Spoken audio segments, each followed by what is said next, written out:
Hello everybody and welcome back to LPL English for coverage of the 2025 Demacia Cup. We got a brand new layout, some fun decorations, and we want to say to everybody Merry Christmas to all who celebrate and hope you all are having a wonderful holiday season. Here at the Demacia Cup and at LPL English, though, we do not rest. We have 3 more best of 3s to round out stage 2 to figure out who exactly is going to be heading over to the knockout stage starting tomorrow. My name is Grapes. I'm joined alongside Rude for the first series of the day. Rude, Merry Christmas. Hope you're all having a good time. How are you doing today? Yeah, I'm doing well. We're starting off our day as every good day should, and that's by casting some Chinese League of Legends. And then we're going to go out, we're going to have some good food. I'm probably going to build a lot of Lego today, so it should be a really nice time. Obviously, the last day of group stage for us here today, Grapes. This is the final 3 best of 3s we've got to play. Group A and a decided Group B as well. We have a series from there to do a little bit later on as well. Yeah, well, before we fully dive into things, let's take a step back and make sure that you are fully aware of what is going on here in the Demacia Cup in case it's your first time tuning in. We are in stage number 2 of 3 stages of the tournament. The first stage saw 4 teams advance out of a single round robin group stage. We have another single round robin group stage happening here. One more day of these games are going to be happening. And of course, after that, the top 6 teams from this group stage will be heading on over to join Anyone's Legend and Top Esports with a best of 5 single elimination fearless bracket. Some fun little stuff in there with the coach comms and blind picks and everything, but it's a pretty standard tournament, and it's been a good time so far here, Rude, to just get a feel for what the 2026 LPL is going to look like. Yeah, I will say a little graphic there on the right does say that IG have already made it through. That should be EDG. It's a very, very unlikely possibility, but there is a very small chance that IG don't progress today based on the outcome of these next 2 series. We'll get into the quote folder sheet of it all as we move a little bit later on through the day. But LGD versus WE does have a bearing on the IG implications as well. So it should be EDG that have already progressed through, and then obviously we know Group B is already decided, even without games being played today. Yeah, well, let's take a look at those group standings just so we have a full understanding of what the stakes are with just 3 days left, or 3 series left, I should say, before those playoffs start. You can see all the teams marked with green have already advanced into those quarterfinals alongside AL and TS. In Group B, that's all decided, but in Group A, only EDG has locked their spot. We're going to see our first series take place today between LGD and WE, and then after that we get IG versus NiP, and the results of those 2 series are going to have us determine who our final 2 quarterfinalists will be. Yeah, not all 1-2 teams are created equally, because NiP and LGD are both 1 and 2 doesn't mean they've both got the same stakes. LGD come into this with 2 losses back-to-back, but also a -2 game score. Their game score currently sits at 3 and 5, with NiP being 4 and 4. NiP come into this with a much more favourable day. So if the 2 teams 2-0, for example, then NiP will finish above LGD. I actually think that's the one instance where IG can also be eliminated. But again, we'll keep our eyes on that because of the head-to-heads and all of that as we move later on through the day. Before this first series, obviously WE playing with no stakes in terms of the Demacia Cup, but definitely playing with stakes in terms of what we are looking to see from them coming into 2026. Yeah, it's been a very wild situation that have unfolded over the past several days in the Demacia Cup Stage 2 group stage. Just the fact that our 3rd series of the day, Weibo versus BLG, has some of the best players in the entire league taking to the Rift, and a matchup between Viper and Elk in the bot lane that is surely going to draw some eyeballs. But that has 0 implications because both those teams have already been knocked out and upset in the group stage. So very surprising set of circumstances, but you of course are going to want to stick around to tune into that one because it's sure to be a very exciting series nonetheless. But let's focus our attention back over to Group A and start talking about these rosters and about our first matchup specifically in Team WE versus LGD Gaming. Let's talk about WE first because they are the ones with the least to play for out of the 2 teams in this series. They've already lost 3 out of their 4 potential series. They have not won a game here in this second stage of the Demacia Cup. But with this new roster and a new bot lane specifically, they want to have a little bit of a better taste in their mouth going into the 2026 season. Yeah, I think that this new bot lane have shown some bright points about obviously having already got a pentakill in the Demacia Cup. Losing that game maybe speaks to a different problem that that WE are having. Obviously, we spoke yesterday about the problems that Yao Yao is facing just on his own right, and the sort of struggles that he's going through, and thinking he's not good enough. Will he take himself off the team? All of the difficult decisions that do come with that. But they have got a top side that should be relatively stable in terms of, well, they've played together now for a little under a full year. These two solo laners were on the WE roster for the whole of 2025. Monkey came in at the back end of Split 1, so spent the large majority of this season of 2025 together.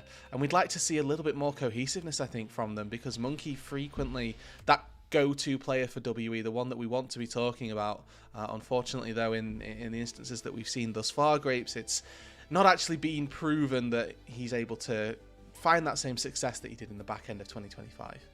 Yeah, I know a lot of people are familiar with this top side because they had a very successful 2025, at least at certain points in the season, going all the way to a top 4 finish in split number 2 with Cube, Monkey, and Karis. And, you know, even going into the back half of 2025, things were looking good until, of course, they ran into one of the better teams in Group Nirvana in EDG in that play-in series. But still a lot, I think, that was positive that was taken from Team WE, specifically from that jungle position in Monkey, but needing to see them step up a little bit more as we go on throughout into the rest of the year. And of course, our eyes on what this new bot lane is going to look like, specifically with About coming over back from Gen G Challengers to make his Tier 1 region debut, and it's looked pretty good doing so, at least so far. Let's take a look at their opposition, though, today, who are playing for the ability to continue their journey in the Demacia Cup, and that is LGD Gaming.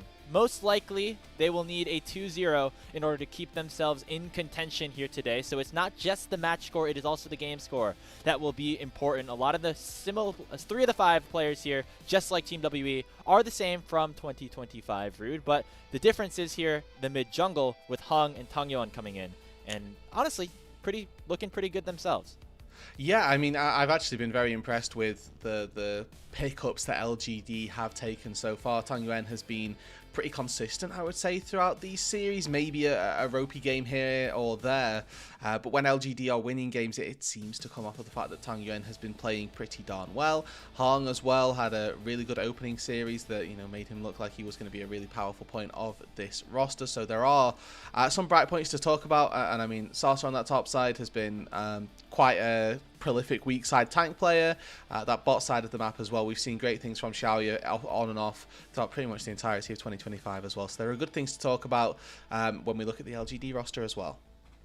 Yeah, you know, you bring up the bot lane here for LGD. I'm definitely looking forward to this bot lane matchup going into this best of 3 series. Just having About come again from the Challenger series in the LCK. He already had a pentakill in the earlier stages of this tournament, has had some really, really good moments, at least so far. And of course, just the uncertainty of this new bottom lane of About and Yao Yao coming in versus, you know, the consistent factor here for LGD. And so far, Xiaoya has been one of the standouts for this LGD roster. Obviously, getting off to a very hot start to the tournament and then maybe slowing down as we've gotten throughout Stage 2. But a win here against Team WE would certainly keep their confidence up. I feel like it's a cool situation here for LGD to be able to keep a core of their players that really came into last season as having a more developmental approach to the roster. And they're kind of still building towards what could be a very successful 2026 and beyond.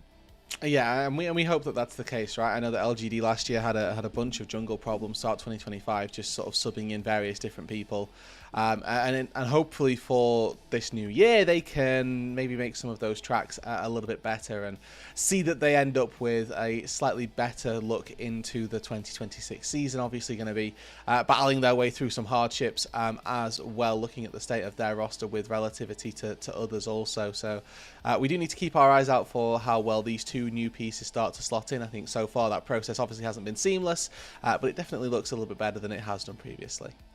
Yeah, I mean, I think just the overall philosophy for, you know, keeping some of these core players around. Now Xiaoya, I think this is his 3rd year with the team at the Tier 1 level. So keeping, you know, some of these players and then finding players that will fit around the guys that you want to stick with going year by year is always a good strategy to have, even if it doesn't necessarily lead to immediate success. It is something that can, you know, build and build until eventually you've created a pretty good team for yourself. I feel like we saw a similar situation with Anyone's Legend last year, where they swapped out their top jungle with Flandre and Tarzan after Shanks, Hope, and Kyle had a really successful end to 2024. And then they ended up winning the league. So, not to say that's going to happen with LGD specifically here. But no, you've said it now, that's kind of Grapes, the path unfortunately. that they could be trying to go on. Yeah, you heard it here first, Grapes. All winning folks, worlds. Grapes has said LGD are winning worlds, and it's off the back of those pieces that they've had before. Either way, though, I mean, despite the jokes and the memes aside, it's really good to get a little bit of a closer look into how the LGD team could function, right? And I think that the history that you bring up with AL is obviously incredibly important, as it does show that these success stories do happen, and that's something that we could potentially look towards as what this LGD roster, maybe even a little bit of what the WE roster can look to do, by the fact that they, instead of it being replacing the bot lane, they've replaced their mid jungle, or vice versa, right? That both of these two teams have made a couple of changes. They've kept their cores, and we'll see if a completely reimagined roster, a bit like the IG one that we're going to see a little bit later on in the day, is something that should be taken into account a bit more heavily. Yeah, I'm curious to see just how this matchup goes. But again, you don't want to put too much stakes into a preseason tournament, right? Obviously, these guys are playing from home. You can see the remote setups here. Was hoping to see a little bit more festive backgrounds. I know we've been getting creative with some of those, but we'll keep an eye out as the rest of the day goes on here on Christmas. But again, don't want to put too much stakes into it. But if you're a team like WE and you had all this success earlier on in 2025 with, again, 3/5 of the same roster, and now you're starting to struggle, questions and uncertainty can start to form going into the start of the season. And, at least putting up a competitive series here against LGD, maybe even a game a win, not let alone a series win, could be an interesting thing to look out for as we get ready for the draft. Yeah, absolutely. As we do, obviously, as you say, move on into this draft. And obviously, LGD with stakes in this match. If they win here, doesn't secure themselves a spot in the quarterfinals, but it does keep their chances of that alive. They're going to be hoping for an IG win a little bit later on down the line if they find a series victory here. And for WE, as we move into this draft, a very interesting first pick. This is a very staple first pick for Cube. I will say, looking at this top lane matchup in particular, Cube and Sasa for me feel like the two go-to weak side top laners that we had in the LPL through 2025. So this priority on Sion stands a little bit to reason. There are some notable picks that we haven't yet seen. I think that the Azir in particular is something that we could end up seeing Karis elect to if he fancies it, because it's a very important pick that seems to have gone by the wayside here. Yeah, I know Foles is a big Azir advocate. He was on the show yesterday talking about how he thinks that pick's really OP. We saw a player like HonkQ have a really great game on it with JDG as they ended up advancing up to the quarterfinals with it as well. But to see that here for LGD specifically, they're going for the Wukong Talia mid-jungle duo. But as we say it, Karis is going to lock that in, and this is certainly a specialty for him. I feel like we saw this banned against him for a large part of the back end of this last season. Yeah, just A-champs for Karis seem to go really well. His Akali also one of the picks that he'll take frequently, into an Orianna that just always seems to do well, and he always seems to find purchase in these team fights. But obviously with the Azir locked in, it makes a little bit more sense. But both of our bot laners actually sort of left by the wayside through the early part of this draft. So they're not going to get their picks till the second bout, and really no focus down on that bot side in terms of or really anything outside of the Nico getting taken off the board. We've got pretty much free reign down there. For WE, they've got really solid front line, and they just need a little bit of damage. I wouldn't even be surprised to see Yunara get banned out here by LGD, because they need, or they could even take the Yunara themselves. But looking at this, it seems like LGD have got other plans for this Poppy, thinking that it might not be Monkey, and it could in fact be heading down to Yao Yao. Yeah, an interesting thing to kind of take note of as we head into that second phase of the draft. Monkey loves playing these aggressive picks, and definitely Poppy can get out early, especially as soon as she hits level 3. But stuff like the Xin Zhao could also, take higher priority. So looks like LGD still a little bit hesitant about those jungler pickups as we go into the remainder of this draft. Shout out to the Udyr that Sasa will be piloting up in the top lane. Certainly a pocket pick of his. We don't really see many other players in the LPL whip this guy out, but he certainly played it in, I think, almost all of the series that they have had so far in this tournament. Yeah, a fan favourite and a player favourite as well. We'll see if it's able to contend with Cube as we move into the late game, but definitely a bit of a bully through the early stages and can make Cube feel a little bit sad about the fact that he's taking a Scion into this top side. Focused though towards that bot lane, Vara's taken off the board, the MF taken out as well. Now we have sort of seen this counter pick to Yunara of the Aphelios rise, so we'll see if LGD buy into the Gambit, does about have the Aphelios in his locker to try and duel back with it, but it does feel like that's the best AD carry that we've got left open. And with the front line and the protection that LGD have, wouldn't even be against them putting an Enchanter into the mix as well. They don't really want to take things like Leona, like Rel, seeing a Poppy that could be flexed to the support role, but I think the good thing is that they can take their AD carry first and then use counter pick to support. Well, you mentioned those two ADCs, and it seems like that is kind of what LGD were deciding between. Looks like they're going to go for maybe the lower tiered champion in the Aphelios to avoid having the Aphelios be countered of the Yunara in response by About. But About definitely able to play some other stuff into this Aphelios, like the Ezreal, certainly a champion that he's going to have some good experience on, and the Leona going to round out the draft as well. Yeah, and I mean, you take one of those largely engage-focused champions, which you might have been happy to leave up, to be honest with you, but I think that versus a Aphelios, it feels really good. Thresh should just come through here, though. Feels like a really good matchup for the Thresh into the Leona. Also, one of the champions that can sort of bypass the fact that Ezreal has Arcane Shift. If you fire your hook right, it doesn't matter. He can't immune it like he can some other hooks in the game. And also, the pairing of Thresh Aphelios sits really well also. So YCX here going to be able to pilot what is one of the more old school supports, what got me really into playing the support role way back when, but one of these champs that we'd like to see some mastery of, some skill expression, definitely available to YCX in this first game.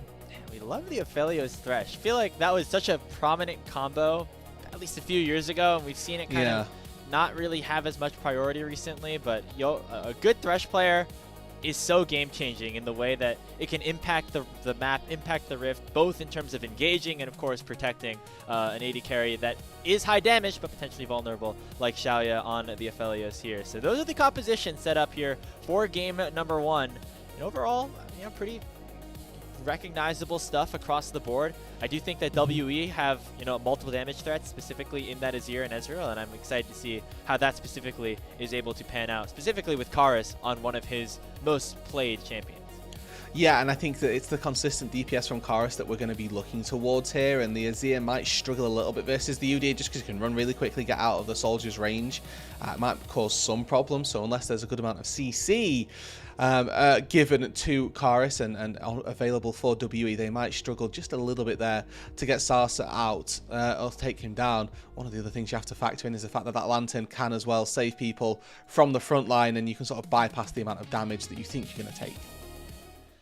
Well, as we load onto that Winter Wonderland Summoner's Rift, prepare ourselves for game number one of Team WE versus LGD, the last day of Stage 2 of the Demacia Cup in 2025.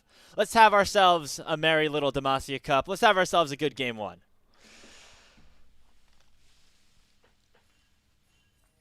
Lots of pings and lots of posturing in toward the mid lane as well. Don't think anything should happen. What I do want to take note of, though, is the double cleanse for our AD carries down on this bot side. And actually, Yao Yao walked in on vision here. Who's caught who? Spot out Xiaoya, but maybe it's Xiaoya spotting out Yao Yao here because YCX is here. The death sentence does not connect. And About does arrive to make sure that nothing else is going to happen there. Now, this is actually a little bit important for this bot side. One of the things that you normally do on Thresh is you take Flay level 1, you use the empowered auto attack to really harass the enemy support, especially when they're melee. Now taking Q level 1, your auto attacks aren't going to be empowered, so you don't get that first wind up whip into the lane, which can actually provide a good amount of damage and maybe a little bit of pressure moving through these early stages. But even still, you can see landing a hook is also just as profitable. It does look like, though, with About landing that Mystic shot, it's actually a pretty much worthwhile trade. Especially with Leona at level 1, definitely not the strongest champion unless you go fully into melee range, so LGD should have a decent time, at least the early parts of this lane. However, looks like About and Yayo having a good time themselves, as well as that death sentence does go wide. We do see our junglers on the top side of the map. They will be impacting this bottom lane soon, which is always fun. We got two really highly volatile supports down here in this position. And you can see already that About is actually doing some really good work. He's landed 2 Mystic shots onto Xiaoya through creeps and now starting to harass out YCX as well. We will keep our eyes out for that bot side because About is doing a pretty good job at making this bot lane a little bit more difficult. And you're seeing the power that, you know, counter pick AD carry has in this instance, where the Aphelios was taken early to make sure that the Yunara counter was ready in place. But all About did was say, well, I don't need to take Yunara. Took something that's going to bully the Aphelios out, and now we can see just already a little bit of an XP or a CS difference. Xiaoya missing 3 creeps under the turret, whereas About was able to safely and easily farm up all of his first 12 minions and make a pretty good impact on that bot side. Yeah, it's a good start here for a bot lane that, again, new to Team WE and going to have to be the X factor. Can they be better than Taeyun and Vampire were in 2025 as we look towards this upcoming season for WE to try to have that same level of success? But you know, as much as it also is about the bot lane, I feel like we've also not seen the highest level performances from the rest of Team WE so far. But the bot lane certainly looks like it's coming to play as we see some summoner spells blown, just both heals down there on the supports. Yeah, you do get to see some of the positive interaction that Thresh has with Leona as well. As soon as that Zenith Blade connects, he's able to flay her out of it, which stops the Leona from being able to frequently connect on Qs as well. But you do obviously get to see the back half of that, where if the Thresh doesn't land the hook in response, the Ezreal's probably relatively free and able to trade. Now, what I will point out here is that Hong did a very quick clear, but we're looking bot again.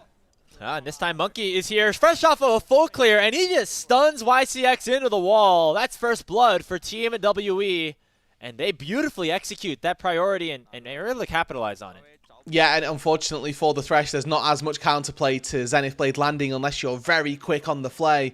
And following up with the Leona Flash, that is frequently going to land a very nice stun setup. And YCX flashed away from the Poppy, which innately put her more towards the wall, and then lines up the stun nice and easily for Monkey. Would have actually been more beneficial flashing straight upwards instead of flashing away from the Poppy, because Monkey's always going to flash to trade there and try and take you down regardless. First blood gets picked up. It does go to Monkey here, which, I mean, with a Caulfield's Warhammer, he's going to make some of that damage stick, but you would have liked that to go to the Ezreal instead. And now YCX trying to face check this bush, cancel some recalls. Might end up regretting that decision with Xiaoya heading back to base. He's just going to die again. That's About picking up his first kill of the game with that lethal tempo fully procced, and it's 2-0 for Team WE. Yeah, that's where you have to just say, it's okay, I did it for tempo, it's worth. And you kind of know that it wasn't, but you just have to say it for the sake of mental. And carry on with your evening and try and make sure that this doesn't turn into a bit of a trend. What I will say is that probably, yeah, it's netted him some brown bags on his feet. So About able to go back, get the Ezreal starter pack, and feels really good about his scaling going into the game, right? He's got Tyr, he's got Sheen, gets a little bit of movement speed to move back up to that top side as the two laners have ended up swapping around. You can see LGD are trying to make it so that this Aphelios gets a little bit of free time with the cull in his inventory, but as WE here, you don't want to allow that to happen. You're just going to follow them all the way through. So the best look that we've seen, probably, from WE so far, and this is the WE that kind of we fell in love with, right, Rude, in Split 2, with Monkey running around doing all sorts of crazy stuff, taking advantage of the one lane that has priority, and being able to utilize that, at least so far, getting that first kill and allowing for About to get that second kill as well. You see that Xiaoya and YCX headed towards the top lane to try to initiate some sort of swap, but W was having none of it. You can see already the advantage that they are starting to grasp in that position. Does allow for Sasa and Hung to go for this first dragon. They should be able to pick this one up rather easily, but we'll see how much they bleed on the other side of the map. And what I will say, Grapes, is as this game gets later, I do slightly favour the LGD composition, and I have to put the caveat of slightly in there, mainly just because I really value what an Aphelios can do as we move later on into the game. I think that we've already seen through this Demacia Cup a lot of the bright points that this champion has. Obviously, getting there is going to be the difficult part for Xiaoya in this game. Has also elected to go for the Conqueror this time round, so his ability to churn through Cube, get through Monkey, will amp up as the fights start to go a little bit later and later. But the Azir as well, as we move into that late game, can be very powerful also. Good hook landing into about, as he takes about half his HP. But for LGD, if they can slow the pace of this game, they should have a good chance moving a little bit later. I think the Hong is going to provide a little bit more in terms of peel, just to make sure that the Aphelios can be safe with a double knock-up. That being said, Keeper's Verdict is one heck of a drug as well, Grapes, when it comes to getting people away from your ADC. Yeah, I mean, so much peel available for About, who already has become sort of this main character of this game on Team WE's side. You know, you have obviously the self peel, and then you have a big beefy Scion, and then of course that Keeper's Verdict, like you talked about. So a lot of ability for him to take over a game. I will say on WE's side, kind of as you were mentioning.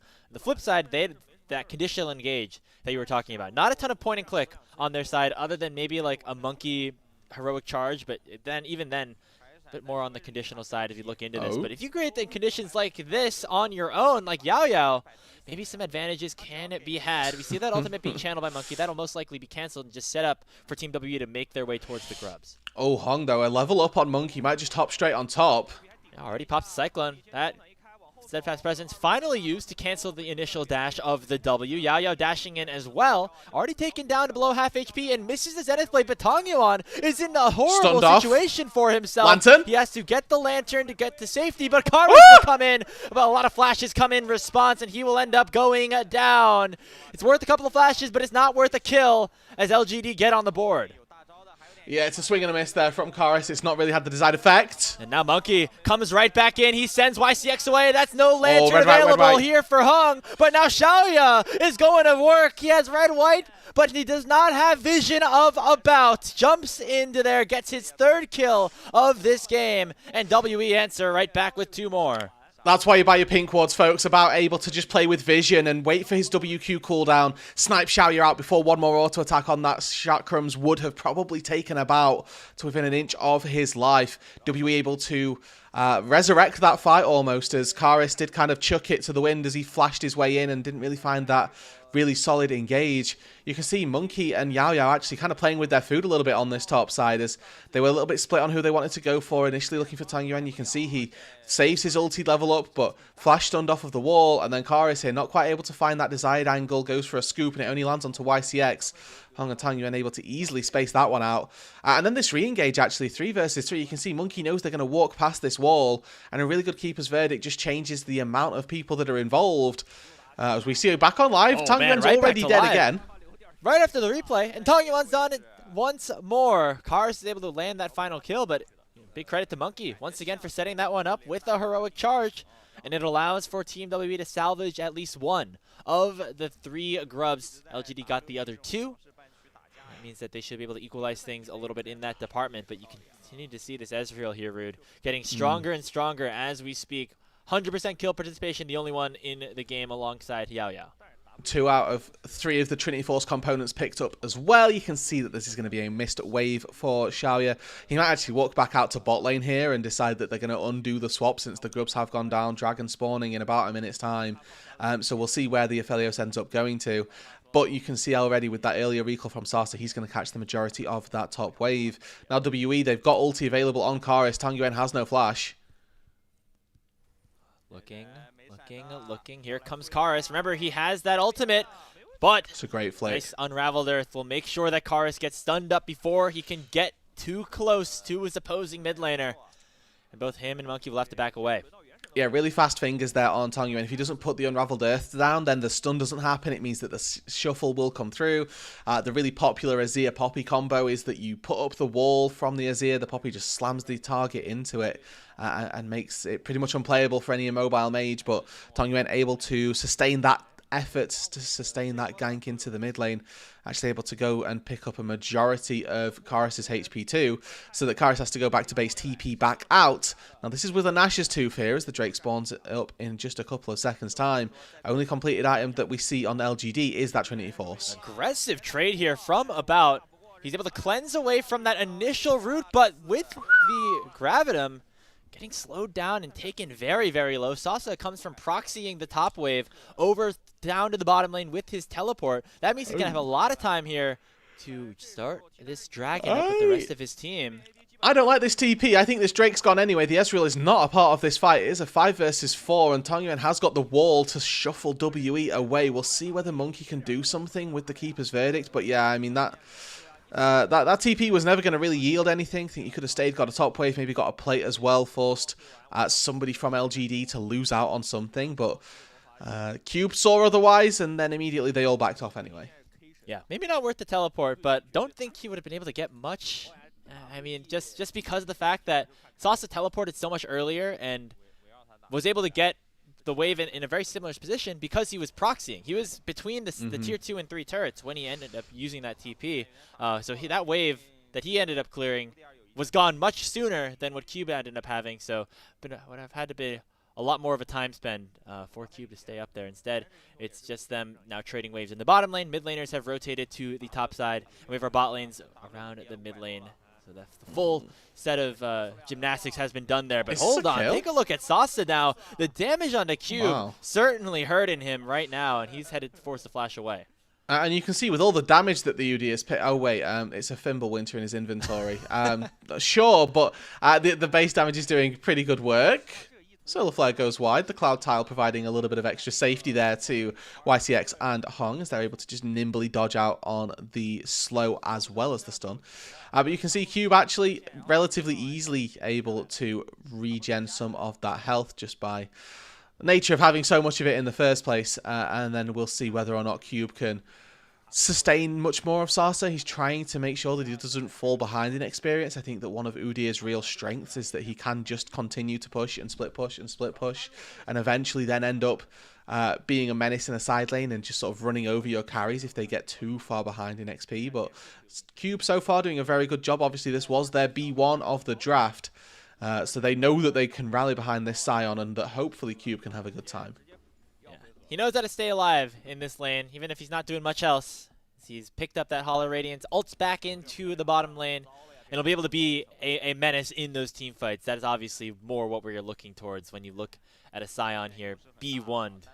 That's what W want to do. They want to team fight. They want to scale up to that late game. But I mean, you saw the damage that Sasa was able to do to the Sion. Just imagine what he's going to be able to do if he's diving one of your backline carries with that crowd control resist and being able to keep himself, up there right into somebody like a Bout or Karis' face. Yeah, and we'll see whether or not he can find access as we move later on. It looks cool when the Zenith Blade misses. YCX just flays thin air. But even still, again, looking at this later stage of the game, quite happy with how both of these teams scale. We'll give the slight edge just over to LGD, just by nature of the fact that I really, really value the Aphelios over an Azir trying to take down champions like Wukong and Udyr, who are quite slippery. Look at Xiaoya and Hong. An aggressive flank as WE are very far up here into the enemy jungle. Keeper's Verdict's going to send away one. Xiaoya does not get stunned up by that Solar Flare, and so now WE are going to have to retreat with their health bars chunked and the Rift Herald about to spawn.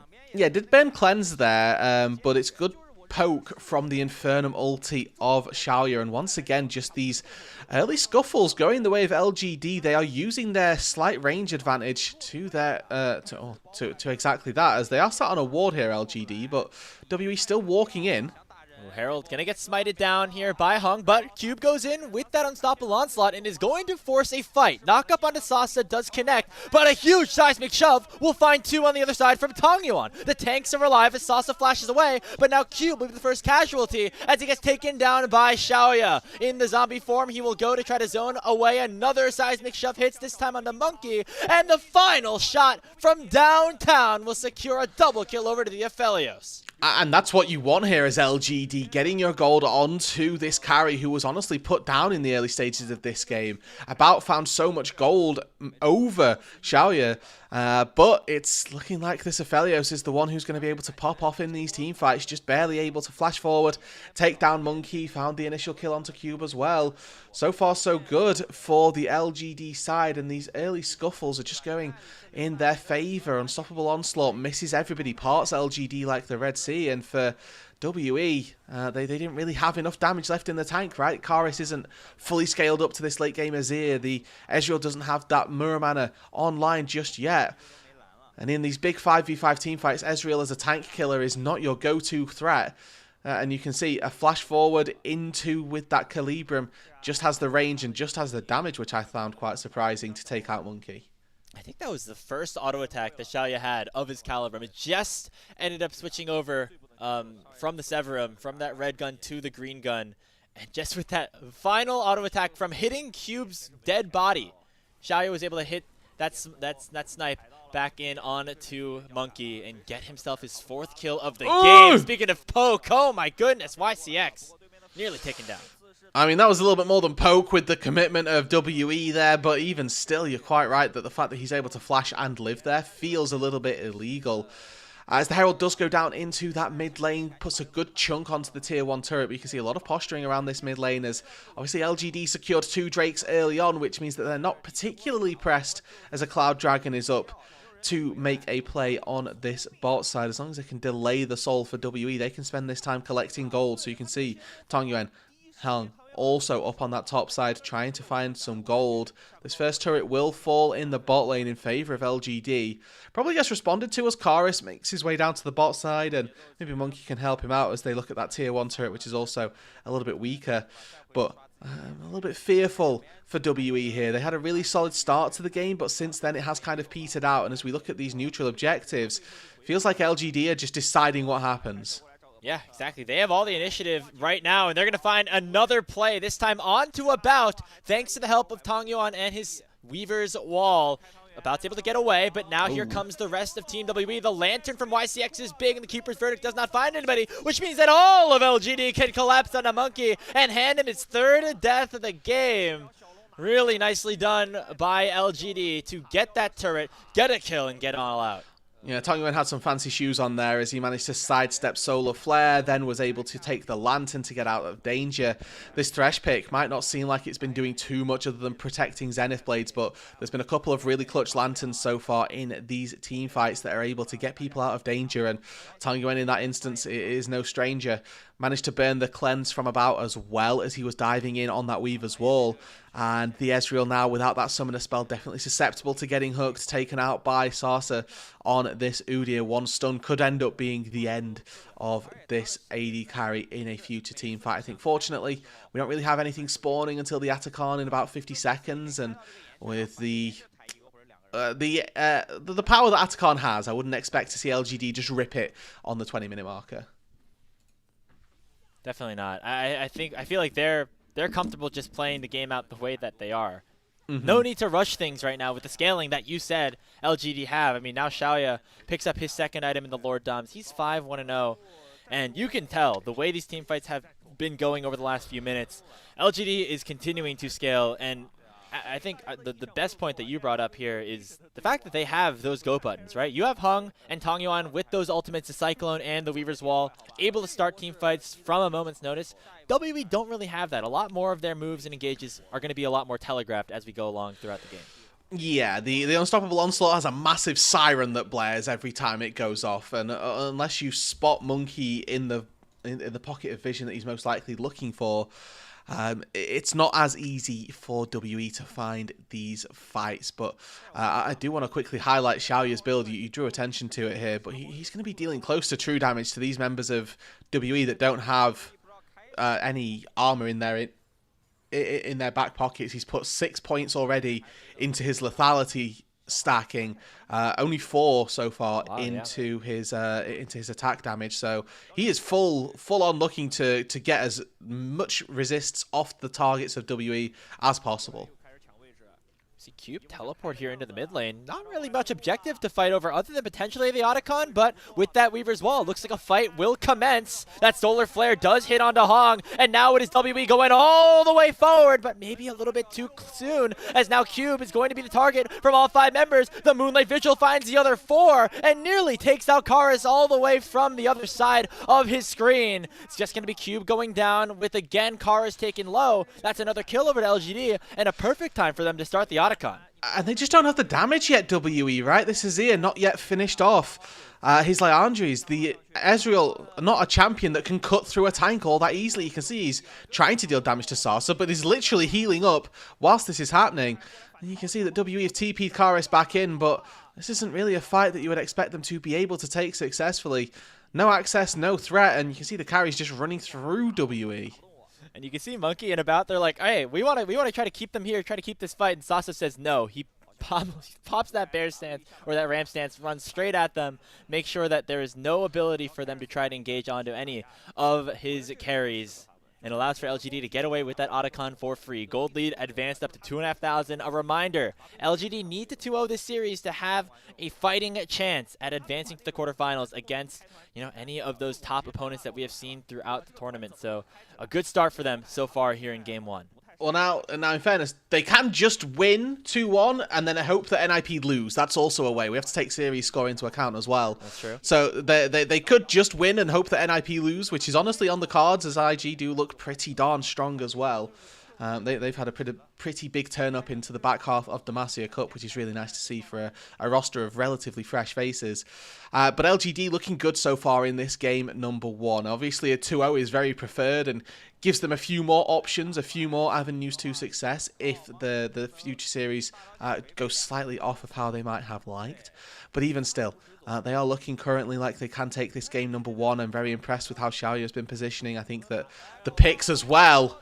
Oh, speaking of on the other side, Katongyeon wants to join the party as well. He lands another two-man seismic shove, and Yao Yao immediately going to get taken out of the picture. 1-0 here for LGD as Sasa got taken away by the keeper's verdict, but he runs straight back in to get a second kill. That is Cube going down at 2-0 in favor of LGD, and they'll pick up Soul Point with this third dragon of the game. And on top of Xiaoya playing incredibly well, he is paired up alongside a support who has done miraculously at keeping him safe, constantly looking to peel off the dangerous threats, but also initiating that fight. He's the one who found the hook onto Karis to start it out all in the first place.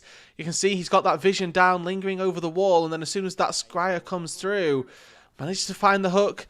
Seismic shove flicks Karis over the wall as well. He flashes and then has to dash out to safety. And yes, Karis lives, but you can see the overcommitment from WE just to try to get him out alive.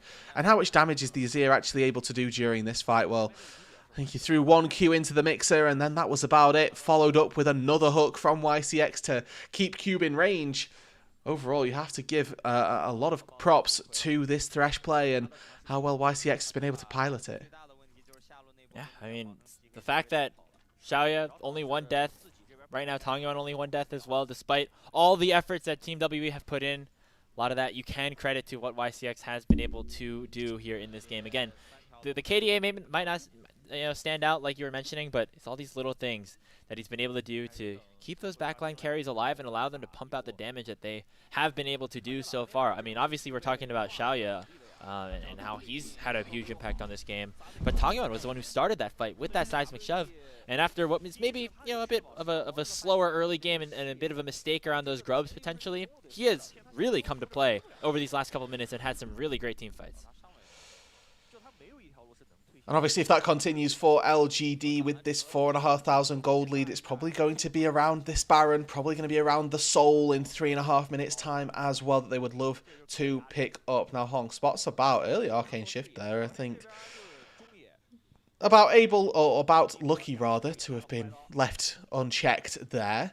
Have to keep our eyes on, though, how well it is that LGD can close this game out. Obviously, they do have good elements of scaling, but we need to see them start to try and push that envelope in terms of the neutral objectives with the Baron spawning. Probably waiting for that third item to get finished up by Xiaoya before anything is said about going for just a flip of the Baron. But if they can find a good engage, why not just go for it? Another death sentence lands onto Yao Yao, and you see Hong hovering around that fog of war, waiting for his chance to strike. He is spotted here by a ward, though. And so now WE know exactly what is up as the teleport comes in from Tongyeon, and now it is time for LGD to use that leverage to set up their vision around the top side of the map. Yeah, this is not a sneaky Wukong right now. We will see how this continues as Karis again caught on a flick, but YCX not able to land the hook this time round.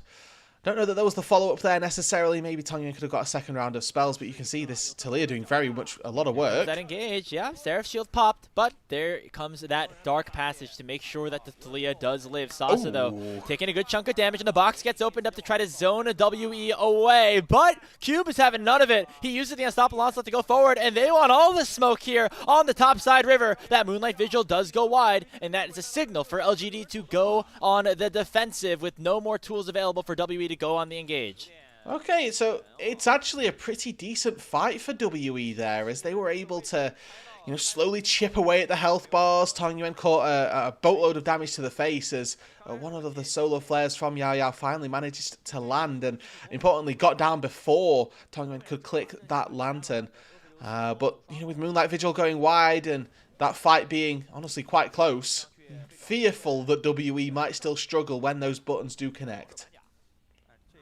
I mean, yeah, they got lucky that, that specifically the Aphelios ulti went wide, and also LGD were not fully set up for that 5v5, right? Yeah. Their players were kind of all scattered throughout the rift, not fully set up for that engage, and so after all the tools were used by Team WE there, I feel like LGD were fine with just getting out without losing a player in that situation. Tongyuan only at about half HP at the end of all of that. So now we'll turn our attention to this dragon that's spawning in a minute, Rude. This is going to be a Cloud Dragon, a Cloud Soul, potentially for LGD if they pick it up. And you think about all the ultimates that are available on LGD's side. They would love to have this Soul in their back pocket, so they're going to be fighting for it. Yeah, I think Hong in particular, one of the big look towards who's going to have the most impact with that Cloud Soul, just a Cyclone ripping through you, much more readily available as well. With how fast you do move when you activate your ultimate off of the back of that Soul will be very, very nice. And I think that when you're down in a game as well, the fact that the enemies can just move so much quicker than you is also such a burden to you out of combat. Their ability to get back out onto the map and reset vision, restock wards, all of this is such a big boost for LGD if they can pick it up.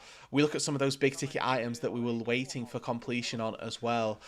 There's that Infinity Edge for Xiaoya, now ready in the inventory. He's got 75% crit chances, about has just dashed forward. Right. Looking aggressive here. Yeah. They can maintain their control around the river, as there's not a lot of vision set up for LGD. The hook goes on the Cube, not exactly the target you want to hit, but about gets chunked about half HP. Not a great situation so far, so Yao just says, screw it, we're going to go in. But Tongyuan is able to use that stopwatch to get away from the solar flare and flash back out to safety. That is a lot of tools that Team WE used just for a flash of the Taliyah, with all of LGD's health bars still looking strong and red and blue guns on Xiaoya's side.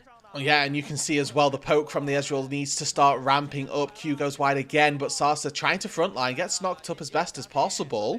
Seismic Shove doesn't connect. Sasa down to 40% HP. Hung picks up a blue buff for everybody and waits for a re-engage. Cube does get flicked back by Tongyuan this time, and there comes that Moonlight Vigil. Not finding any kills yet, but now Xiaoya has red-white, and it's time for LGD to fight, and fight they shall! It's 2-0 so far, with Sasa still alive but taken very low.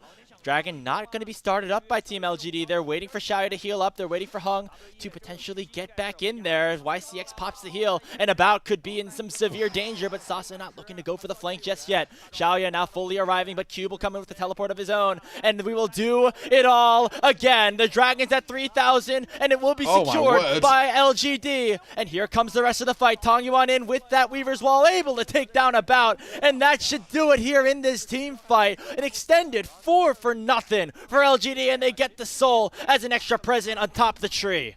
And WE just lose their heads there. They have to give up the Cloud Soul. They've got no smite, and ultimately they have no damage, really. Karis is just not able to get through everybody on this LGD roster. The CC is far too situational with a Scion.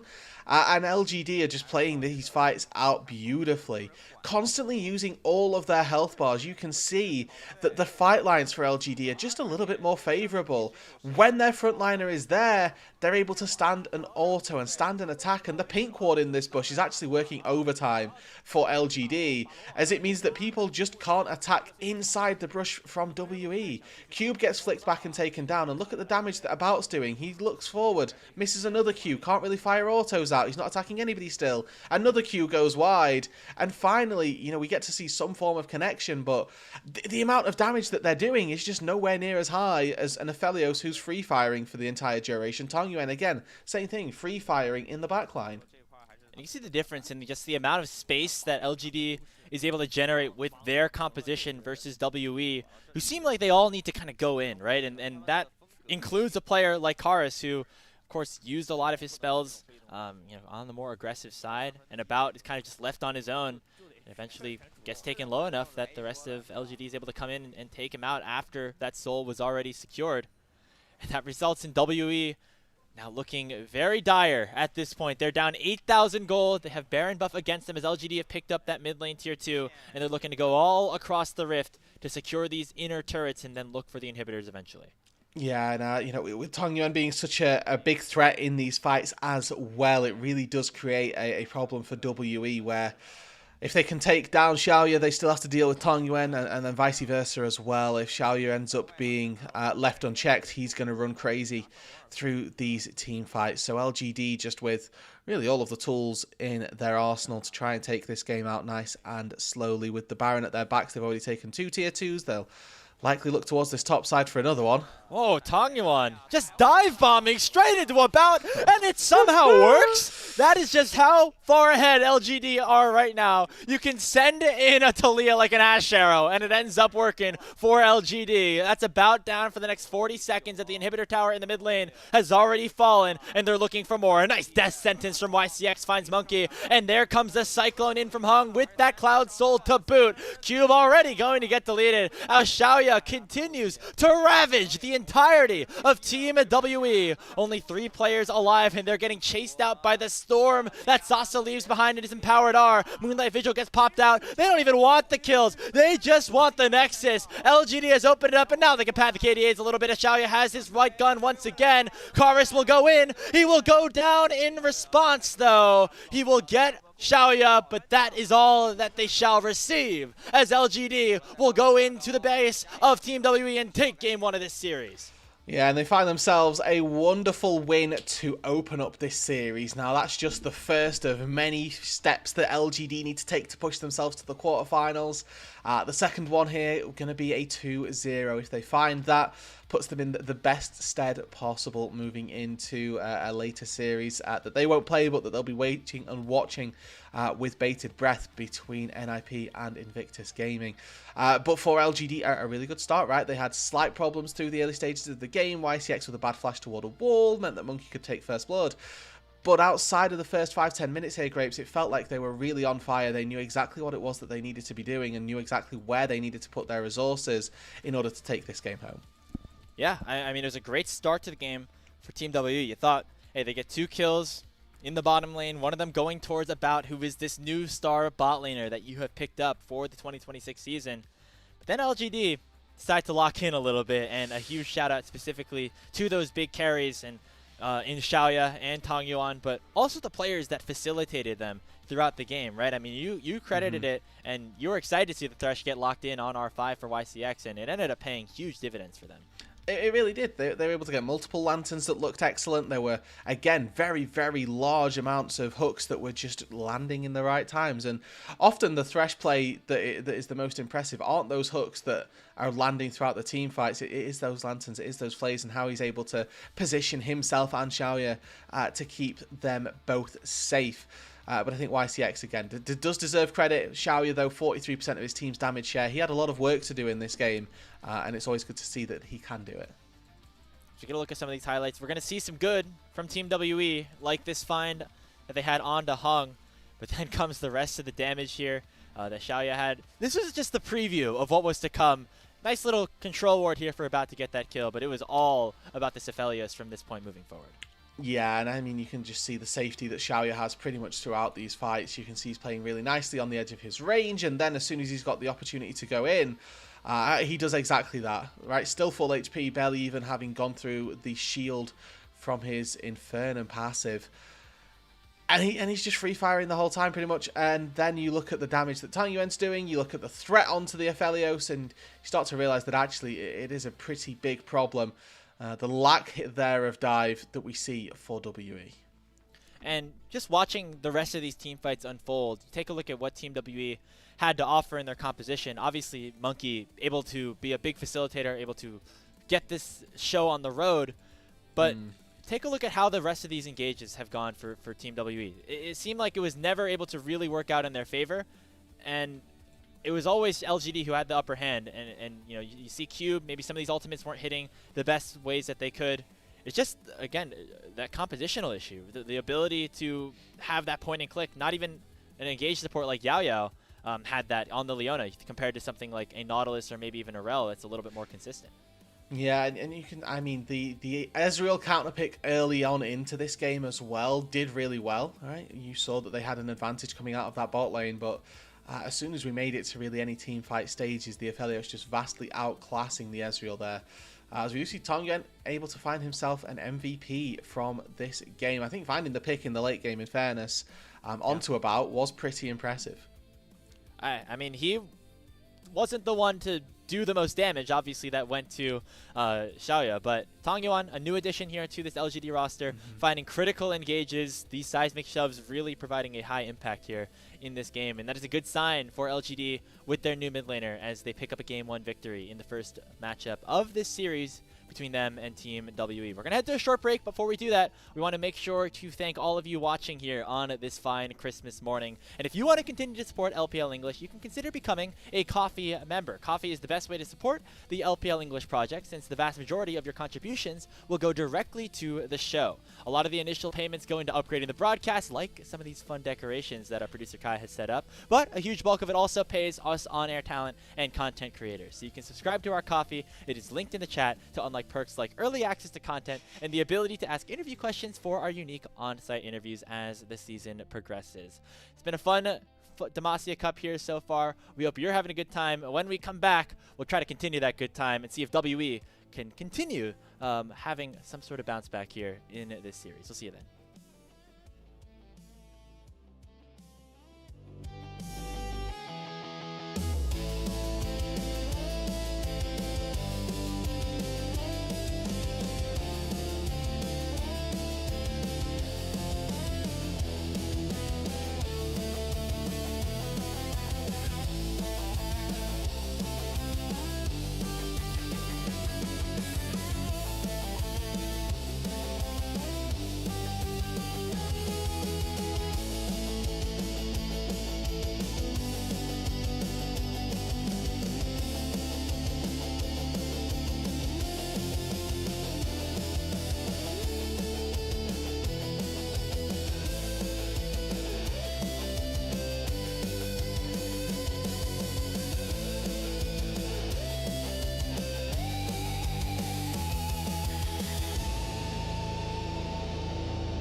Welcome back, everybody, to the Demacia Cup. We are again in our final day of Stage 2 of the tournament. The quarterfinals start tomorrow. If you want to see what you're doing 24 hours from now, that's probably what you'll be doing. Steer on the stream. My name is Grapes, joined alongside Rooted here for Game number 2 of our first series of the day. WE dropping to Team LGD after what was a good start for the game for LGD, but then, or for WE, I should say, but LGD just rolled over them the rest of the way.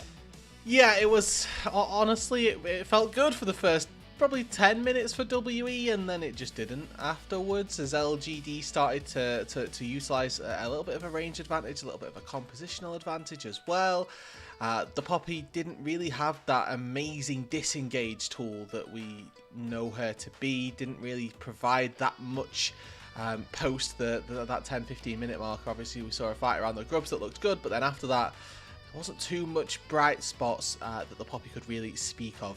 But for LGD, obviously lots of really good things to talk about. They were able to weather the early game storm, and when they got into the late game, they were absolutely thriving. It was a really solid execution of how their composition wanted to play out. Tongyuan winning the MVP for his Talia game as he was looking excellent on that pick, and Xiaoya did an excellent job at keeping himself alive on the Aphelios alongside YCX providing that peel that we know that a Thresh can do. So overall, lots of really solid points. I mean, Sasa as well on the Udyr, actually almost finding solo kills onto Cube, constantly being a menace in the front line, and really all across the board, LGD looks like a great point. Yeah, let's just take a step back a little bit as we get ready for our Game 2 draft of where these teams were, maybe 7 months ago, start of split number 2, or maybe the end of split 2, or just our expectations of them just that during that period of time, right? WE was a top 4 team at the end of split 2, whereas LGD were kind of floundering in group Nirvana, not really able to get out of that stage and have too much of a fighting chance to get into that play-in or knockout stage. And now, with 3 to 5 members still kind of remaining, and I would say not too much of like an upgrade downgrade, so to speak, between those new additions. It's LGD that are looking much better so far in the series and in this group stage as a whole. It is, and I would hasten to add to you as well. Don't forget where WE were at the end of split 1. The end of split 1, they were in probably the same position they find themselves in now, where they didn't win a single game. They were on this colossal loss streak that was not just series-wide but game-wide as well. And moving into Demacia Cup, they are now 0-7 through stage 2. So we'll keep our eyes out for how well it is that they can bounce back at the beginning of split 1, because they are eliminated here regardless of the end of this, even if they come back and 2-1 this series. But expectation, I think that if you've lost 7 games, what's an 8th? It doesn't necessarily feel like there's too much left in the tank for this WE squad moving into the rest of this tournament, but hopefully they can prove us wrong as we do move into the second draft. Yeah, it's playing for a little bit of pride, have a little bit of confidence, right? There's the saying, you want to see the ball go through the hoop, right? You want to have at least one Nexus go down so you can say, hey guys, like, I know we got through the first stage of this tournament, but maybe they weren't against as good or as solid of opponents. We can beat an LPL quality team like LGD, at least in a game, have a competitive series. That is what they're certainly looking for. Maybe a little bit more than that as we get into this draft. See, Rise picked up early for Karis, another one of his signature champions. It's responded to by Sasa on Cassante, so another weak side champion for him. And then a Nico getting locked in most likely for YCX. Yeah, I don't know how Nico made it past Yao Yao, I'm going to be completely honest. That seems like that would be first pick. It's been so prevalent everywhere that we've seen competitive league for the last year almost, and yeah, they've clearly got a plan here, WE. If they're giving the Nico up for free, I think the Rise isn't the go-to answer that we're used to. They have got Zehen locked up and ready though, so hoping to see if they can find some of those big team fights. The revive coming on through would be massive in these scuffles. Instead of going for the Bard, they go for the Rel, so a bit of all-in capability can get poked out on that bot side, so we'll see how well YCX can navigate the Rel-Nico matchup. So now we're seeing what LGD want to respond with here. It's going to be Hong picking up the Xin Zhao. I will say mostly probably one of his most played champions of last year when he was with OMG for, not the whole year, as they did not get to finish that season in the LPL. The whole of OMG's The whole of OMG season, yeah. And kind of going back to that a little bit, right? Hung and Tong Yuan, these are two players that I don't think a lot of people had their eyes on going into this offseason, right? Because they were both on teams that were not playing in Split 3. But here they are joining LGD and having some pretty solid impact so far. I mean, this is what we said, back end of Split number 2, a lot of our stories were, hey, you're on a roster now that isn't going to be playing in Split 3. You need to show what you've got and try and make yourself marketable for 2026. And, we've got Hong and Tong Yuan, 2 players who successfully did that. And through whatever course of tryouts it is that LGD went through, proved themselves to be the best pieces of this LGD puzzle. So we'll keep our eyes out for if those two can continue to pay that forward. I think that getting themselves into quarterfinals of Demacia Cup would be an excellent way to start that off. And obviously, looking at the second round of these bans, it's more focused toward the Unara from WE. Remember the fact that there's no Aphelios here, that traditional counter, due to Fearless. So we'll keep our eyes out for what it is that ends up being drafted into that bot side. Still got Varus, still got Misfortune, both of which are up and available, and honestly wouldn't be surprised to see get traded back. And that Misfortune, for About specifically, got a pentakill on that champion a little bit earlier on into the tournament, so maybe something to keep an eye out for. Maybe LGD want to take that away from him, as it will get locked in here by Xiaoyu. You can see LGD also focusing Monkey's champion pool very heavily, that Trundle that he so heavily popularized last season, and then the Pantheon that he played very well yesterday, both off the board. So we'll see what he wants to lock in against this Xin Zhao in the second phase of the draft. About's going to go for the Corki into the Misfortune, and an Aatrox here to round things out. That was not banned away. No, it was not. We have to remember that this is probably jungle Aatrox as well. The fact that Monkey can take this into the jungle does offer an extra layer of gank opportunity now, because pretty much from level 1 Aatrox has 3 knockups, so we'll see if that's any use to him or not. What it is that LGD round out their composition with, though, is what we're looking for, and it's so far they've got themselves some really stable front line. They need a little bit of DPS, though. The Misfortune can do well in that aspect, and a Hui to line up with as well. One person gets caught by a little bit of CC, knock up 1 into knock up 2. You've got YCX and Hong who can provide those for you. There's a lot of damage that can come from range here between Bullet Time and all of Hui. LGD can look to play at that range, use Sasa as that front line, but WE have to go forward. They have to close that gap onto 2 immobile carries in the backline. It's not impossible here for WE, and they've got a Realm Warp to help them out as well. So the tools are much more prevalent in this game. Let's see whether or not they can access them. There's more tools for WE, but I think LGD have more tools than that, right? You have the Nico, you have, just the big engage from like the Xin Zhao and the Cassante. So I'm liking what I'm seeing here for LGD once again, but it will be up to Team WE to try to change the narrative here, at least get themselves feeling good going into the start of the 2026 season. I will say I like Monkey on a champion that's able to do a little bit more damage as the game goes on. He had a very high impact in the early game, kind of lost that as the rest of the game concluded, and LGD ended up taking over. So we'd love to see Monkey have a bit of a standout game, as this is going to be the last series that they play until the start of 2026. Yeah, so we'll make sure that both of these teams put their best foot forward, and obviously with WE trying to make this series at least go to 3 so they can get a little bit more practice in this competitive setting. PTA for Xiaoyu, which is a little bit off the wall for Misfortune. Sometimes you will end up seeing first strike, but I think that in competitive that rune can be a little bit difficult to fully utilize. But that being said, Grapes, it's game number 2 time. Let's do it. Game number 2 between LGD and WE. LGD trying to put away the sweep and put themselves into potential playoff positioning.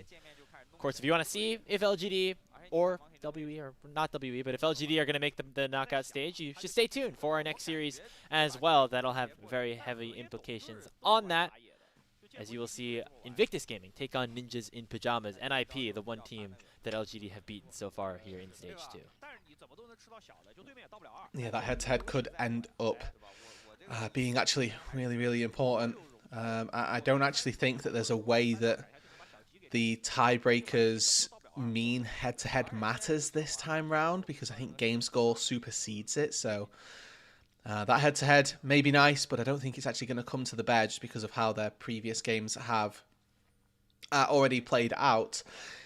Either way, though, again, that's a story for a different series, and fortunately for us, Grapes, a different set of casters. As we're getting subbed out after this first one, and hopefully WE can give us a little bit more for our Christmas day in terms of that entertainment. And quick highlight here, in case people on their screens can't recognise AD carries, Sasa finds himself down in the bot side, and we're currently seeing a little bit of a swap come through here from LGD to hopefully push Xiaoya a little bit further ahead of the curve. So the reasoning that some teams do this is just to make sure that their AD carries, either if they're in a rough matchup, and Corki typically able to actually dice relatively well. Yeah, interesting, with a misfortune. So Xiaoya moves up to the top side, sort of circumvents the fact that that might be a quite tricky laning phase, and hopefully you don't put Sasa too far behind for the sake of getting your misfortune ahead. And we see Hung pathing down towards the bottom lane to at least try to help Sasa get bailed out a little bit potentially after that full clear. He will be ahead of his clear because you might have seen, as we were discussing that lane swap situation, Monkey tried to dash over to steal away the red buff, but it was already gone. And so he is very far behind in his clear right now. He walked all the way from his Gromp to, or from his red buff I should say, or blue buff I should say, to the enemy red buff, found nothing, and then just walked back and had to continue his clear. So you see Hung now on his Gromp, his 5th camp, while Monkey's only on his 3rd. And this is the second time this has happened. In game number 1, Hung actually found himself, not by any fault of his own this time, I would just say this is the product of the champions they were playing, but pretty much a full camp behind Hong by the time full clears had finished. So Hong actually double crabbed, and yeah, Monkey was able to turn that into a gank on the bot side, but the fact that LGD have once again found themselves with a really good positioning on these two junglers, definitely going to make them pay off in their favour, as Hong now spots out Monkey walking in, wards for wards, and both of them know that the other is there, but it's level 4 to level 3, and now Monkey can smite this crab.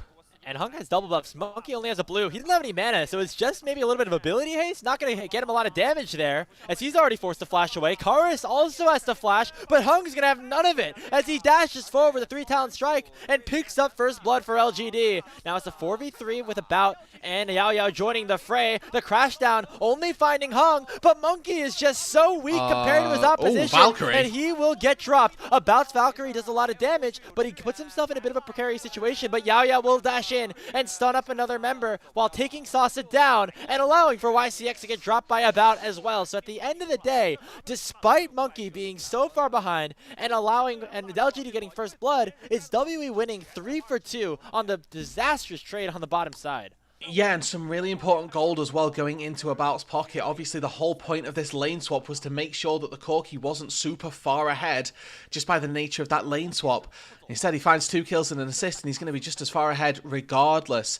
Starts off with LGD actually in a really good position. They managed to find these connections onto Karis. The Rise goes down very quickly. But they know really that this Rise on a short death timer with TP available is going to be able to come back into this fight. So they're trying to bail themselves back out of there. Yao Yao, a little bit of a whiff on the engage, but it does the job. And then about here, Valkyries across 3 members. That AoE actually churning through their health bars very, very well. With fully stacked up rockets, the damage from the Gatling gun as well going through. He's able to really easily able to get through these HP bars. And it's worth giving the props to About there, knowing that he's actually relatively safe to go for the triple Valkyrie and doesn't feel too hard done by. Yeah, and you know, I was shouting out that Monkey was behind Hung in terms of the farm situation. He definitely still is, but something I failed to present is the fact that WE had an 80 carry that was able to do damage in that fight, and LGD did not, because Xiaoya was, of course, on the top side farming you know, some minions up there himself because of the lane swap that was initiated by his team. Now they have swapped back, so now it is Xiaoya down in the bottom lane, so that situation may not happen again. But he's been able to pick up farm, but now About's got 2 kills. He's got a tier, he's stacking that up, and he's looking very good right now. What I will say is I'll draw your attention to those XP bars here, Grapes. Xiaoya is almost about to hit level 6, where About only just hit level 4.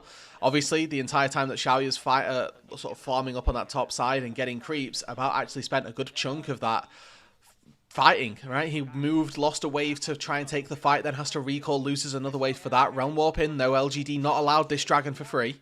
Yeah, Karis and Monkey both getting into that Dragon Pit. Yao Yao looking for a stun, not going to find it though onto Xiaoya, and he'll just bullet time him to smithereens. Failed engage from Yao Yao, results in a kill going over to that Misfortune, but WE gets something on the backside of things with Hung going down. Important for a potential Dragon take after the fact, but Monkey looks like he's going to be running the wrong way between these two turrets. He's not going to be able to find that perfect thread through, and will be taken very low himself. I'm pretty sure he just lives here, unless there's a searing bolt here from the Hui. Probably going to be absolutely fine just to walk it out, and yeah, just gets away there. But another 1-for-1 exchange. Tong Yuan with a pretty big whiff on his skills. Wasn't able to find the claw together, and subsequently missed the spiraling despair after the fact. So does mean that Karis was able to walk out to safety. Monkey also able to dart his way between two turrets, got out to safety also. But it did give Xiaoya a little bit of a boost in gold. That BF sword being picked up is going to be a really big boost for him in that 1 versus, or in that 2v2 down on the bot side. As I say that, you know, I'm looking at the Misfortune. It's now moving out to that top side. With the Grubs spawning in 30 seconds time, it does look like LGD are looking to put a little bit more emphasis on the little guy's top side. We'll see if that XP advantage starts to come to play. It's potentially a similar situation, Rude, to game number 1. We're about got a couple of kills. He was ahead, but then all of a sudden Xiaoya gets one back, and now he's basically even, and he has the XP advantage, as you mentioned, nearing level 7, which will be massive for this fight around the Grubs. Hung there first, and Monkey certainly nowhere in the area at this point, still working towards potentially just getting a Scuttle Crab down there in the bottom lane. Maybe just going for a trade with the Dragon instead. Yeah, wouldn't be surprised. I mean, Misfortune does also do very well versus the Grubs just because she can constantly re-up on her passive. Doesn't look like she's been particularly needed, and they might look for Cube up on that top side. I will say trying to dive as a hen definitely seems like it's going to be difficult with the healing that he can do, the ability to potentially come up with a revive as well.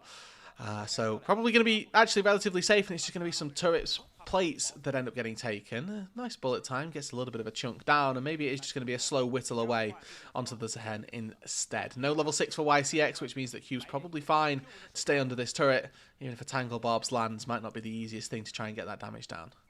Yeah, looks like they're not looking for a dive of any sort. They just want this third plate at the very least, and using that bullet time helps at least confirm that in a little bit of a way. They do land a root on the Cube, but one little dash out, not going to be all that he needs to head back with his life.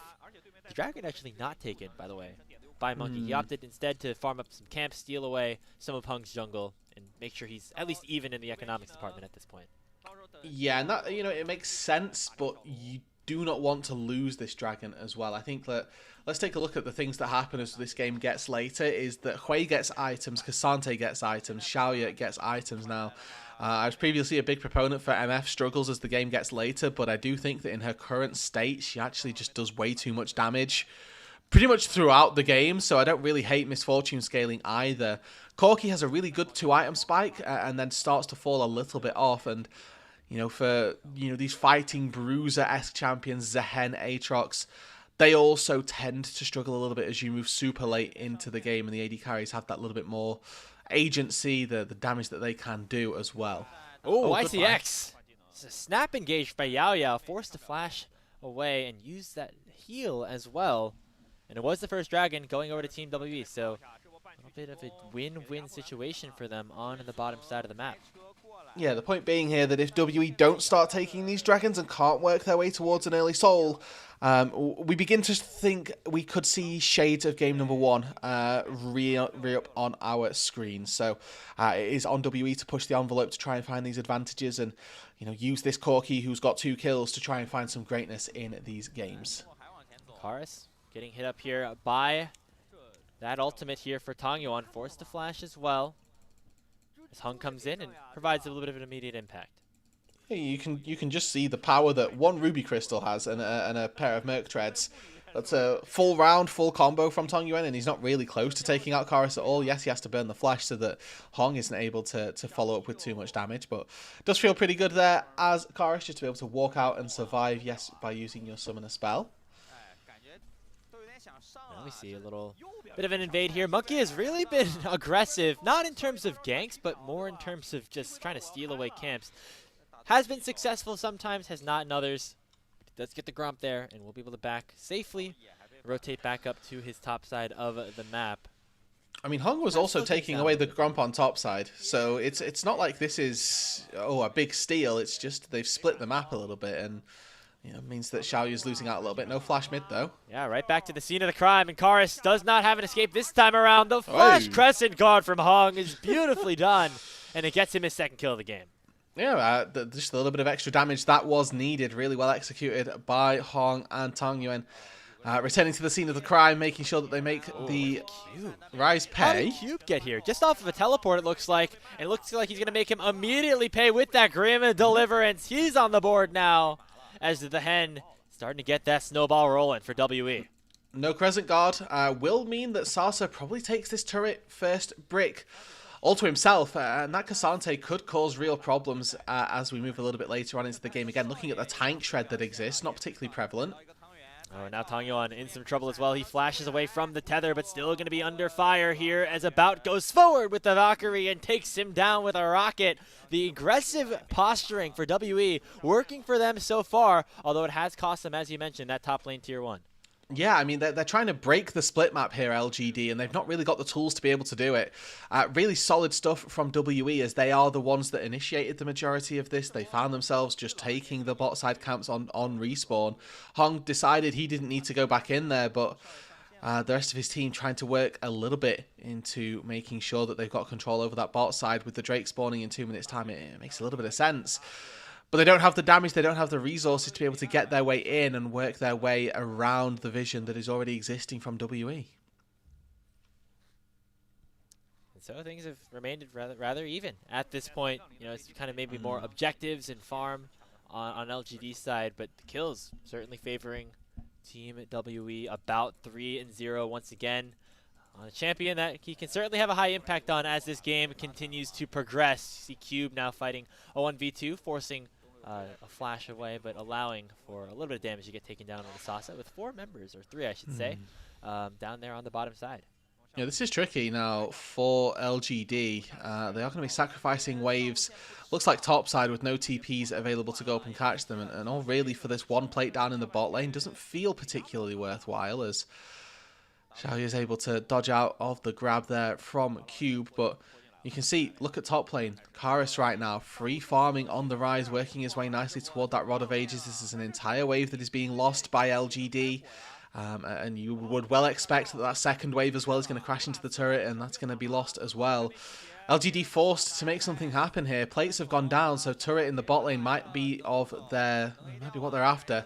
Wow, we are full sending for this tier 1. It seems rude, and that looks like what both teams want to do at this point. We still see Karis pushing on the top side, so the numbers advantage will be towards LGD, but the bullet time is going to make sure that does not matter. Already that 1 kill is traded for Tong Yuan's life as the revive hits Cube, and it'll keep him alive for a little bit longer. Sauce's all out has expired. Cube dashes forward and gets a kill onto About before eventually getting shut down by Xiaoyu. So all things considered, it is a 3-for-1 in favor of LGD, but Karis is still pushing on the top side.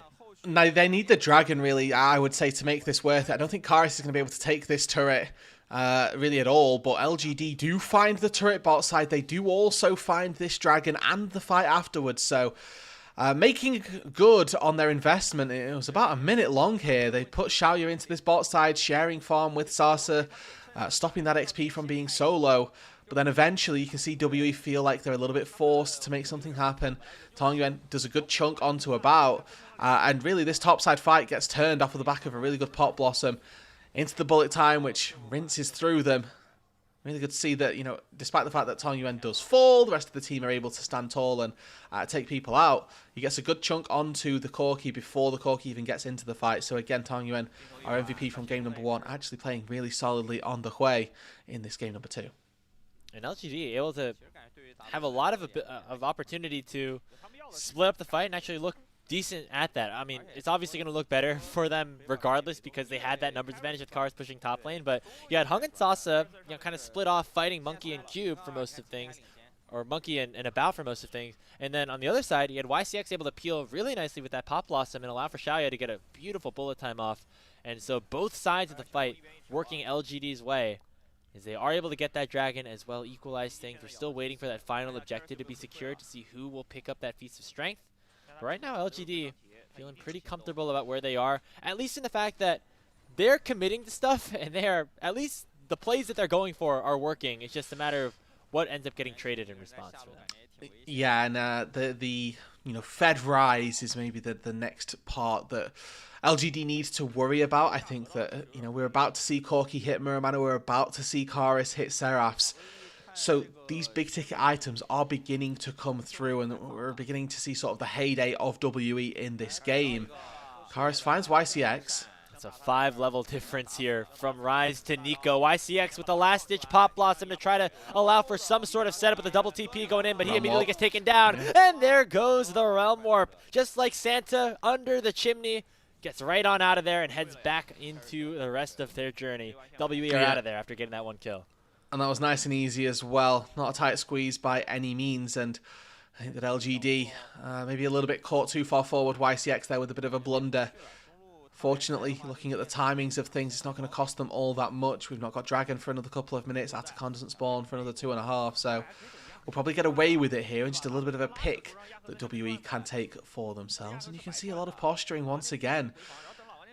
Large groupings here by LGD, and they're sending a lot of people to try and disturb this bot side. They know that they can probably give this tier 1 turret in the bot lane, but they do not want to give the tier 1 in the mid lane, and that's what they would have been doing if they had made a big commitment down to this bot side. Sasa and Cube go at it, but the rest of WE are going to end up collapsing if Sasa is not careful. He ends up using the all-out as soon as Yaoya and Monkey go over the wall to end up setting up for Hung to go in on to Cube for an engage of his own. No revive necessary, as it's a double kill picked up here for the Xin Zhao, and looking for a third with Monkey having the World Ender expire at just the wrong time. Sasa gets the 3rd kill of the team fight, and LGD bounced right back. A massive return play by Sasa there. He thought he was the one caught out. All outs and turns the play on its head as LGD find 3 in the bot side, and WE are left running with their tails between their legs here. No milk or cookies out tonight, and they are left very, very sad in that bot side jungle. Making me hungry right now, Rude. Take a look at this replay. I mean, I thought Cube was just so screwed here. Or Sasa, I mean. He was setting up for a fight and all out, but there was 3 members of WE coming, but he says, all right, I'll take the fight over here instead. And the blast cone there, I think, it was a massive bait almost on my part. I'm thinking, well, it's really easy for Sasa to just escape here, but he sees the game on a different level, and he sees the play. With the communication from his team that they're going to be there first. You can see that inside track as they're able to walk under their tier 1 turret and make their way to that fight a little bit faster. Just paying off. And Karis had to use the Realm Warp that little bit earlier to try and get out of danger, so they can't end up using that to shorten the distance on that play either. It's also just definition of a team player, right? I mean, we saw it all of his time with LGD last year. Always willing to pick up the tanks. I'll play the Casantes, I'll play the Scions, I'll play my Udyr. Hey, it's pretty solid too. And just knowing what it takes to set up the rest of his team for success, whether it's sacking some waves up in the top lane, falling behind a little bit, losing gracefully, or finding engages like that, allowing for Hung and Tongyuan to get ahead, get some kills, get the LGD to a 2,000 gold lead. Looking pretty good for themselves here for a sweep. And we have got Xiaoya on a little bit of a shopping spree right now.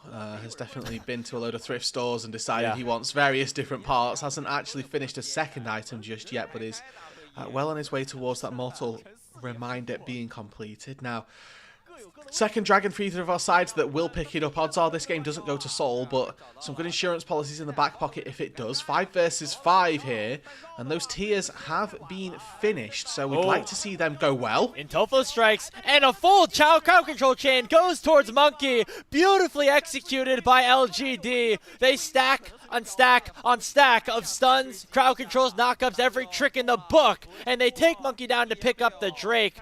As Asa goes forward as well. Now Kara's going to be the target. That Crescent Guard doing a lot to make sure About's not able to do any damage in response. And LGD are 5 strong, making their way towards the Otacon. Yeah, need to take this nice and quickly. The About poke could come through huge, but he's got no rockets left. I don't think that the Rise has got too much left in the tank either. And you can see with the clones coming through, it's nice and easy. No big one, no Q. Hong with a great smite.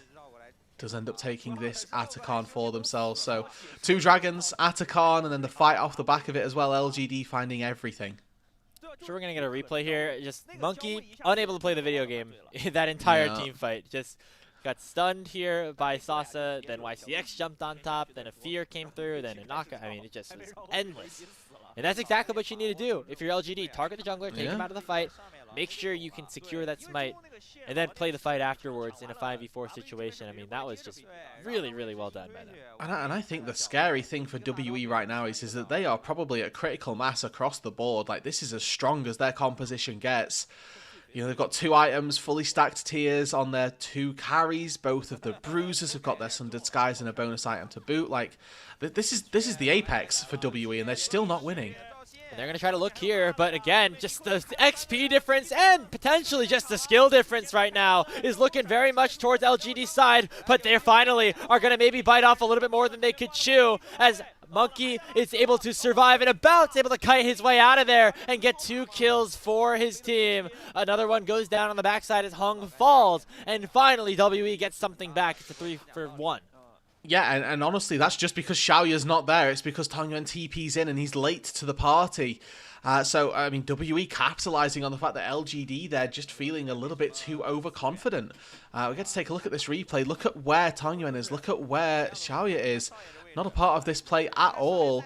But yes, it's a 3v3 to begin with, and that's when it looks good. But About gets here a good 5-10 seconds before anybody else is able to contribute. You can see that Cube's able to TP in. And again, try and pick off those members in the backline. So it doesn't really look too great for LGD, and ultimately that's why they lose. And all 3 of the players that initially started the fight for LGD end up going down. Maybe time to take a step back and think, okay, might be good to have some of our carries, some of our DPS in a big team fight next time. Don't go too big for your britches there. Some people call it the fundamentals. We call it the Demacia Cup, where having your carries helps you win your team fight. Slight pause though in play, folks. Not too sure quite what it is. Looking at some WE players, maybe it's their side. But you know, we were talking about this before, Grapes. All we wanted for Christmas was a Demacia Cup day with no tech delays, and unfortunately, I don't know if Santa's already been to the China and he's on his way over America at this stage, but it's not quite panned out for us. Just saw him fly over here. Because we have, just a slight wait here. The gifts of the internet not really helping us out here. No. At least at the moment. We'll figure out what this pause is. Deliver any news that we have to you guys as soon as we have it. Hopefully, just a short fix, and as I say that, we're back in the game. You know what the real gift is here, Rude? It's been a fun game so far. 24 kills in 23 minutes. We've had a blast so far in this first series. It's actually been really solid. Like you say, the amount of kills that we've got pretty much equaling the amount of minutes, and that's the League of Legends that we want to see. Obviously, again, a reminder that LGD desperately need to win this series if they want to try and go to the quarterfinals. They are still reliant on the NiP series after this, and a 2-0 here does also open up the world for IG to get eliminated, despite the fact that they sit second with a 2-1 series score. If the next series doesn't quite go their way, then it does mean that IG could be eliminated from quarterfinals, which, I mean, maybe tracks, to be honest, with how their 2025 went, but I think the point is that they'd like to start 2026 a bit better.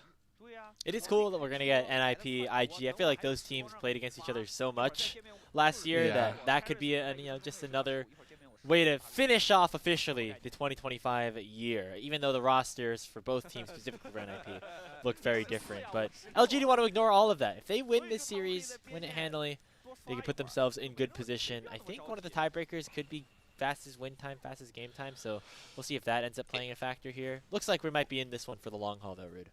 Yeah, I think, dead even games in terms of gold. 24 minutes into this game. Baron's about to spawn. 1 minute on a dragon as well. The dragon most likely to be your next big ticket point, and I think that once again what LGD are likely to do is just say, okay, well, let's hold off until we see Xiaoya finish his 3rd item. Most likely going to be that Infinity Edge. Very rare that you'd see a GA picked up this early on.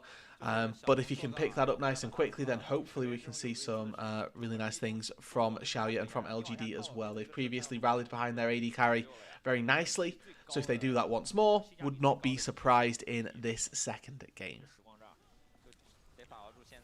Yes, WE. Well, there you go. Yeah.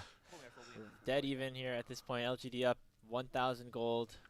Taking a look at the items being completed. There's that Infinity Edge for Xiaoya, as you mentioned. But 3 items for About as well. I mean, these 80 carries certainly come into play, and that'll certainly be a factor here as this next dragon is about to spawn. Okay, little bits of poke now needing to be exchanged. We'll see can Wind Becomes Lightning hit About having to hop over the wall. Sasa takes a big chunk of his health though, about half HP. Does have teleport if he wants to TP back into this fight and get some of his HP back. Might try to expend just a little bit more. He also has the all-out cap. Looks like instead he's going ahead for that reset, go for a teleport potentially. Not a ton of wards available for LGD in terms of having an advantageous position for Sasa to try to TP to. So he's most likely just going to have to send it into the mid lane as the dragon has been started up by Monkey and Team WE. Pop Blossom! YCX and Xiaoya will combine for the Wombo, immediately taking 2 members of WE down. Karis will go down before his Realm Warp will complete. And LGD absolutely obliterate Team WE in the fight. About is trying his damnedest to salvage things here, but Wind Becomes Lightning, and About goes to a gray screen. It's the dragon, it's the fight, and it should be the Baron for LGD. And they are going to book it up to that top side here, Grapes. That tier 1 turret in the mid lane's looking juicy, but not nearly as juicy as the big purple worm. One quick pit stop means that they get one, and maybe a 10-second pit stop means that they take the other. Excellent fight from LGD, and again, YCX, game number 1 on the Thresh, he looked incredible, positioning and keeping his team alive. Game number 2 on this Nico, he's the one finding these engages, but WE, they've got TPs on Karis, TP on Cube. LGD, have they bitten off a bit more than they can chew? Baron's at 5k. Sasa trying his best to play zone control right now. Lands a 2-man and Toflo strikes, but is then forced to flash away. Tong Yuan doing a lot of poke damage as well. The Baron will get secure, but the World Ender has been opened up by Monkey, and Sasa is taken very low. Cube dashes forward the Grim Deliverance and is able to get one DAC, but Hung is able to assassinate Yao Yao on the backside of things. It is an all-out brawl here around the Baron pit, and that Pop Blossom is back up for YCX. It allows for Hung to force the revive out of Cube, and the Xin Zhao is massive at this point with a 2-level lead, but About has come back. The Crescent Guard is not going to matter as About jumps straight into melee range, but it will not matter as he gets one. But finally, YCX shuts him down. A double kill for the Nico, and she's the only one that stands at the end of it. That's what we're after, Grapes. 2 minutes, 9 kills, I think, in this final team fight. However many we found beforehand, and LGD come away with 1 lone Baron. And it's on their support of all people. YCX going to have to try and cherish his life as they look to extend this gold lead. But it is very importantly, once again, LGD just barely coming out on top of these fights. Remember that they didn't even get to have a solid team fight or a reset off the back of this, but it's YCX faking as the way to begin with. 4-man Pop Blossom forces 1 flash, forces 1 stasis, and 1 person just gets obliterated anyway. Despite the fact that Karis is able to flash over the wall, it is of no consequence. And you can see that LGD on the back of this then go to the Baron. This is where it starts to get a little bit dicey for them.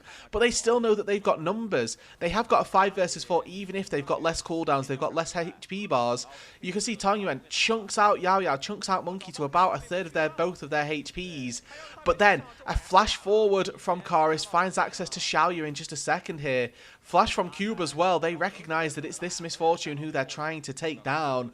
And I think, honestly, looking at the way Tong Yuan's playing these team fights, he needs to be a bit of a focus as well. This Wei has been an absolute menace, an absolute fiend in these skirmishes, and that's who I'm looking at as somebody that needs to get taken out.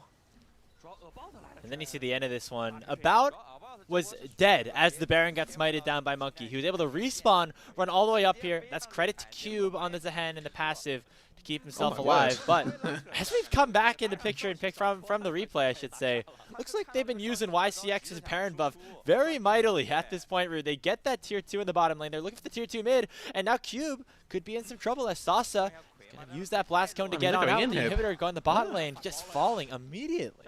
Yeah, they got the tier 3 turret down on that bot side. Now WE are looking to try and collapse. Sasa has got teleport. He's going to TP, turn into WE's face. It does stop their assault. I might have liked to see LGD actually try and pincer them a little bit, let WE overextend, but instead they make this play where Sasa TP's in early, and it does mean that for WE, their very, very thin silver lining is going to be that they get inside purchase on this tier 1 turret and into the mid lane itself. Now, Drake spawns in 1 minute and 15 seconds. Let's look at the items that have now been fleshed out with this total 4k gold lead. Phantom Dancer for Misfortune, not a frequent go-to item, but does secure another element of crit strike. And they spot out WE, 5 men lurking in a brush, and YCX just with 1 clone stifles that immediately. So walking ward, one of the better use cases of the NiP passive or the NiP W that you don't see too often in maybe your solo queue games, but these competitive supports are able to utilize it to just absolutely incredible lengths. You can see it again right here. It's going to spot Monkey out here in this bush and actually could potentially set up for a kill. The Wind Becomes Lightning does not hit though, and so Monkey should be able to survive at least for a little bit longer as he does dash over the wall. But the Dragon now spawning in 30 seconds, the place where that massive team fight just started, and now Karis might not be alive for that to happen. The phase rush does provide some value, but he's going to have to head back, potentially farm up this bot wave and then teleport back in. Yeah, he's got Rod of Ages as well, so there is a little bit of sustain that comes from the passive there. Casting spells gives you HP based on the mana cost, and we'll see whether that's enough to get him through this team fight. Looks like he's going to stick it out as About takes 1 chunk from just a quick Q over the wall. Tanguyen not quite looking for any ultis just yet, but you can see the poke he's doing is incredible. Spiraling Despair this time, and now Sasa is going to try to get one more into it. YCX once again delivers, and it's going to be Sasa using the all-out to send Monkey away from the rest of the fight as well. Cube dies before having a revive occur, and Monkey will get taken down in a 1v3 as the Cassante is too damn strong. Hung gets the final kill as Karis will go down. It's a 5-for-1. The only one dropping for LGD is YCX, but he's more than happy with that as his ultimate has sent his team to a 2-0 sweep of Team WE. If YCX is not our MVP for this game, Grapes, I am beefing with the broadcast once again. Another colossal engage from the Nico. 4 deaths does not matter when you are finding such massive fights for your team on repeat here. Layering it up with the bullet time and making WE remember why you B1 Nico when it's open. You cannot allow this to get let through because this champion has such insane engage potential. I think that YCX here this game, again, firm candidate for my MVP, but it's definitely a little bit of a head scratcher as to how he even got a hold of this pick on a red side. Just pick after engage after engage after engage after engage. Those final fights, I mean, remember, 25 minutes into the game, Rude, we were at an even game state. It was very close between these two squads. And then YCX happened. He found that huge fight. He found another huge fight. And then he found another one. Fight. And look at his damage as well. He almost did as much as his AD carry. He's chilling. He had a proto belt and a frozen heart. Like, he's not building lots of damage. He's just dealing. He did more damage than like the level 18 Rise on the other team. Yep. Yeah, he did do that. And that's its own problem. Which, you know, credit to YCX, but let's, you know, Karis, we need to think about that one a little bit. And for LGD now, obviously the implication is that they are still in with a chance at getting to quarterfinals. A 2-2 obviously gives them a pretty good record, and it now is all in the fate of this NiP versus IG scuffle. I actually think that if NiP win, then we go into the game score breakdowns, and it depends how NiP win, if it's 2-1 or 2-0, whether or not IG get eliminated or LGD do. But we do look back at some of these highlights, and I mean, it's just all YCX here in terms of highlights. It's just going to be Pot Blossom after Pot Blossom in my eyes. Here's the first one, and we're going to see a lot more of this. I mean, we talked about, you know, think about like the history of League of Legends here. We got like Misfortune lanes and kind of their history there. MF Nautilus, MF Leona was such a great combo. Yeah. Now this Misfortune Nico, I mean, this is just ridiculous. Yeah, and again, this is the montage that YCX has been looking for, right? Like, he's going to put this in his reel that he sends out to teams if he's ever looking for a new roster, because this is the type of thing that he can do. And I mean, he's done such a good job in this game. at finding these engages, not just with his ulti either, stopping Kairos there with a Tangle Barbs before he gets into the fray of things, and using the W for vision like you were highlighting as well. Just real mastery of these high level supports that you need to have. It is quite clearly there.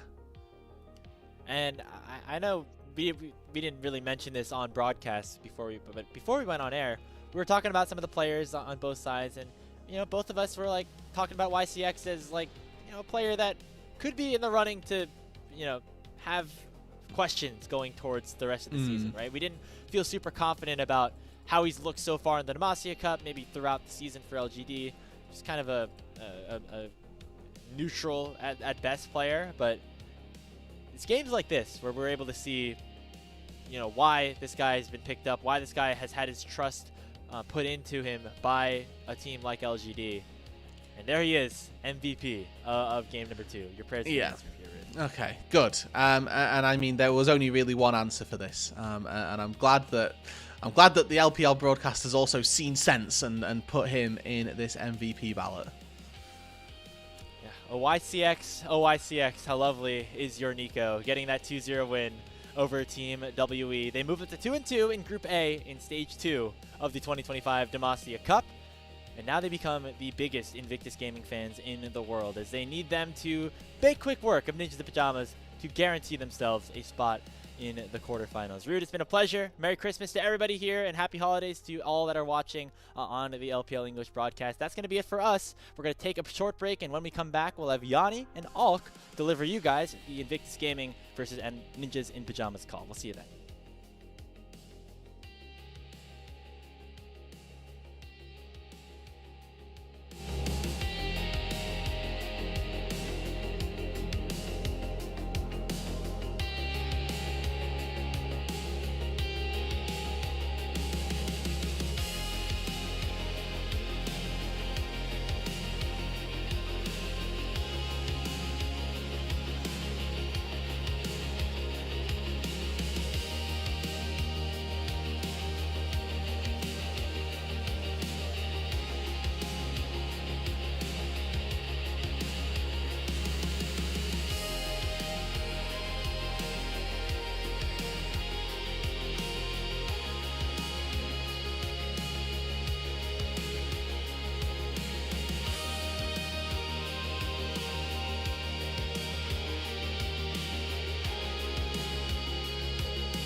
Welcome back, everybody, to the Christmas edition of LPL English's coverage of the Demacia Cup.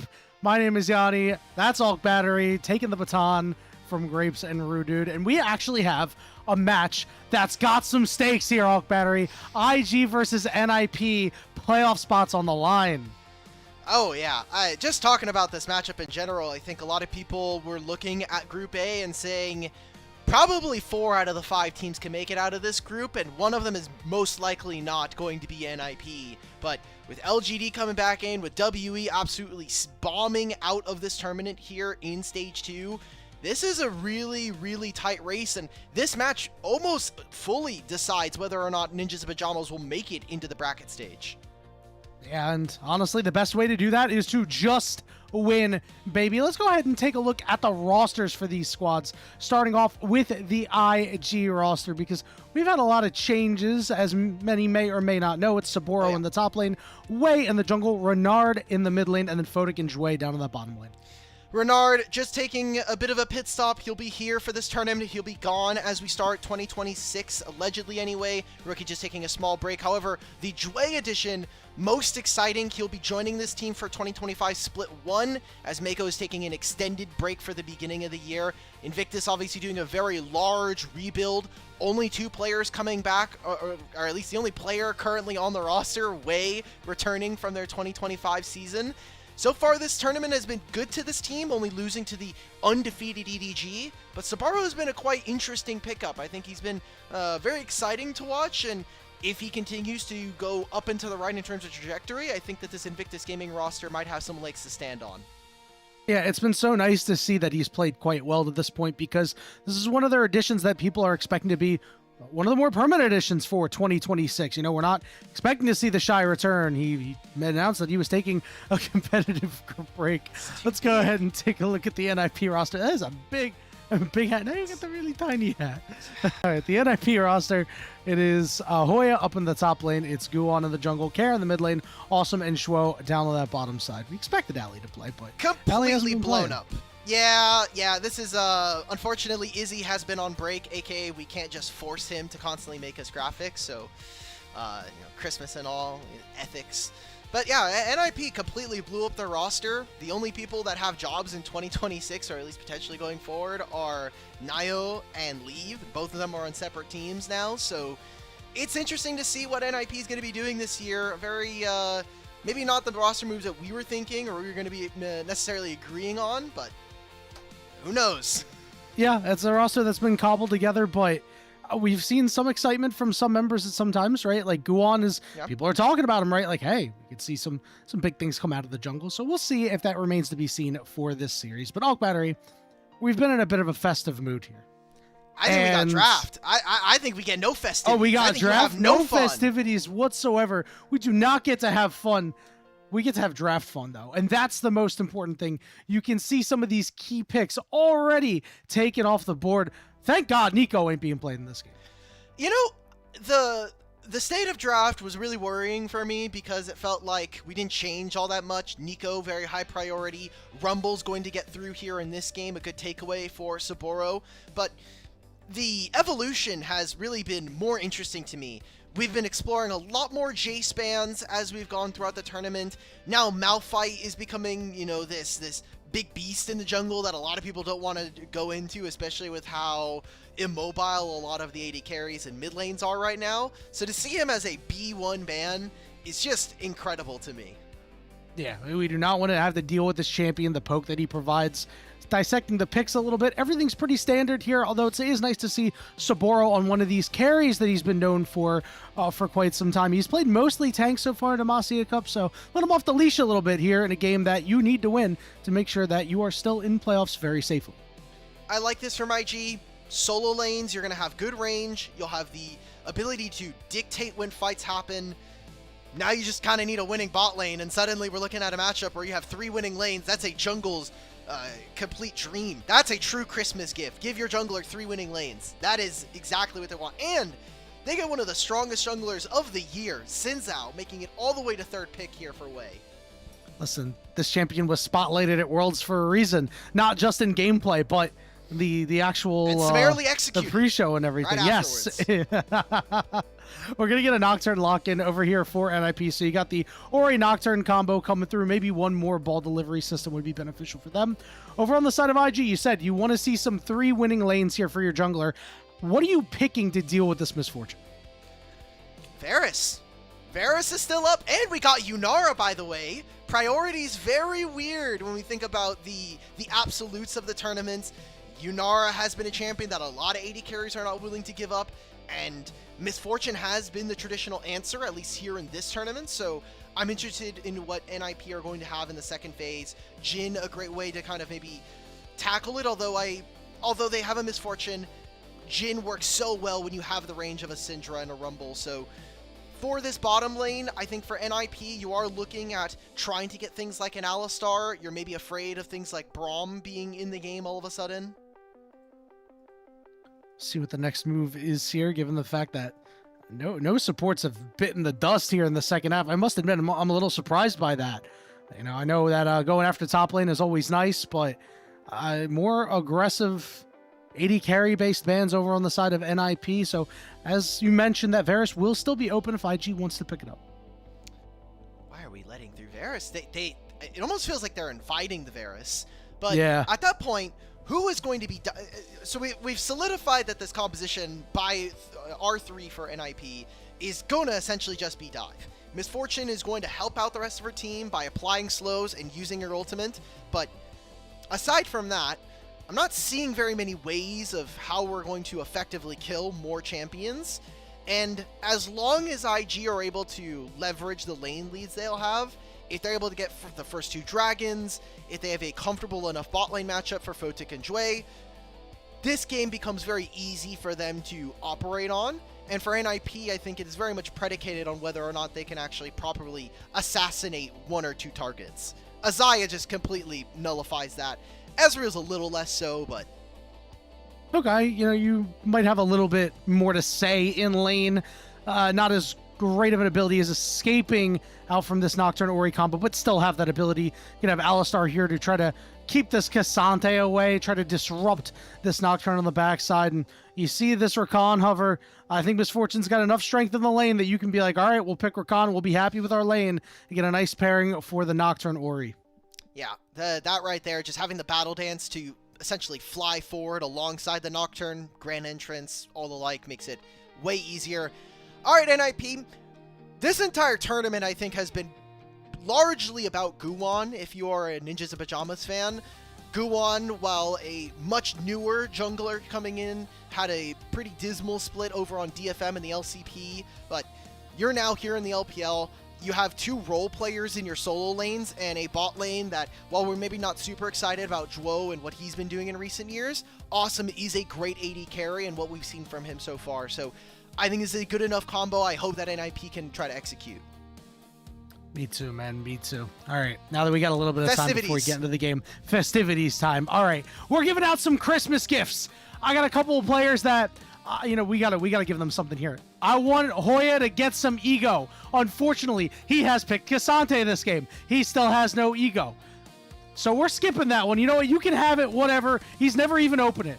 Zhuo, every game, I want to give him a 10 out of 10 game, right? Because his Nico has been so good. Everything else flashes, but lacking at times. I think this guy can be so good. And I think for Christmas, it's the perfect gift for him going into 2026 as an audition player. That's fair. Look, and if there's a nice list, there's got to be a naughty list. And I tried to do something funny here. It's actually just a Rast on a cast. I messed it up at this point. Photic, your first 50 games. Look, I want to see more out of this guy. We've had multiple years where you've been great at this game, but the years have gone by this guy. I need to see a little bit more. And I'm going to punish Zhuo. You're going to see all of it there, but Zhuo this entire year ruined a lot of games for me. LNG, we saw him on JDG this year. I need him on a streamer team. That's his goal for 2025. That's awful, Cole, bro. That is a fate worse than death, perhaps. We'll see how the players will be able to perform on the day as we're here on to Summoner's Rift for Game 1 of this best of 3 series. Remember, this match, so much when it comes to playoff probabilities. IG 2-1 right now with LGD winning that series against WE. It means that there's a slightly tighter race for who could potentially be third here in this group. We'll get more into those standings implications as the series develops. But as for right now, a lot of early vision already being dominated by IG. You saw Wei go into the topside jungle, Saburo putting his ward on enemy Krugs. So they have a lot of control and information as to where Guwon is going to be. Guwon starting up on the top side, a wise move there, especially because his solo laners on the top side might have a little bit more of a tough time to defending his jungle. Meanwhile, on that bottom side, you expect Awesome to be able to do a lot of heavy lifting to keep him protected. We'll see if Wei finds an angle to attack. The big thing to set that Nocturne behind and minimize those ult risks. This is a tricky lane to play out. You have the misfortune, and Ezreal can be a lane bully, but if you don't get the requisite damage... Oh, Jway, that W's on a minion? That's tough. You already lost the level 1 trade. They'll hit level 2 with this melee minion, or one of them dying here. And so they lose priority. So what I was saying is that Ezreal can be a lane bully, but if Misfortune ever gets a slight lead, if you're not able to really punish before her first recall when she gets things like the BF Sword or even a Vamp Scepter, you're never pushing her out of lane, and she will walk up on you and auto-attack you to death. So very tricky how IG balance themselves here in this 2v2. Unsurprisingly here in the mid lane, Renard having a bit of an advantage over Care. So he's already set some pings down, perhaps to have Wei set up to head over there, but Ward going to spot out the fact that these chickens are being done. As both junglers head to the bot side, might see a small tussle over the crab. We see Awesome and Zhuo moving around just a little bit, looping around. No vision to get down, though. I don't want to caster curse it. Maybe Jway walks up and tanks 15 million Misfortune auto attacks, but some part of this game, and I feel like it's going to be the first 8 minutes, probably going to be fairly slow. There we go. Perfect caster curse for myself. Summoner spells being popped. Jway taking the worst end of that trade. Junglers will be on this side of the map, but you have a Xin Zhao that has more action versus a Nocturne, who is more than likely going to be falling asleep, hitting all of his camps. Honestly, this is the most motion he's going to have right now. Heading over to that crab, we do see Renard walking down with Wei, Zhuo, and Awesome looking to link up with their jungler, but Guwon's able to take that one without too much fanfare. This is good for NiP. Talked about the lanes of priority in these two solo lanes. Renard moved first, but still the grubs go down. This next wave is going to bounce here for Hoya. Unfortunately, he's on the red side of the map, so it's a lot harder for him to duck into river. Photic getting knocked up here. He's got no barrier, by the way. Okay. He's all right. Meanwhile, oh, here we go. This invade that we were talking about. Guwon getting shoved out. Does Wei get the full camp? Dude, this is nasty. This is only one camp, but you see the pings. Guwon's like, guys, I would like to head over to my Krugs camp potentially. That was information also gathered by IG early on. We're initiating a lane swap already with Awesome moving up into this lane. Mostly just to try to cut the legs out from underneath this rumble, but if there is an invade, then he has a little bit more backup. I feel like Wei is not in all that bad of a spot here and has tons of camps he can revisit. Yeah, looks like he's just going to keep it easy in his jungle and just do whatever he can to speed bump Guwon. I think that is a fairly okay choice to make. We don't have too much opportunity for a way to really get some kills on these laners before Guwon hits level 6. I think the most opportunity would have been out of that mid lane. But it looks like that is passed it by. Meanwhile, Saburo is going to find himself in a 2v1, walking up a little bit too far. So does have the flash available, but elected not to use it, knowing that Saburo could use his. He did use the flash. He used the flash to battle dance to him. Oh. And so Saburo, as soon as he knows he doesn't have flash, he's like, he's never landing that on me. So a free summoner spell used there. Good patience from Saburo. Look, a lot to expect from this rookie top laner joining IG this year. Big shoes to fill, obviously. Any player replacing a player like the Shy is pretty big expectations, especially from the fans. IG's going to start with the Dragon. They know their bot lane duo is not going to be in the area, so pretty free objective with still 2.5 before the grubs. And not only because the Shy is so popular, but because of the way he played last year. I mean, he was one of the best top laners in the LPL last year. He was an all-pro in every single split, and losing him is very difficult for IG. And as you said, those big shoes to fill. It's going to be tough, not only on the Rift, but off the Rift. As you mentioned a couple moments ago, this Dragon pretty free going over to IG. Next objective is going to be these grubs in about 2 minutes here, Alk Battery. I gotta say, not too jazzed about any team being forced to go after the grubs this game. Hey man, look, there's a Rumble in this game. There's a Nocturne. Playing side lanes much easier for NiP. They'll go for a dive. No one is in the area. There's no TP. Maybe Jue hits it here. Saburo hit level 6, flashes, is able to clear out that wave with the equalizer. Is frying awesome right now, forcing him to walk away. Well played by the IG top laner. He is squeezing every little bit of damage down onto NiP's bot lane. Like, Awesome knows he can't step back up, and Saburo is like, cool, I will overheat right in front of you guys, and there is no answer that is reasonable enough for you guys. So the wave gets to crash. No one from NiP will catch that. They don't lose all that many summoner spells for it. They got the summoner spellbook TP from Jue. Wonder how much that will actually impact this upcoming Grubs fight. Means that Jue is going to be stuck on exhaust for this upcoming fight and will have no ability to make cross-map plays afterwards. That's a particularly tough one, especially in a match where, you know, you're going up against this Nocturne that is going to be able to make some plays from range with that ultimate. Now that Guwon has it, is ready to go. We'll see where his first move on it is. The clock begins ticking once you hit level 6. You want to try to maximize that Nocturne ultimate early on in the game and try to use the level differential, the slight gold differentials based on champion stats, try to turn it into some early victories. There's a desync between the two top laners' TPs. It looks about 35 seconds here for Hoya. So don't know if it'll make it a big enough impact for this play, but maybe afterwards there's something that they could look for. Guwon is on the top side now, and NiP have both priority in the top side thanks to its bot lane duo and through mid lane. I wonder if maybe we see NiP forego going for the grubs. It would really suck for them, but maybe they could try to punish this flashless Rumble. And Cassante can be a pretty big menace in this game if he gets some resources. So kind of up to them. Guwon walking it in here. Looks like he's going to clear out this, or at least attempt to clear out the ward, but with Wei in the area, makes it very difficult. Wei has started up these grubs, so ball's in NiP's court. What do you want to do? Guwon walking back at Jue and Fodic, just trying to poke them out and clear this out. Jue's going to go in, force the flash at Awesome, and here goes Guwon right on top of Jue, forcing the flash away from him, and now potential turn here as Guwon's got a flash out. Fodic after him, Jue with the block, but Beautiful. wind becomes lightning, and it's Jue's first blood. What is the theory behind this play? Here's an all-out Saburo. Don't do any damage to this guy. Walk it out. Renard somehow gets a kill onto Jue and topside. Saburo should be out. Oh my god, and Care walked all the way down for this. Okay, this is a free kill now going over to NiP. They'll grab one in trade, but just the thought process behind that topside play. How is Jue 40% HP before we start that?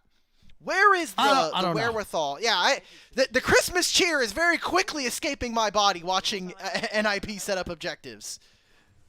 This was very, very tough to watch. Let's take a look at this replay here. I mean, already just losing so much over on the side of NiP, and this is just an over-aggressive look.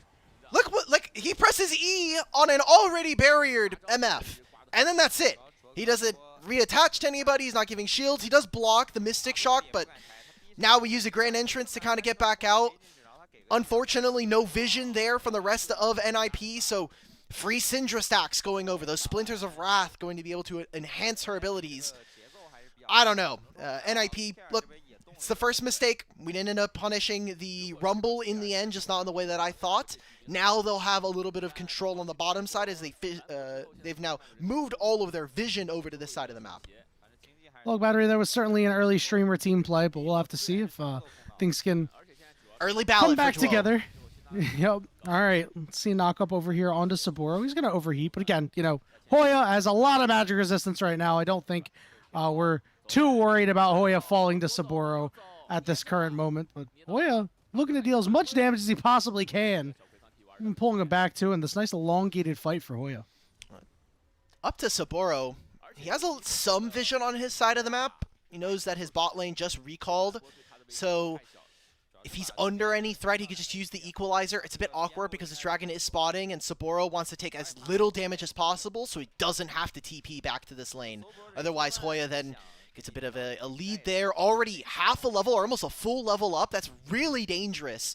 Talked a little bit about how Cassante can be a bit of a menace this game against what IG are showing. And you wanted to see Hoya pick up some ego for Christmas. And Cassante is the tank, the premier tank that allows you to kind of make the game about you. See if he's able to make that happen a little later on, Joao. Getting out some critical vision here, forcing IG away on the bottom side. Guan's got the ball on him. So if he wants to turn the lights out, he can. He's going to go for it. Shockwave early does not land on the Ezreal, and Guan's in no man's land and immediately has to cut and run, but he gets scattered the weak by Renard, and it's another kill over to IG. Oh, and he knows he's on vision, by the way. They know there's a ward in that brush. Hoya not going to survive. That kill's going to go over to Fotic. Maybe they go Renard. for more. Renard with a flash? I love this aggressive flash out of the IG mid laner, and Awesome is stuck. It's a third kill for Renard. Observer, show me this turret. Okay, wrong turret, but I didn't specify, so I guess that's my fault. 3 grubs, so he gets some plates on top side. Like, Sendra's 3-0-1 at this point. To me, this game's cooked. We're getting second dragon as IG. We wanted to see them play with priority, and they're doing exactly that. Now in slow motion, we can all be in pain. It's that Christmas time. The Christmas cheer can fill your body, but miss out on Orianna Shockwave. That's tough. Didn't land on Xin Zhao. Didn't land on the Alistar that was next to him. And yeah, now Feats of Strength gonna go over. Feats of Warfare going over to IG. Everything going their way. Every single gift from the elves is in their pockets. I was just kind of stunned that Hoya just died there. And, thought he knew that there was vision there. I don't know. I expected to see a pause, actually. That maybe he disconnected or something because they're playing remotely. But no, he just stood there. Not even menacingly, Alk Battery. He's Cassante. Everything is not menacing to him. If he dies, it's, it's my team. It happens. Well, for IG, 5-1, 3,000 gold lead at 13 minutes. Feels good, man. I mean, we're scaling up. We've hit most of our 1-item power spikes, and our 2 items is going to be incredibly powerful. Muramana, whatever second item Renard decides to go for, assuming it could be like a Sterix gauge here for Wei. NiP, I guess we're maybe skipping 1 and going to 3 in terms of items, and still that doesn't look pretty. Again, all about can we land this Orianna Shockwave combo, and Awesome is doing fine, but just from the gold lead alone and the ganks that he's received, up 1,500 gold for Fotic. Yeah, and this Misfortune not really giving you that impact that you want in the early game. Outside of that early laning phase, it's just been gift after gift handed over to Fotic. So we got Guan ready to make another bottom lane play. Oh! That Shockwave was a little bit better. The flash from Saburo, but he will not be able to survive another 4-man play in the bot lane for NiP. They need to get a lot from this play. They have 0 grubs. They're losing out on priority in mid. Awesome will catch this for the time being. Oh, nah. They'll pulverize. Wait, could win this. Absolutely they could. They're fighting this one out, but it's become a 4v2, and I don't know if you're able to win that one way. Trying to escape, still alive, healing up. He'll finally fall, and this is Fotic's fight to take if he wants it. Lots of low health bars, but Awesome is here. Fotic forced to flash away, won't get knocked up, but he's bloodthirsty. He really wants his shifts forward, but that Mystic Shot gonna go wide. I'm just looking at top lane right now. Renard gets that entire top lane turret, and he's going to get another few waves and half of its HP. Overall, it's not as bad of a play here for NiP. They end up still diving Saburo. They get another kill on top of it thanks to Wei. Maybe over-expecting how much damage these two would have. Maybe thinking, hey, like, they just lost the last 2 fights. Surely they're not powerful enough. Fotic doesn't get all that much damage down here. That's probably the silver lining, but I'm just looking at all this gold for Syndra and Misfortune spending all this time moving over to this play. It's a pretty big investment for NiP. Rift Herald started up here for the side of IG. Looking to knock this one down with the grubs that they have. It looks like NiP not going to contest this one in the slightest. Taking a look at this, let's take a look at the gold elsewhere. I mean, this mid lane, Kara's been doing really well in the CS department. So while Renard did get a lot of gold shoveled into him, it's actually a very scant gold lead for Kara. Just look at the objectives right now. First 3 objectives go the way of IG. They get 2 turrets, and they get the first 3 kills. By all standards of metrics in the early game, that is a 1 game immediately. Oh, yeah. 2,000 gold at 16, however, not all that massive, and a lot of this is spread out, so hopefully NiP can start to bounce back here. We have a dragon spawning in a minute and a half. It is Cloud Drake, so could be a little bit more interesting for NiP if they start to stack, but isn't going to give them inherent combat power in the same way as some of these other dragons. And it feels like it's going to be so difficult to try to wrestle this third dragon away, right? You do have the wombo combo ability, but it really hasn't come together for multi-men shockwaves or anything like that. And it just feels like IG's too individually strong at the current moment.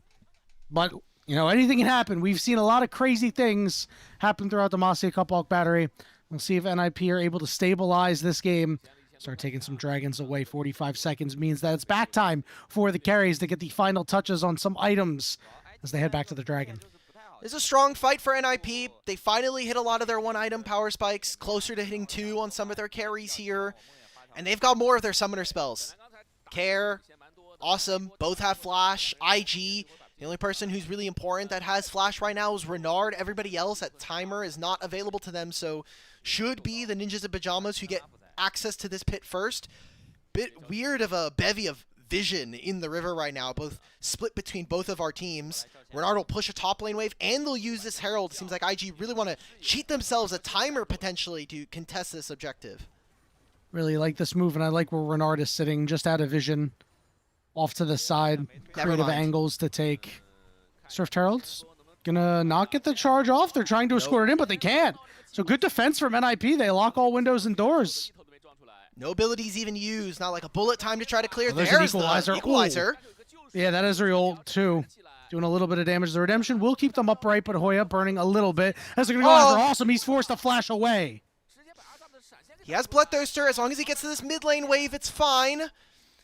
Seems like there was a small and scrap from Jway. Another scatter finds 2, but nothing from NiP. They are not going to budge. Awesome's going to pick up this wave. I think it is fine for NiP to try to re-enter. Usually with an Orianna, you want to be there first. But with a Shockwave combo and Nocturne, it is way easier to enter the pit. And Awesome is back to full. Sure, he did use his heal to try to keep Care upright, but Renard is continuing to put in damage. Has done a fantastic job when jockeying for position on this Syndra.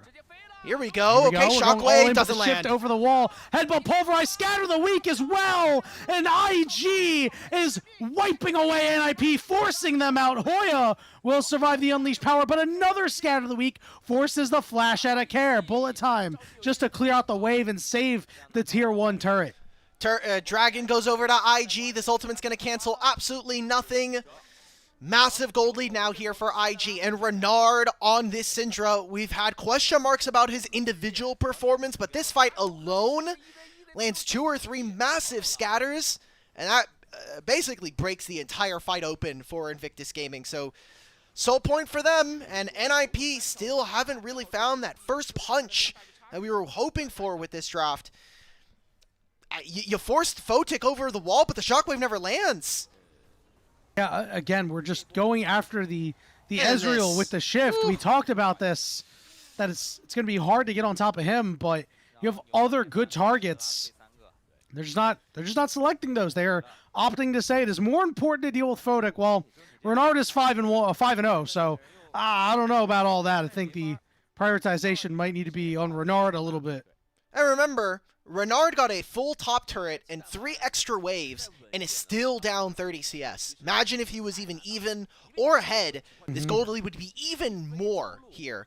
IG with powerful 2-item power spikes coming up. Muramon is completed. Azonia, so if Renard wasn't going to die before, he sure as hell isn't going to die before this Otacon fight. Still has flash. This is a very tough question that NiP are going to have to find answers for. Otherwise, they just straight up lose the game. And it feels bad because this game has been relatively low in terms of the kill score, but not for sake of trying. NiP are just floundering and unable to execute on that one bit. Yeah, and it's one of those combos that just really expect execution because it's one of the easier ones to pull off, admittedly. If Heartstuck Casterlo can do it, I think professional teams are going to be able to do it. Just maybe go on and Care not on the right page, or just trying to get a little too fancy with it, perhaps. Not quite sure. We do have Otacon up and available on the map, so always an opportunity for NiP to get back in this game. Death brushes are always really tough, but if you're NiP, you do have a lot of ways of getting around a Death Rush. You have Misfortune-y. Orianna's also very good at scouting. You can throw a Nocturne Duskbringer, and that'll also make it a little easier for you to face check. But this is all dark vision. I hope the observers end up toggling here, because you can just see this entire bot side river is all blue vision here for IG, and none of it available except for this lone control ward being contested. All right. What the? Going in, but there's no follow-up to be had. So we're down a Nocturnal. Paranoia not available. As again, another ultimate from Guwon just not making its mark. And now the Otacon has been started up by the side of IG. Zhuo lying in wait in the Dragon Pit as NiP are going to look to re-enter. Awesome is busy taking the wave, so it's going to take him some time to get over. 7,000 HP is way flashed forward. Can't get after Care. Now we're back on the Otacon. Scout of the week to keep Awesome away. So the equalizer goes down from Saburo, drawing these Battle Alliance, and it's secured here by IG. Now we're going to go after Hoya Zhuo on the backside, giving his life for the rest of the squad. There's a bullet time as Phoenix got to shift out. Way dropping down his ultimate as he wants more. There's another scout of the week. Shockwave lands onto 2, but Care could be in trouble. The health bar Hold up, Care. He's low on IG, but Renard goes golden, and Wei continues to lead the charge. Phoenix over the wall, kills Guwon, and IG have the game in their hands. I almost hope for a viewer rating that we don't get a replay of that fight, because I'm going to say nothing nice about this play. This was really, really well executed for IG, and NiP just struggling, falling at the bit. They never were able to get into this pit. Like, what are we doing? My Orianna was never connected with my Nocturne, so we failed the first part of the combo. And then Awesome is just standing there, almost like an NPC with bullet time up. Renard's searching for another one. Like at this point now, he's just kind of like, he's getting stacks. He's at 111 already on this Syndra, so we'll be getting access to the mini Rabadon's passive available to him. Dragon spawns in the mini headphones. Ooh. Okay, here we go. Naughty list. Many things. Look at Awesome here. There is no equalizer that he's standing on, but he walks around it, and now he's useless for this fight. Photic tries to force onto him, but there's an entire other part of the fight where Hoya is onto 3 members. I'll give him praise where it's due. Hoya held 3 of them down. If that doesn't happen, I think this fight is even sooner lost for them. This is as close as it was going to get, but Awesome is back on the mid lane wave. We have no damage here. It was not ideal, right? And I mean, I'm glad you pointed that out about Awesome, because he waits and then he immediately just takes over half HP. At least do like a bullet time on the Otacon or something, man. Yeah, exactly. Give me something. Yeah, give something for your team to take it, because that's, if you're not going to win the fight off Otacon when you're in a losing position, you may as well at least try to take it, right, and do something. You're there for the fight, not really the objective itself. But just hesitant to pull the trigger to, have an ultimate that doesn't do much. We have Wei walking all the way up to NiP without a care in the world. Ezreal gonna tickle Awesome on the backside here as the walls are beginning to close in. Zhuo is ready to go with a headbutt, pulverize, and exhaust on top, and Awesome's ult doesn't do a damn thing. Guwon will fall next. A 3-0 for IG, and they can get the soul if they want it. Yeah, Dragon, 30 seconds before Baron, maybe even that's on the cards for them. Wei knows that he can have that ability to walk forward and be kind of annoying in front of NiP. Care was just nowhere in that fight. He teleported to the mid-tier 2, and the rest of his team is sitting in bot tribe rush. You're never getting to that access unless you can somehow escort Orianna through the jungle, and by that time the Dragon's already gone, and all the setup that you try to go for, useless. So when you lose, you're going to lose hard, and when you're in that mindset of we have to try to just minimize the bleeding, well, at that point you're never winning the game. So NiP now find themselves at an 8,000 gold deficit. IG with Soul, they'll recall and potentially look for Baron afterwards, but this game is, at this point, it's been long over, mostly on when Renard had the Zonias, and he still has it, by the way, and he still hasn't used his flash. So yeah, now we have to guide him Ezreal. Cool. Yep, you can't kill these guys anymore, right? I mean, if you want to go kill Saburo, be my guest. He's 1, 2, and 5, and has just been around, right? But you've lost all of your opportunity. You've lost all of your strength over on the side of NiP, and at this point, it feels like you need IG to massively fumble at the Baron. But even then, you might need a little bit more. We need a lot more. We're gonna need Santa to come down himself. This guy is coming down the chimney, and he's throwing presents, and they're all full of coal. And they need to basically, one of them needs to hit the router for IG, honestly. That is the only way I see NiP winning, but some early poke, Jway just taking space, mostly for himself, which is a good thing. You know, want to make sure that we're prioritizing our own self-health, but mostly also for his team. There's not much for NiP to do to contest this topside jungle. No doubt. Renard shoving in that top wave, so IG just trying to make it real easy flank on TP, him. flank TP, Hoya. Okay. My goat. All right. I like this. We got to do something here. We have Saburo answering on the other side. Now IG is ready to go, but where are the carries at?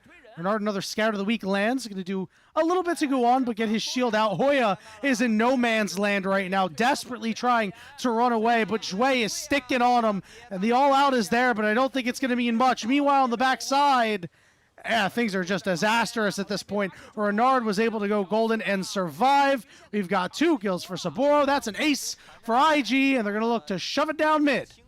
3 grubs, 27-minute game. Like Renard lives. He's 7-0-5. Very easy tied-up game here.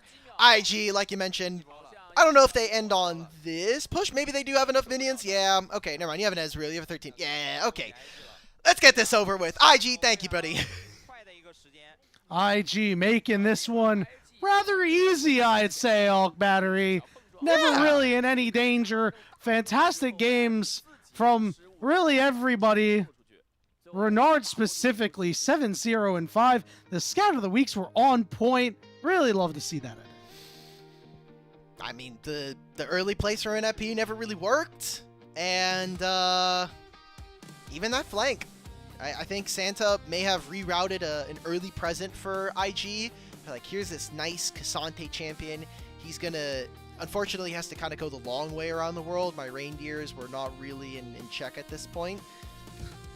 By the time he gets there, the fight's already over. Nocturne can't even kill the Zhonya's Syndra, and they just turn on him. I think the most concerning thing for me is the reindeers weren't calibrated. No. That No. was maybe Rudolph was a system reindeer after all. Maybe he was just a benefit of the system. I thought that maybe Renard was a benefit of the system, but in this game he showed that he could certainly do a lot. While he did do the least amount of damage out of all the carries, listen, if you're looking at just that, you miss the forest for the trees. If you think about it, Rudolph is actually just a story about a rejected industry plant. But IG, they'll take their win, and looking confident enough to potentially end up in second seed of this group. We have a lot of our teams already decided for top 8, but there are 2 more spots left up on the table. Yeah, and it's gonna get messy potentially with some tiebreakers, but you know, luckily for IG, them picking up that individual win, I think might seal it for them. Not entirely sure, but we'll have to see how the rest of the series goes to see who gets in that last final spot. All right, Alk Battery, who's your MVP for this game? The early game, I was not happy with it, but Renard generally played this game fine. Yeah, I just think mechanically he wasn't the sharpest Syndra, but that is to be expected from a player that has not really played. Like, this is a former player. If you watch LDL, which I imagine there's probably like 10 of you in chat that actually watch this league, used to go by Lime. Other than that, like, hasn't had like incredible success, and probably knows that this Demacia Cup, as per usual with a lot of our LDL rookies, is kind of going to be your one time of the year that you really make a big splash, and you have to be the guy or do something to impress people to maybe look for a spot on a team. It's always tough, you know. Auction system now coming in this year, and with 3 splits and less teams, there are just less opportunities in Tier 1. Without a doubt, you know, and hopefully for him, he's going to get a lot of valuable experience out of this. A guy who, you know, going back and forth between AD carry and bot lane, looks like he's found his way, and he gets his player of the game here.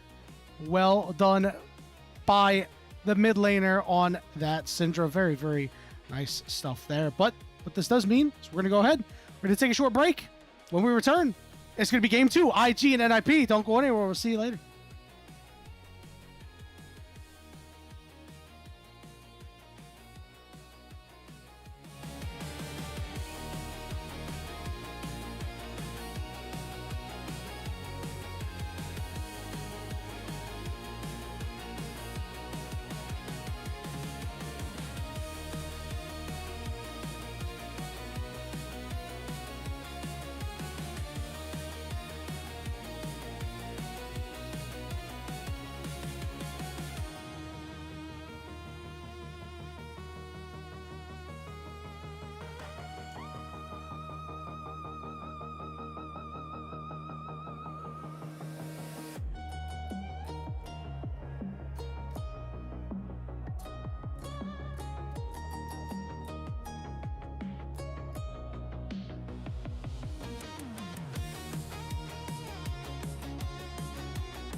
Welcome back, everybody, to the unofficial LPL English broadcast. We just saw IG take a 1-0 over NiP for the first game of their series.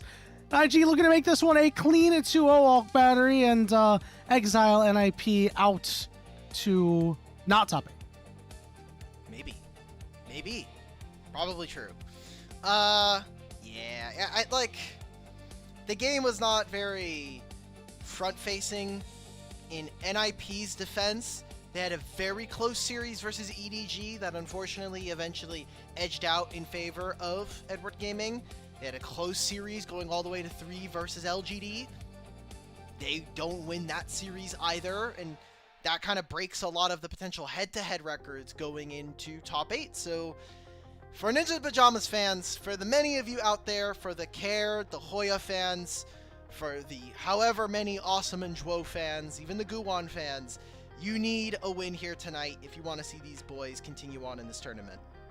And it's a shame because, you know, looking at NiP's first 2 series, I actually thought they were the better team in both series. I actually thought that they played better. They just made inopportunistic mistakes. But in this first game, I mean, this was not the same NiP team that I saw in those first 2 series of Stage 2 of Demacia Cup. They were just not good. The mid jungle was just not on the same page, with one of the more easy to execute combos coming out of the mid jungle duo. So I was very, very disappointed by that. We'll see if they're able to kind of right the ship for game 2. Get throw out game 1. I don't know how we're down 0-1, but we're down 0-1, boys. Let's get hop back to it as we get into the draft. All right, Zahen and Wukong. I think it was Jay Beto who's talking about this, but I generally would agree that Zahen here on the broadcast or here in Demacia Cup has been mildly overrated. We're starting to see that drafts are correcting themselves and this champion is getting less playtime than we originally thought. Aatrox also has dropped off. You know, we just saw it in the last series for Monkey, but even that didn't find too much of a win. So it's interesting to see how the meta has really developed throughout this tournament. What is the first pick? I mean, Talia's still available. There is no Xin Zhao or Wukong, so Zadar or something like Rise. You see Care immediately snap this champion up. Yeah, good call out. Let's see what the response is for IG. It's going to be kind of interesting. Obviously, I don't think we're going to see mid lane now. I'm curious to see what Renard is going to end up picking, if he's going to pick one of these stock standard mids to try and match the effectiveness of Care, or if he's going to play something a little more catered to himself. Sion and Yunara are going to get locked in, and the response is typically this Aphelios. Yes, Aphelios very strong in lane, at least being able to match, and then has similar breakpoints in terms of items. We're already getting swaps here, which means that the players know what they want to draft, and it kind of messes up how we were talking about them. This Rek'Sai we're expecting to go top, a Sion immediately locked in for IG. So we know our top lane matchups, we know our bottom lane matchup, at least one half of it, and now with this Ahri, I'm looking at this, and unless NiP can find some stalwart supports, I'm thinking Alistar and some of the other tank supports the other tanks in jungle right now, they don't have a reasonable enough front line to withstand a thing like Sion, even if he does get even slightly bullied in this Rek'Sai matchup. Couldn't agree more. We're going to see Thresh get taken away, the best pairing for Aphelios, but if we see a support and response on the other side, I'm curious to see if we're going to split the difference and go after a couple junglers here, or more supports. It looks like that Pantheon's going to be taken out, so it would have been very good for NiP, but also for IG. I'm going to take a moment to shout out potential Vi pick for IG if it gets through. I know she's lost a lot of popularity, but still great new with Aphelios and still good with Ahri. Like the Trundle ban, a lot of options here. Vi is something you were mentioning. I would have thought Pantheon, but that ends up getting banned. Poppy doesn't have favorable interactions into Talia thanks to the unworked Earth, but I think that Keeper's verdict is way too strong to deny. Jarvan's another option, even if, again, you have slightly negative matchup spreads there. So you haven't seen all that much Jarvan in the tournament. Only a single game being played by this a single game of this champion, but definitely reasonable when you have an Ahri combo right next to it. Poppy is the move to ban, so we'll see what IG wants to go for. I'd imagine they're going to save support. It is going to be that Vi lock-in to go after that Aphelios, so going to need to find this man some protection in the bottom lane. Kiana's risky. Again, there's no front line, and I'm looking at jungle's play just in this tournament alone. If we're talking about going down the priority list, there are no possible tanks left, at least that we've seen previously. So this is a very feast or famine strategy. We've had a Viego before. It was a loss. I do not like this from NiP. It is incredibly reliant on them finding a pick immediately, and a Renata would just ruin all of this. Just completely slam the door. Lulu's fine, but I really like a Renata in a 2v2, especially against this Rel. I'm with you on that one. I think either are good, but that Renata is just going to get so much more value and shut out NiP. Let's see what they opt into. I think that the Renata will actually get you a little bit more value than the Lulu, because while Lulu will be able to buff up your Yunara, you're not really worried about the same thing on the other side. This Aphelios doesn't really have any great ways to find himself in a fight, but it is going to be that Lulu lock-in. NiP, game plan that I want to see from them early on. Let's see if we can try to leverage Hoya's matchup to allow for Guwon to walk into the top side jungle. You're on blue side this time, so you have a little bit easier ways of entering through Tribe Rush and contesting things like a Raptors. You're never going to really get mid priority in the same way that an Ahri is going to be able to, but maybe you could try to link up, steal away a camp, or find some free time to do something in another one of these lanes, because you're not going to have the same explosive power on level 6 that a Nocturne would, but now it feels like the jungle, at least in this game, is taking a much different role than what we've seen in games past, where it is the jungle playing for the team, and in this instance, because you have a Viego, a lot of the rest of the team trying to set up this pick. He's going into the business for himself this game, and the Vi lanes, I wouldn't exactly say they're the strongest lanes in the world, right? You can make an argument for Ahri at times, but this priority is going to be few and far between, so there will be opportunities for Guwon to try to get in there and disrupt away. Anything interesting from the runes? Not really. Yeah, someone in this game for IG, all you need to do is stabilize, right? Like, if we go down 15 in the top lane matchup, that's fine. Mid, I'm expecting to be a little bit more even, but slightly favored towards the Ahri. Even in this bottom lane, depending on how they're able to kind of leverage the guns here for Aphelios, with this Lulu, it is incredibly difficult for this Yunara to really gain focus. So, I don't know. I'm fully favored IG, and that's not just because I want a 2-0 tonight. I'm with you on that one. I think they do have the better comp, but we'll see who's got the better hands, who's going to execute better. NiP, IG going at it, with NiP trying to keep their playoff hopes alive. What can Zhuo do? What can Guwon do? He has been the big focus for us here on the broadcast. Again, it's Demacia Cup, folks. I know a lot of you guys are very invested in the results for other reasons, but like this tournament ultimately doesn't have all that much bearing. I think it is tough if you do start losing early on, because that maybe sets a tone internally, and sometimes it can get a little hard to get out of that slump. So for all of our teams involved, I hope that we can just use this tournament as the proper training grounds for some stage games. And for Guwon, I want to see what he can do. And I like that you mentioned that, because in our later series, things get very, very different on what the Demacia Cup may or may not mean. With these teams, especially NiP, we largely expect this to be the roster going into 2026. There are a couple of decent free agents that you could opt into if you really wanted. Yeah. But on the other side for IG, obviously Renard's not going to be here. Jouet is going to be mostly on audition. So for guys like Fodak and Saburo, it means a lot more. I mean, hell, we're winning with this side of the roster. Imagine what happens when we get Rookie and Mako back. True. Feels like it could be a major upside. We'll have to see. There'll also be a calibration period. Both junglers heading towards the bottom side of the map. Early vision being dominated by NiP, at least being able to know generally where Vi is going to be. See the pings come out, and they should know as well, hey, Raptors hasn't been started. Viego is going to be there within the next minute or so on the bot lane.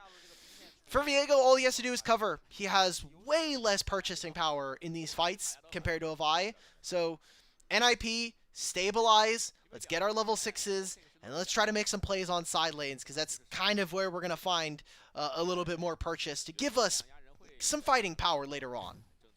And that's going to put so much pressure on a guy like Care, right? You know, you need him to be able to move around with that Weaver's Wall, make plays, or be the one who's opening in the side lane and hitting the seismic shove to kick things off, right? It's, you know, the CC duo out of Guan and Care is very telegraphed and not the longest range.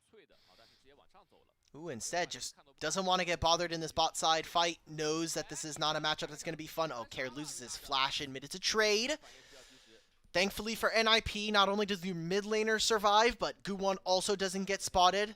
Wei will just get this bottom side grub, or scuttle crab.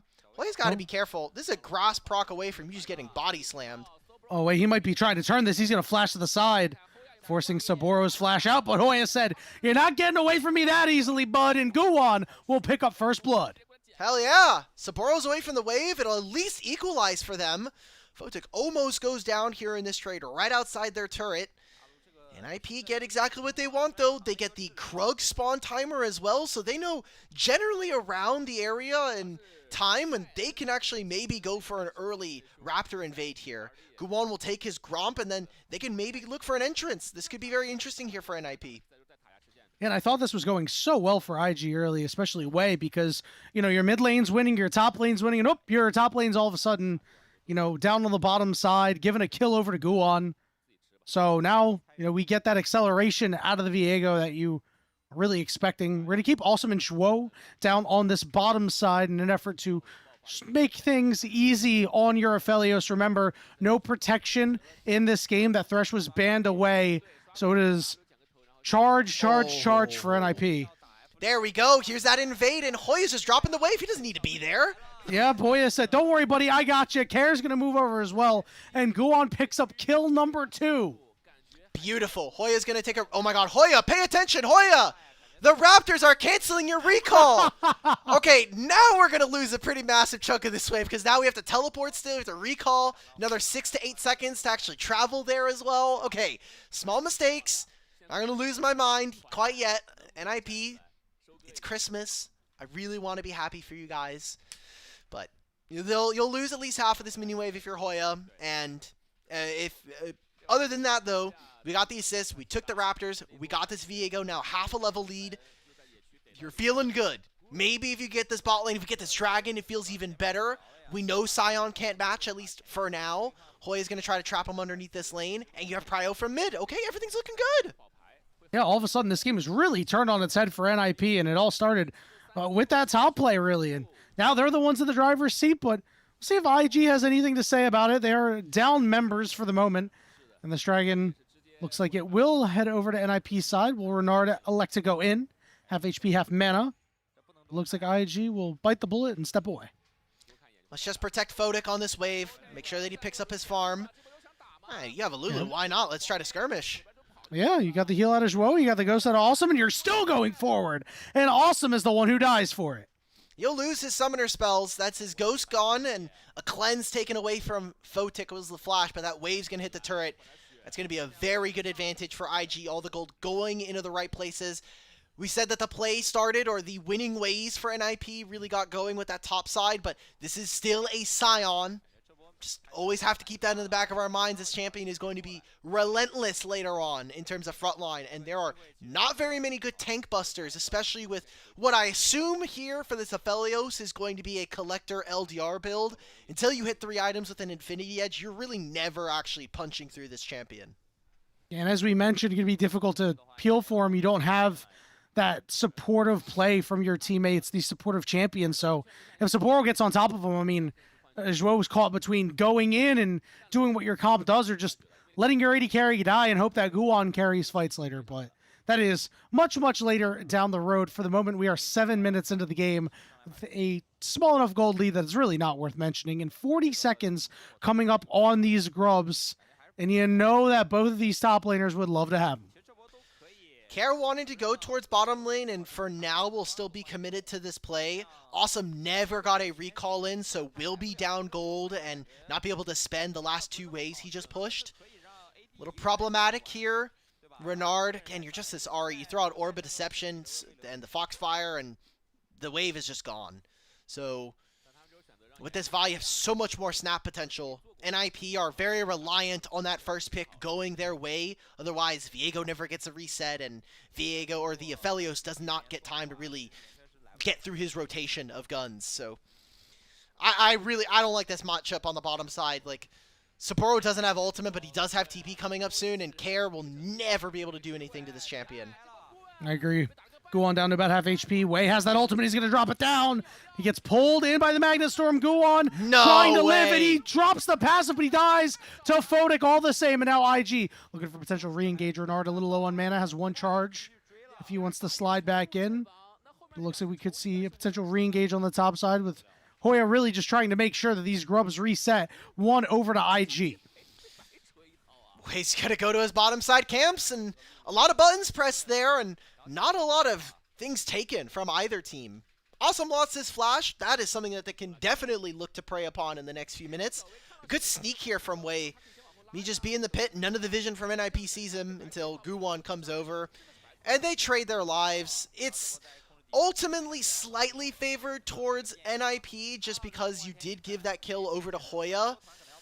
But still, losing a grub, losing summoner spells on such a squishy team as well, very dangerous. Guwon's going to come through and clean up the next two, so at least both top laners are going to get some piece of the pie. We'll have to wait for the next objective in a minute and 30 seconds. The second dragon of the game has many impactful ultimates on cooldown. Jue still missing his wild growth. Should be very, very important for Wei in the next fight, giving them that extra HP, maybe able to survive through the onslaught that Guwon and Awesome will try to lay on. Dro needs to take a recall. Doesn't have any wards left. Probably will put one in this brush, but doesn't even elect to because he knows there's a sweepers coming. No vision. There are two wards right now. There's one in the banana brush and there's one in Tri brush in favor of NiP, so they'll have some flanks, but it's singularly just Hoya's TP. We're taking an opportunity to go after Saburo here. You know, why not? Doesn't matter that he's got the prickly vests and Hoya's not going to heal up nearly as much as he thought he would, but he decided, yeah, I still want to take this trade anyway. Never met a trade he didn't like. I don't know if I believe that. I think Hoya's taken a lot of bad trades that he didn't like the Raptor trade, right? Just this game. The Raptor back was probably not Might be optimal. onto something there. Maybe. Do they look for something? It's so tough. Like, NiP just have no real ability to kill anybody individually. It's just lacking a lot of damage. There are some powerful items coming through. Double Kraken Slayer completed in this game. One for Guwon, one for Photic, but there's a Sundered Sky already done for Wei. Unless NiP could find some timers to cheat a recall in within the next 30 seconds, they're just going to lose all control. They're going to try to force their way through mid lane, but they have no access to this river. Ahri is waiting with a Spirit Rush combo, and she's very powerful at this moment. If they don't get any time to recall, I feel like IG are happy with the state of the game. And we talked about how telegraph their engages, right? You just need to watch out for Care Seismic Shove, go on stun. The only thing that can really surprise you right now is a Zhuo flash into Magnet Storm. Wei going to try to get on the backside, but right on top of a ward. All right, NiP trying to group up together. Seismic Shove is perfectly timed. They go right after Wei, but he finds his way onto the carry. Awesome's in trouble, and he falls down, and it's Photic's time to shine. Renard missing a lot of HP, but he wants to go back in on Hoya. There's another Seismic Shove down, but Photic says, I want more. Won't be able to get it. Just a little bit of parting damage, and when the dust settles, it's a 2-for-1 in favor of IG. Masterful ward, and the stealth from Guwon would have given him vision vaguely as to where Wei was. Gets caught out, and thankfully for IG, it ends up coming up trumps for them. Sion will still collect this top wave, will still catch the mid wave here for Photic. But yeah, that ward pulling double time here. And you kind of see that Guwon gets the notification that he gets seen there. They just played this very well from NiP, but look at the lack of damage. Oh, Wei with the flash wild growth to save him? You noted it earlier, but that 300 HP might have completely broken open this play in favor of IG. Made all the difference, made what should have been a free NiP pick into a 2-for-1 in IG's favor. Now, the Dragon is still up You are missing some critical tools over on the side of IG, namely that cease and desist, not going to be available. So NiP feels very safe to go and take this dragon. Oh, and it resets. It doesn't fully lose all of its HP. It'll be feats of strength going over to NiP. So got the first 3 grills of the game. You got all first 3 of these objectives now. You weren't able to take a turret during this time. If we're going to give the same kind of handshake over to IG in game 1, I'll say that NiP, objective-wise, are doing good. I think the Dragon is going to have to give them a lot of outs this game. That is going to be their kind of trump card when it comes to how do we get around a Scion. It's an Infernal Soul this game. Yeah, and they buy themselves so much time with these first 2, right? Aphelios is picked into Yunara specifically because of a harder late game scaling. And when you take a look at things, if this game does get front to back, I mean, Care will be able to put out some damage. He's not putting out a whole lot right now. They are attempting to kill Saburo, and they will get his ultimate out for the moment.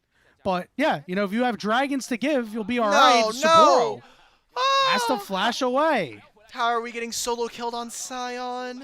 This is just not possible. All right, 300 HP heal. Not again. Not again. The minions. MVP. Wei, what are we looking for? We're going to try and use our ultimate? No. We'll force out the Weaver's Wall. Not many objectives to play for, but 2 grubs with a Demolish proc. This should be turret going down in favor of NiP. And during this time, Hoya able to get a nice chunk off on this turret. Saburo's got a head up top. We got 30 seconds until the Rift Herald is up, and you can already see the on-the-way pings for IG. They want to get some vision down there. They want to get some purchase there with all their ultimates back up. I'm looking at this 1,600 gold lead right here for Photic. Hasn't materialized into a second item quite yet, so these 80 carries are going to be a little closer than maybe the gold indicates. But once that second item comes through, imagine that Photic is just going to have a field day in these fights. Has a Lulu right next to him. Level 9, 80 carry. Has the summoners. Yep, that is true. Herald now spawns 15 minutes. Mid-prio goes over to IG. But River Control still pretty firmly in NiP with all this vision that Joe was able to get. May just charge again, forcing ability usage out of NiP and able to go ahead and take out that ward. Now it's Scuttle Crab time on top of it. So IG doing very well to leverage the early strength that they have to kind of bully their way in and water down NiP's vision line. Ooh, I see some vision pings coming out towards the bottom side. Aru is a bit far up in that lane. Level 11, however, so tough for a Viego to move in quite as aggressively, but could have been an angle if NiP were looking for it. Just means that they'd be wholeheartedly giving up this Herald. You can see that Wei is kind of starting it, but the single ward was not cleared out, so they know this is happening. Guwon starts to make his way over. Renard even now teleporting into this mid lane. They know that this Ahri is here, and they can just trap them here in this lane for NiP. Is a good spot. Oh, and they're trying to get that red-white guns off of Awesome for the moment, doing whatever they can. We saw the Herald started a couple moments ago, and now they're going to go back to it. This time Wei is going to be the one to start up. We do see Zhuo taking a recall, trying to get it back on the map quickly. So for the moment, looks like IG is going to be able to whittle this one down. Oh, Yanni, what is NiP doing? I have no idea. It's not what are they doing? It's more of a lack of them doing. Now Guwon gets spotted on the top play, so they're eventually going to hit this turret. Seems like they're maybe afraid of multiple members after the Herald going down, but they'll secure a turret on the bottom side of the map at the very least. NiP just not really committing to any real plays, and IG, it feels like they are mostly second to a lot of them. Like, the last couple of plays we've seen have been Wei sending his body forward and providing the main engage for this team, as he is essentially the only form of crowd control. So, outside of that, if we don't have Wei going forward, then we're probably not going to see IG actually do all that much, which boredom is the mind killer. So we're going to see a lot of just waiting around, moving around the map, but not really committing to too much. I mean, they do need to be worried about that at a certain point. I don't think we're at that point quite yet, but again, if you give NiP too much time, they will get there with their mid and their bottom lane. Now, the question is, will IG actually allow that to happen? I think that if you allow that to happen when you have Vi, Ari, you have made many, many mistakes. Photic forced to use his cleanse, has transcended himself. We have a teleport coming in here from Saburo, but in the end, NiP just getting a summoner off of Photic.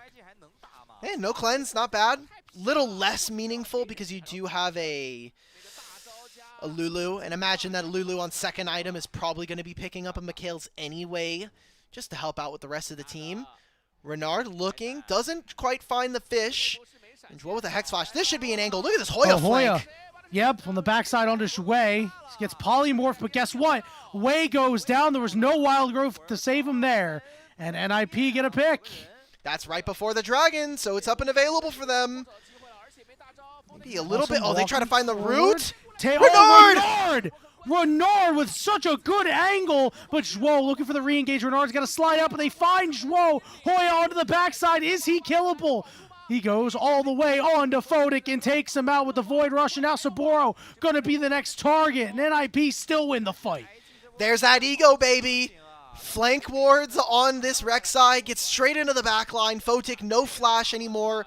Renard making a hero play to find Awesome, and still the dragon goes over to NiP. This is now them looking at their soul point, and that was with IG with a Herald. I think they could have been careful with their play. Instead, they try to overforce here in the river. Sion is nowhere near this fight. And just good vision control from NiP finally turns into a workable advantage. I think that's the operative word there. Something that they can actually do something with now.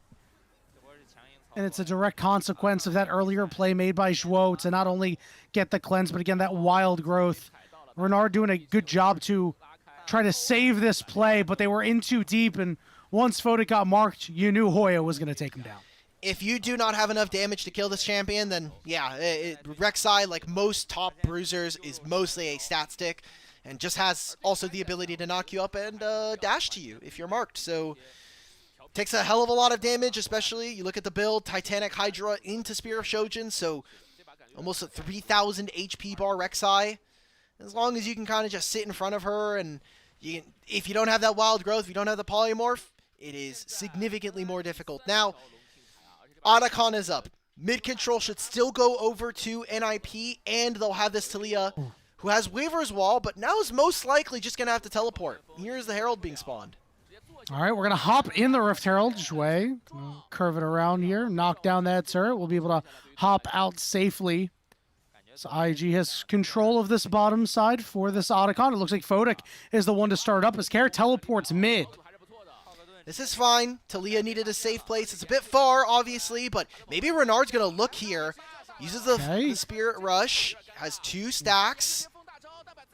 It looks like he's not going to get any value out of this one. Meanwhile, on the bottom side, Hoya has started the fight. Saburo getting pulled in. Renard not landing that charm. Wait, but it's leash now. Timeout. Yeah, and this is just going to go over to NiP. IG is forced away. Wei can't get back in there in time. Thanks for the leash, buddy. See you later. NiP come away with the prize. This is Group A shenanigans. This would never. Actually, I can't even say. Group B is also in absolute destitution after what happened to BLG. So you're right. All right, NiP. That is the true spirit of Christmas right there, actually. I was going to come up with some other... The gift of giving! The true gift of giving, yes.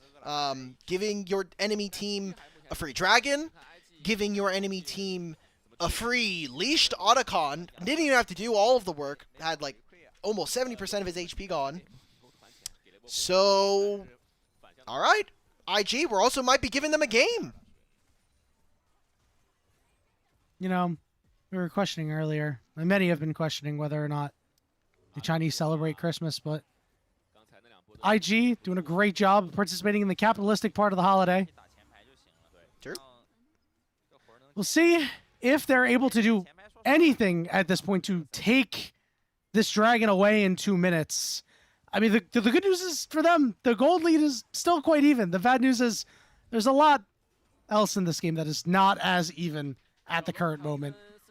Let's look at what the Otacon gave them. A few more petals. It seems like they are even on experience across the board, so actually makes the differential between the teams a little less so. We can look at where all the big gold leads are sitting right now. Hoya with an almost 3,000 gold lead, but again, that Scion only at 1.5 items. Maybe probably finishes this now with a recall, but 2 item AD carries. Maybe Photic gets a third here on his next recall. Yeah, no, finishes the LDR now. No Infinity Edge, but still a very powerful game. And all right, everything comes down to this. Soul spawns in a minute. Infernal Soul for NiP if they're able to accomplish this. They have control and a role that we've been talking a lot about here in this game, despite everything else being even mid lane. Care getting caught out in some of these fights is important, but Renard does need to be a big enough factor here in this game.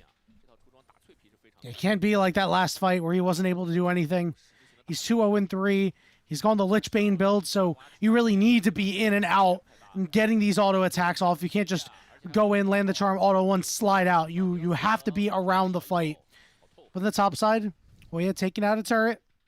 Dragon is up in 23 seconds. It feels like if IG wins a fight overwhelmingly, gets a couple of more kills on a Photic, they can have enough strength on this AD carry to bring them all the way back, to keep them in the driver's seat and perhaps put away NiP before they can scale. But there's a lot that needs to go right, Hulk Battery. Look, bunch of summoners are up for both teams here. There's no excuse for this to be as even of a fight as it possibly can. Teleport immediately here from Saburo. No one from the side of NiP is anywhere near this pit at this point. All right, IG will grab a dragon, so Soul is delayed.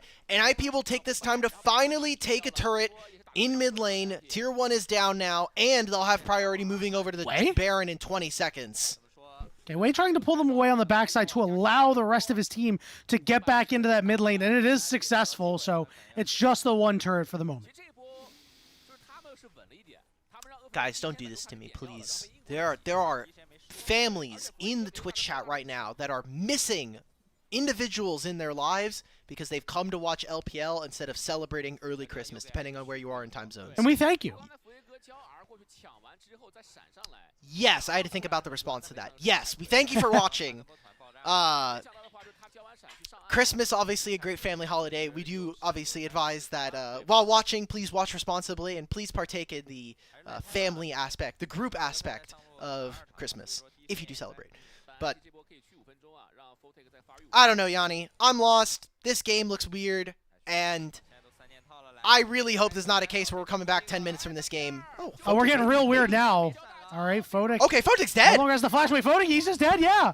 You're absolutely right. Now Zhuo coming in, and it looks much less weird. The picture is clear. Go on, trying to make things happen. Saburo is low. Wei gets pulled in, and he goes down. It's a certified Aphelios moment with a quadra kill, and Renard says, I'm going to kill this Aphelios, or he's going to get the penta. I don't care. And it looks like neither will happen, but what will happen is the Baron will go to NiP. Perfect. Okay, we'll have Baron. This timer will give us 2.5 minutes, and that'll lead us to around a 45-second differential between this and the dragon spawning. They'll give a second attempt at a soul point here. All right, Yanni. So maybe the Scion is just not a part of this game. We've been kind of sitting on old reliable. This is a good look here from NiP. You forced a lot of good resources out of Photic. No cleanse. No flash. Dway was too far away and even had to use the flash there. Still didn't end up saving his AD carry. That is an important lesson for all of our Enchanter players. Mostly for our AD carry players. I am very responsible for doing this. If I get to step on the mid wave like that, either my support needs to be there or I'm not allowed to be there. So probably more so that Photic just wasn't allowed to be on that side of the map. It's your support that's wrong, bud.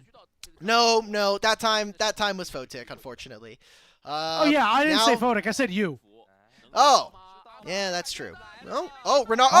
Renard, no! Wait a minute. Renard's still alive, and Awesome is too, and Awesome's getting kills. Now they're going to hop on top of him. Wei is going to clean it up. I'm not sure he's going to escape. A lot of rocks will take him out. And in the blink of an eye, everybody else on IG died. Well, we try to make this death bush onto the enemy to carry Renard. That, the precision, the aim there, just not quite in the right spot. IG will almost handedly lose this game here. I had a lot of doubts behind this draft. It was really required of them to get an early lead, and thankfully some smart jungle pathing and good interactions happening from this Rek'Sai versus Sion matchup gave them the lead that they needed. So now with this Baron, they're just going to completely raise the rest of these outer structures. No more turrets outside of the IG base. They'll be able to spend a lot of this gold, itemize themselves with a 7,000 gold lead, and this leads perfectly into a dragon.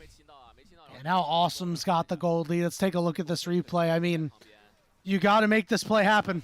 Dude, just like, if anything, like Jue's right next to him. He's going to walk into that brush anyway. Just polymorph him. He can't use any of his spells anyway, and he's slowed. So that's an unfortunate look, and that's kind of the game, right? Like, we've been trying to hope that they would make a play eventually, that they'd get something there, but it's just not it. Couple of notes. This is a game where Jue is not on engage. Typically a profile that we like to see from him. Not usually his strong suit to be playing these enchanters, but really important to have these champions, especially due to the introduction of Fearless and IG's hopes of maybe making some best of fives later on in the series. And Saburo is looking mighty killable this game. He's going to go drop his ultimate down, but Care going to put in the Weaver's Wall, meaning that there is no further engage to be had.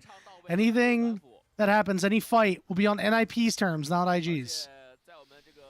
Dragon spawns, 15 seconds. Can NiP please get the Infernal Soul and send us to a game 3? Or will IG pull off the miracle?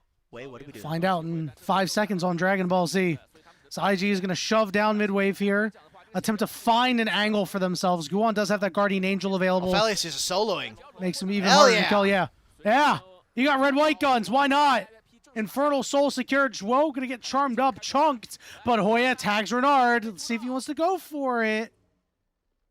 Doesn't look like it. Not trying to get too fancy here, NiP. They know they have the advantage. They don't need to over-chase.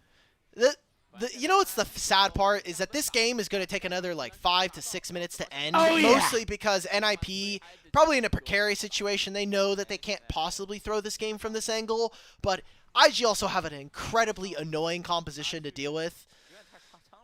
All right, Invictus Gaming, we are trying to get Photic his 4th item and pray at this point. Yeah, I mean, I don't even know if that's going to be enough, right? Because, again, Care, now on 3 items, is doing a little bit of damage himself. Obviously, Guan, who, was the early focal point. Now the game's really been on Awesome shoulders, but even Guan is in a fight going to wreak havoc. I like this more Bruiser-esque build that comes out of the Rek'Sai now instead of the Giga Tank that we've seen before. So you've got threats of damage there on Squishies. Saburo going to drop his ultimate down, not going to hit anybody except the wall. He's pulled in, flashed away, but he's stuck, and he can't go anywhere. And there's that ultimate coming down. 200 years, not quite killing any targets. Doing a lot of damage. That's unfortunate. Well, yeah, that's my Scion who just never really got a chance to play this game. My fault for 5K gold difference.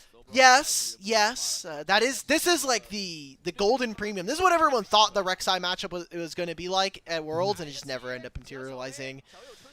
That's an inhibitor turret disappearing. All right. Okay. Wait a minute. We're going right after Awesome. We take him out. This could be a chance for IG. But look who's on the back line. It's Hoya. Photic still alive, though. Way still in the front line, but his GA is popped, and the rest of the squad can't help him out. Photic is too low. And Arc of Ruin didn't hit anybody. He's going to flash away from Hoya. So for the moment, IG holds. Yay, another 6 minutes. There we go. Another 6 minutes of game 2. Yes, please add more. We could talk about some of these players while we're waiting. For Awesome, I was surprised to see him get dropped by EDG, especially with the way the team was kind of moving in a trajectory, and he was most definitely the best part of that FPX team. So not all that surprising to see basically the NiP pick up 2/3 of that FPX roster, even if it was a little bit of a sad moment there. But now he has to play against Jue, which is always a bit of a sad piece. Yet another Baron. It is IG first here. Okay. And Aphelios nowhere near this fight. Yeah. Yeah, you're right. All right, let's see what NiP can do. Down one member, Renard off to the side as his ultimate.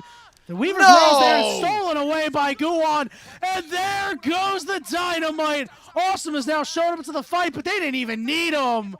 NiP run over IG in that last fight.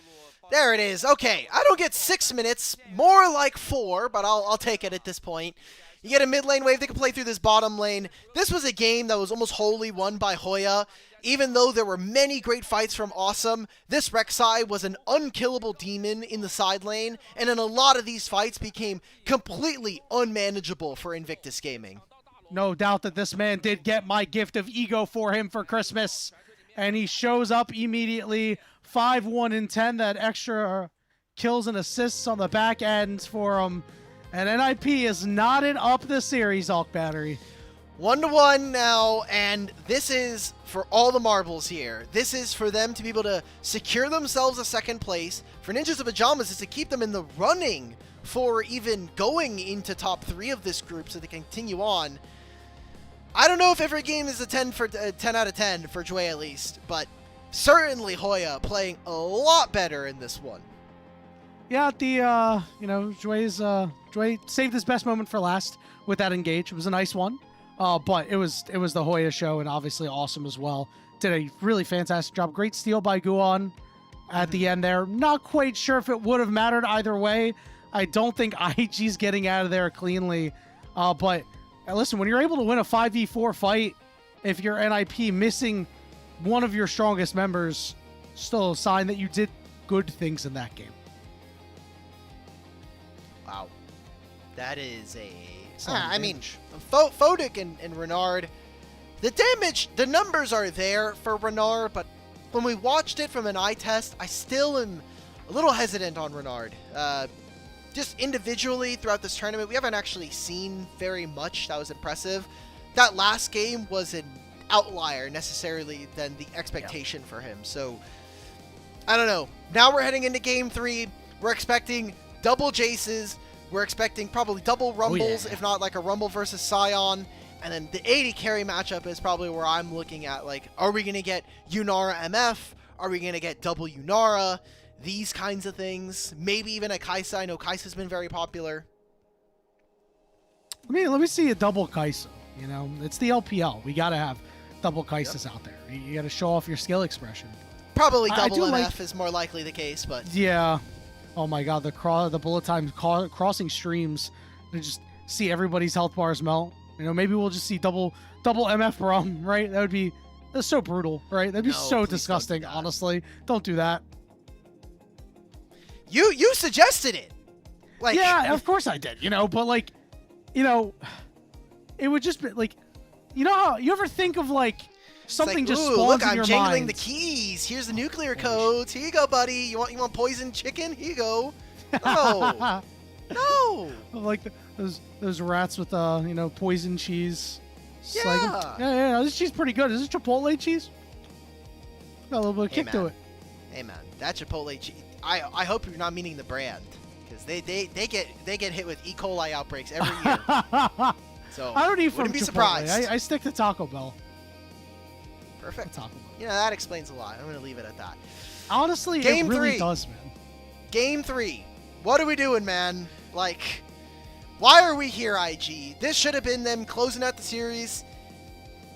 Maybe reading a little too, at least for me, reading in too much of their win versus WE 2 days ago, because apparently everybody could beat WE. True. At least in Stage 2. In Stage 1, they only lost to LNG, and that was still a very close series, but... Yay! Deserved! Deserved Hoya MVP. Yep, well done. I don't know how many he will have this year, but I'm glad that he's got some now. Anyway, we're going to go ahead and take another break, and when we're done with that, we're going to get into the final game between IG and NiP to determine top 8 spots. Very exciting stuff. Go get your snack and your drink at Christmas. At Christmas. At Christmas.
Welcome back, everybody, to the unofficial LPL English broadcast, where we've got a Game 3 blind pick. You know what that means. We're going to see Jace. We're going to see Jace. We're going to see Unhara. We're going to see Unhara. And I don't know what else we're going to see, to be honest with you.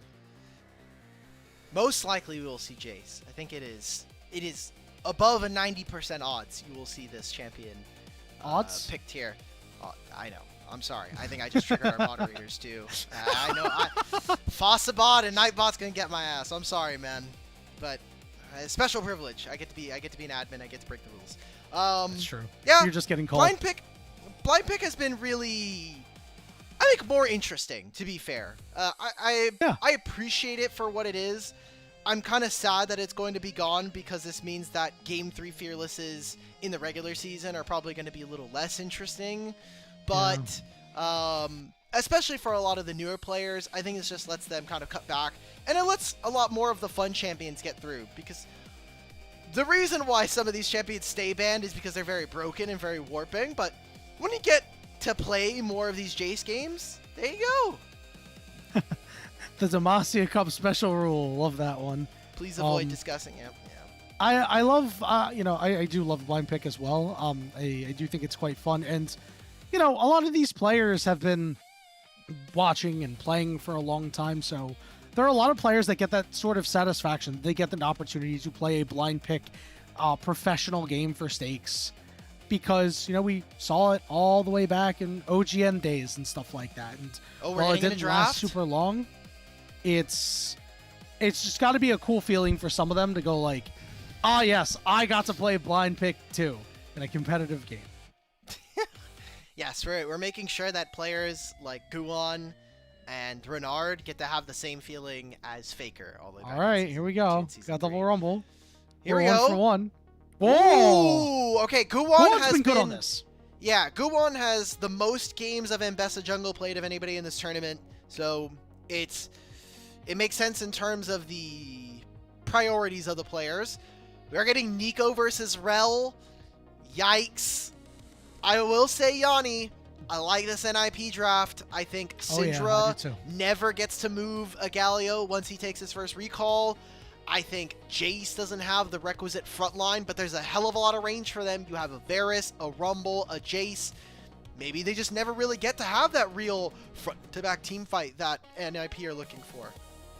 One thing that I've seen a lot, it's been pretty difficult for Jaces to typically get an opportunity to set their feet, so to speak, when it comes to objectives. We're not often seeing them get to the objective early enough to where they're all set up and they're like, okay, we are firing shock blasts while we're jockeying for position.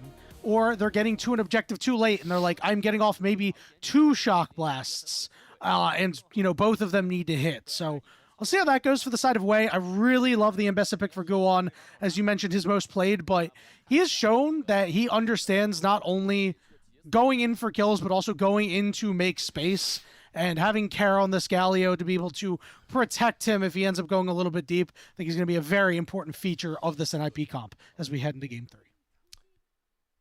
Yeah, Nico is just not very tanky. No one on the side of NiP can really tank that amount of damage from the Jace, so let's see if Wei's really got it. You cast your mind back to when RNG and Wei were some of the best junglers. You go back to MSI, like the Rumble patch, where almost no one was really playing it, and then Wei was just smurfing on this champion and on like Udyr and the Morgana jungle that was getting teased at the same time. This is not like an engaged champion. This is a very fragile Jace. You're going for lethality and you're trying to spike very hard on 2 and 3 items. You can be very abusive in the jungle once you finish your Yomus. So I want to see if Wei can actually kind of get any work done. There is not guaranteed crowd control from NiP, and they are very, very much looking to try to dive onto IG. And you got to remember, he's really the feature of this particular IG team right now, because, obviously Mako's not playing, Rookie's not around. He's the guy. He's really the one with the resume, the so to speak star player of the team. And, having this champion does mean that he gets to take the game into his hands, but if you're not able to get it done, I do think that could be rather concerning for the future, because I think you're actively really trying to win this game to make sure that you are in a good spot for playoffs. You know, Yanni, I'll even take it a step further. I think both teams are really actively trying to win this game. I think it's really important for their stakes in this tournament. I don't know about you. I'm sure you would definitely agree with that statement. But I think so. You know, it's all about clarity here on the show. We want to make sure that all the information is presented to you in the best way possible. And that's, I hope, what IG are going to be looking for. I need to see Wei on this Jace. Now, Mbessa has a fairly healthy clear, but so does Jace. And if I'm looking at bot priority, I would much rather be the ones playing with a Yunara and a Nico.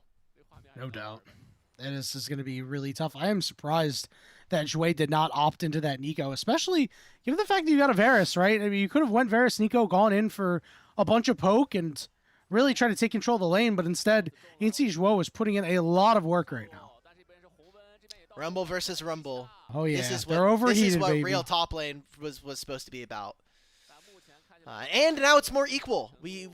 There was the years-long Red Side Rumble debuff that was not noted until this year. True. Now it is completely 100% balanced. This is League of Legends in its purest form, in its natural Oh my habitat. God, Renard, don't do Renard this. not able to grab the kill there, but a nice shock blast coming in from Wei, forcing Cares back. So that's really the first we've seen of either of these junglers. Guan was able to get his full clear in, unabated. And Wei has been doing the same. Double crab, too. Yeah, Wei got double crab on Jace jungle. Now, a lot of our less jungle-inclined folks of the audience will probably not really get the big significance, especially because Scuttle Crab has been nerfed systematically to prevent games from basically revolving around the 3.5-minute mark. It's still very important, especially the first Scuttle. Every Scuttle afterwards gets a little bit weaker and doesn't offer as much, but the first one's particularly still very good, and Jace just goes right back into his full clear with a completed serrated Dirk. So you saw the pings come out. IG have almost perfect information as to where Guan is, and he's already making his way over to his Raptors now, second respawn. Maybe they can look for something on bottom lane. You can see that NiP are trying to prep something with this Nico. Okay, they root up Photic. He flashes to the side, and they get the job done. Perfectly played by the NiP bot lane. He's got TP. No cleanse, no barrier, no life there. So he'll miss out on half of that wave. He'll TP back to this one. Good answer there from NiP. Opens up a recall timer. Are we going to look for an early swap here? Try to get the Rumble versus Rumble a little less comfortable. The teleport from Photic might force the issue, however. Ahoy, flashing forward. He really wants this one. Getting a lot of damage onto Saburo here. Saburo going to try to trade back as best he can. The flame spinners are flame spinning, my friend. This is tough. He's 40 off. He has one more spell. He could try to get this with the shield. Scrap shield's not enough. The burn. Oh my God, this is so close. Galio's starting to move as well. They want to go for it. Oh no! Oh, it did not land. He has no TP either. He's going to miss out on this whole wave. He's got to stay. If he stays in range, he can hit 6. Remember that range is elongated. If he stops Hoya here, maybe he can drop an equalizer on Hoya's head. Turn him out as fair play. Flash the taser. Saburo in the 1v1. Drop the ego, buddy. This is not Santa's list at this point. Saburo grabbed this wave. No teleport to match. Very close margins found by the new top laner of IG. While this is happening, Dragon taken for Wei. Maybe they look for something on bottom side as well. As a lot of damage from this Jace early on. Oh my God! Shock blast! What a move! All right, awesome. Gonna get chunked out. Have to burn that barrier too. Well done by the IG bot lane, even if it's not a kill. Damn. Gets the predict shock blast, but Shuo saves the play with the tangle barbs there. That doesn't land. Wei maybe goes in for a flash. You get the hammer stance. And the shred of the resistances could have made a first kill or second kill going over to Invictus Gaming. A lot of early recalls now coming through. We talked about mid lane being pretty important. This is around the part where Galio gets enough base damages and the shielding from the magic resist makes it near impossible for Syndra to really issue the lane priority around. But so much easier for NiP to make plays on side lanes. I mean, Galio can just sit in lane and then if Guan wants to go for an invade, boom, I've got a Galio in my back pocket. If Hoya kind of cheats down towards the river and tries to pull Saburo over, there's a Galio in his lane. And you see very fast movements from NiP, especially because I'm looking at supports right now. There's a huge XP differential between him and Zhuo, and level 6 for Nico is everything. Will make such a large impact in this grub fight in 20 seconds. Guan is now level 6, so it's time for him to start getting activated in this game. The junglers have been rather muted. We've seen Wei show up a couple of more times, but nothing too crazy for the moment. Renard stepping up, Wei being very careful. There. Okay, Wei and Renard going to shove out on this mid wave. Meanwhile, the grubs have been started up here by Guan. Looks like Wei and Renard are looking to move in. Are we going to finish that? I feel like Guan, you could take one more. A lot of respect being paid to IG. Renard is moving over. Rel's also coming. Maybe an answer on a Saburo. No flash available. Saburo is stuck for the moment, but it looks like the rest of IG is coming up to shove them out. Equalizer goes down. It does split off Zhuo, but they'll just be able to wait for that to time out. Won't take too much damage outside of that. 2 grubs for nothing for the moment. How did Guan get the second grub? Was that his jungle pit or something? Because they weren't hitting this objective beforehand. That's 2 grubs to NiP. That's a win. I'll call that out right now. You didn't get any kills for it, and you did force IG to move, but you got 2 grubs. I think you're happy to be playing on side lane as this team. Galio, again, immovable in this way, and they're a team that is so explosive that they're going to need the grubs to help them punch through turrets later on. I hope we get something of a replay, even if it's just a pip in the bottom right corner. Uh-oh, wait, Renard. One more Q. No You're going to force the Galio ultimate out. The unleashed power means that Care won't take any damage, but has that ultimate down. Minute and 15 seconds till the next objective is up. Equalizer will be up in time. Like I mentioned, no heroic entrance, so maybe an angle that IG could try to shoot for. Dragon sacking, very important. 2 very important dragons gone, though. Infernal, Mountain. If this is something like a Hex Tech, it's awesome. If it's a Cloud Drake, you're a little less excited. I think an Ocean Drake actually, depending on who gets it, if it's for IG, it almost entirely shuts out or negates NiP's ability to do damage this game. So always an important win condition for whichever team can pick it up. We're seeing Renard invest his teleport into the mid lane. Meanwhile, Care looking to just take the long walk for the moment. 30 seconds till this dragon is up. We're still awaiting Guan to really achieve liftoff in this game. He's been so good on this Ambessa throughout the Demacia Cup. We'll see if he's got another game in him. Everything's pretty even right now, Yanni. This is good. This is exactly where we want to be in a Game 3. And it does feel also that both of these teams have reliable enough tools to actually make fights happen. That makes me a little sad, I won't lie, but they'll at least get mid-proud for the time being. Either way, like I was mentioning, both teams can make plays happen. That was not true of either of these games previously. And we're still waiting for Zhuo to hit this massive Pop Blossom. That could absolutely turn this game. We're seeing Hoya teleport into the bottom side here. Saburo's got his teleport up. Renard going to step up. He was so good on that Syndra in game 1. We're just putting so much work with these Scout of the Weeks. We'll see if he's able to do it once more. The dragon has been started up. Close. Oh, there's the flash. What a nice Scout of the Week again. Renard stuffs the play. Here comes an equalizer. Hoya. Dragon secured for IG. Meanwhile, on the backside, Hoya flashing over. Photic able to escape. There's Wei. Saburo, another Scout of the Week lands. And Hoya's the one to fall. Arrow to the back means Awesome's in trouble. Backside, Wei goes down as Care cleans him up. And then the flash blown by Zhuo at the end. Man, there was no heroic entrance for this entire fight for Care. This replay is going to be the stuff of nightmares, guys, because there is so much to go over here. We didn't get to see it, unfortunately, due to the observers. Stuck around. Wait, Saburo and Renard are going to kill him. What the hell is going on? Okay, another few stacks to Renard, and they get the Scuttle Crab. Let's get right into this replay. This starts off with Guan just throwing an ultimate. Public Execution whiffs. Pop Blossom from Zhuo whiffs. And Wei just walks right into the pit. At this point, this is a lost fight, and IG want to continue to press for more. Photic will flash over the wall, and the summoner spells being used by NiP just are absolutely negated by the fact that every single important button they needed to land in this fight did not land. As you mentioned, more and more stacks going over to Renard. He's got his first item completed, that Blackfire Torch along with his boots. 2-0 has shown that he is quite a dangerous Syndra. Is this really going to be the only champion Renard can play? Because if they make it to best of fives, this champion's gone after game 1 and 2. Like, maybe you're not even worried Think it'll about be good it. enough for them to ban it? Yeah, and then what else are we banning? That's, depending on if you're blue or red side, that's for future teams to decide at this point.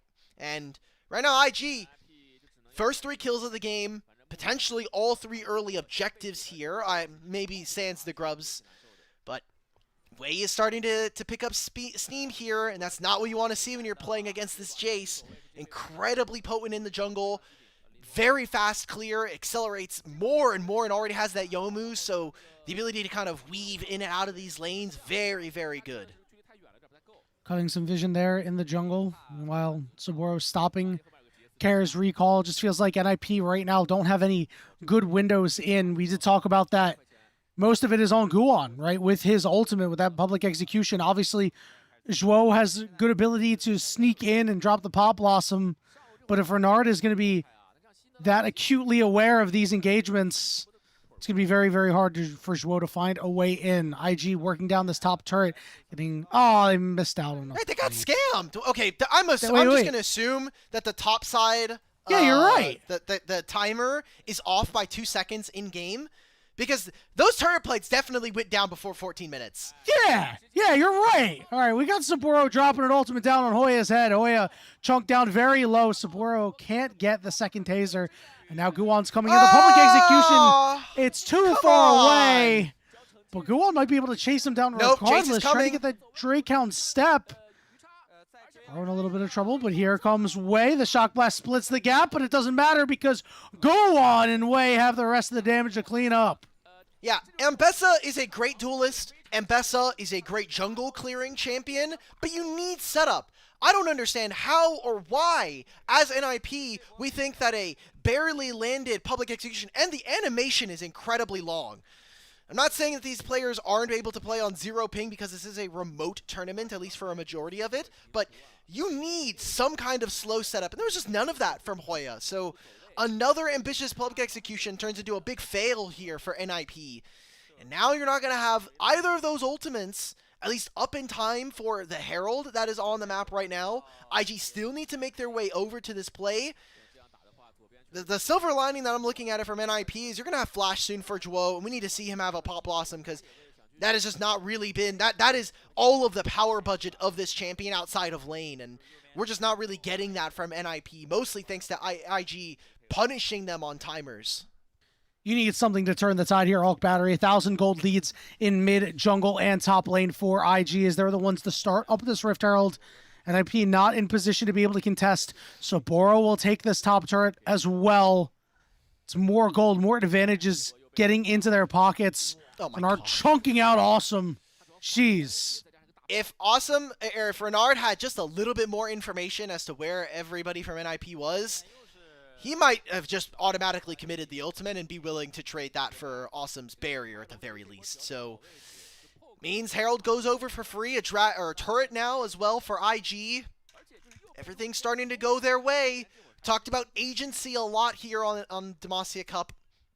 And for IG, it's so much simpler for them to execute, but we just also have not seen NiP do anything. We're not seeing cohesive 5-on-5s.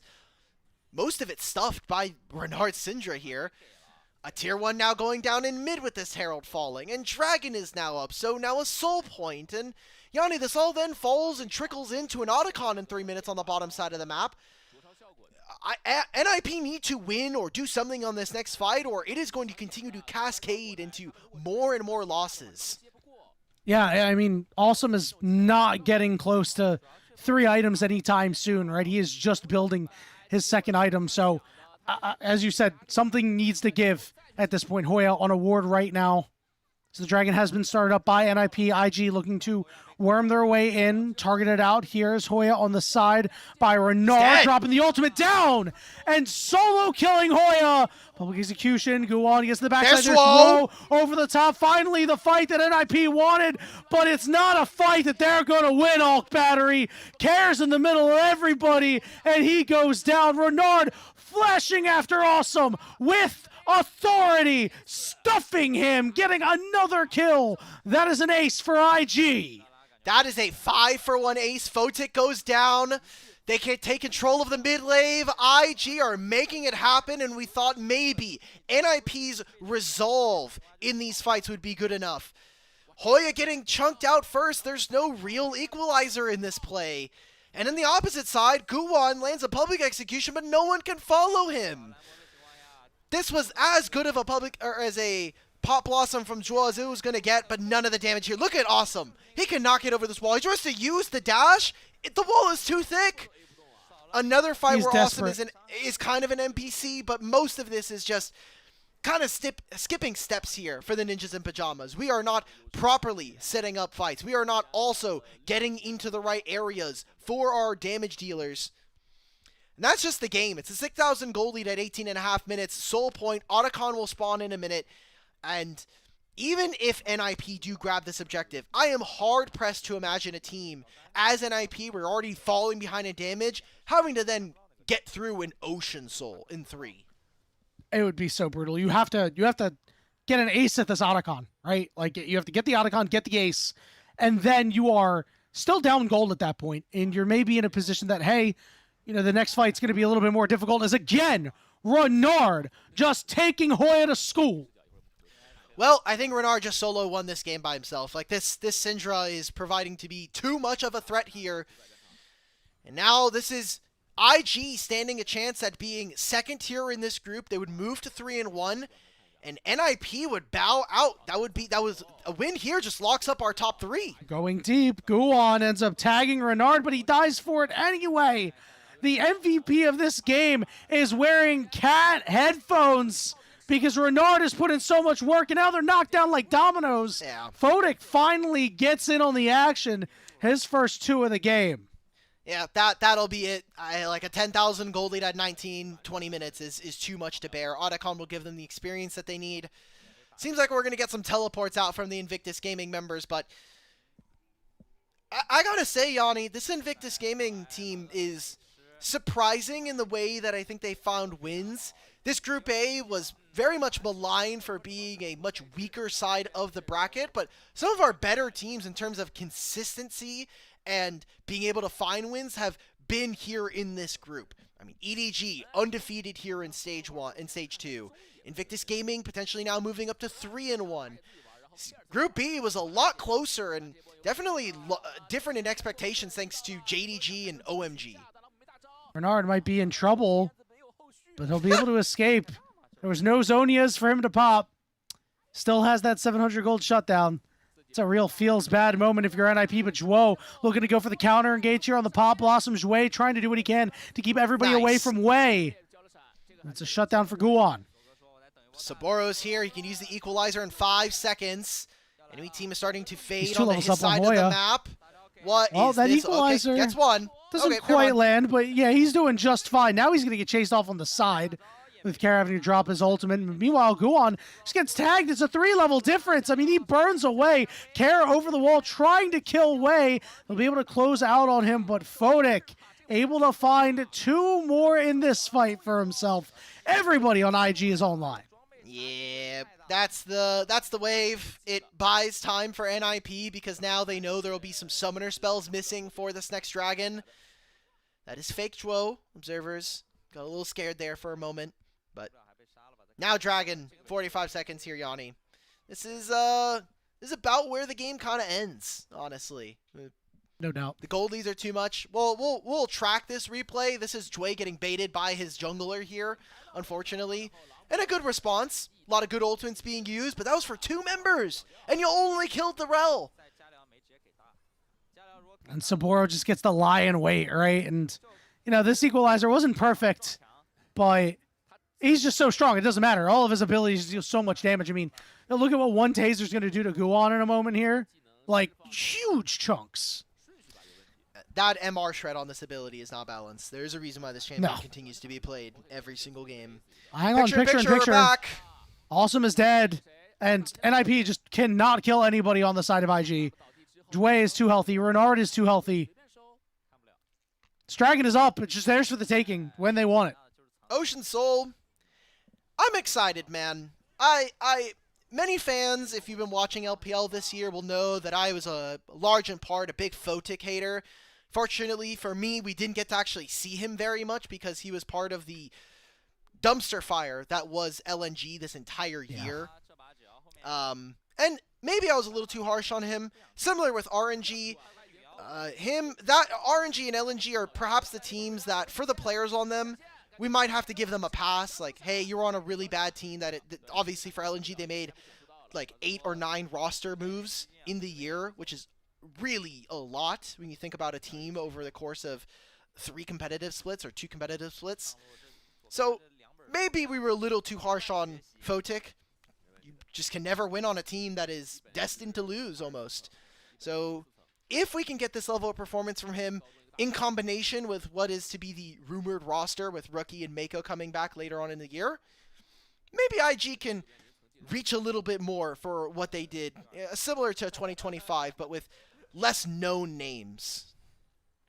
It'd be very nice to see, right? Because obviously you'd be taking a step back from the Shy and Gala to Saburo and Photic, right? Which, you know, on paper and name value sounds like quite a bit of a downgrade. But if these teams are able to surprise some people, I mean, now you're looking at Saburo getting opportunity in Tier 1. You're looking at Photic, who, you know, as you mentioned, was not even on a team for after split 2 placements, right? He was with LNG for a short time and was just gone after that.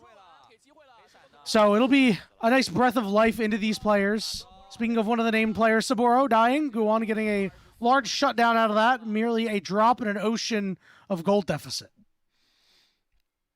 Merely a footnote in the grand scheme of this game. Merely a stocking stuffer, perhaps. Yeah, that's true. Well, I don't know if a single kill at 25 minutes from down 10,000 is necessarily the stocking stuffer I would want. It's a 1,000 gold shutdown. Yeah, 10,000 out of, or 1,000 out of 10. That's a 10% difference right there. We're doing good on the stocks. That's pretty good.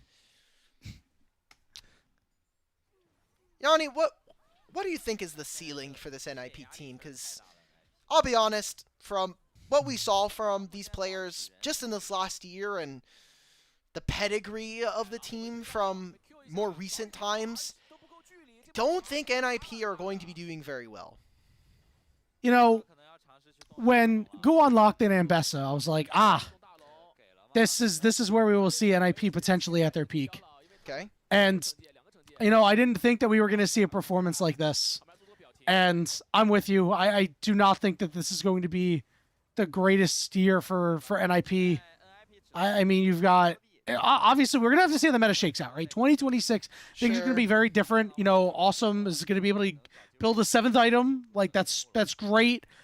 I do worry about Hoya because of how impactful getting your quest done for top lane could be.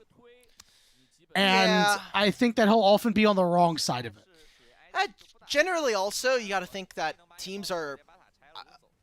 One thing that the public, I think, gets wrong consistently is that they just imagine every team has infinite amount of money, or they're all working with the same resources. And NiP, I think for a bargain deal, got fairly decent players. Here's an engage from Guan. Yeah, all right, you got onto Renard, but Renard's going to live through it anyway. Jesus. Oh my goodness, people are getting blasted from health bars that when you start dying from half HP, you know the game is well and truly cooked.